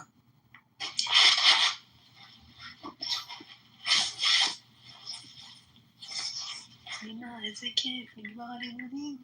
הוא בדרך לבית.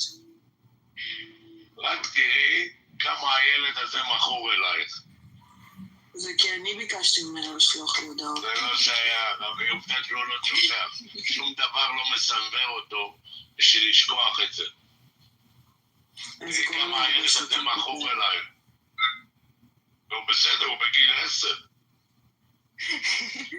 פתאום זה בסדר.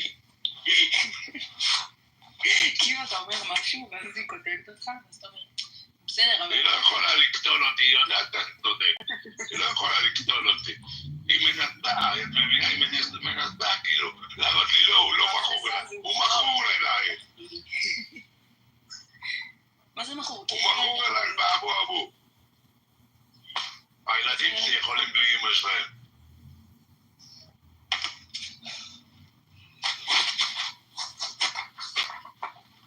קטל אותך? אני אגיד לו את זה. נו בסדר, הם סך הכל בני 14. זה 4 ילדים, זה לא אחד. ועובדה, הם לא רוצים שום דבר איתם. דרך אגב, את זוכרת שהיא שלחה להם את הספרים ואת המכתבים שאמרתי לך, נעלמו עקבותיה. נעלמו עקבותיה מאז. אבל זה לא משנה, גם אם היא הייתה חר של אימא, הילדים האלה בסופו של דבר רוצים אימא נורמלית. כל אלה צריכים בחיים, פשוט יש כאלה שנדפקו קצת. גם אבא, כי הם כאילו... את צריכה אבא לי? את לא רואה, אני רצת אחרי מאור ואמנון. איזה חוצפן. מאור לא רץ אחריו. היה קצת אחרי אמנון, אבל משהו קרה אחרי שהם הפסיקו את הפגישה שלהם. זהו, כאילו ירד לי מהם. גם ממך ירד לי כשאני אפגוש אותם. וואו, איזה זונה.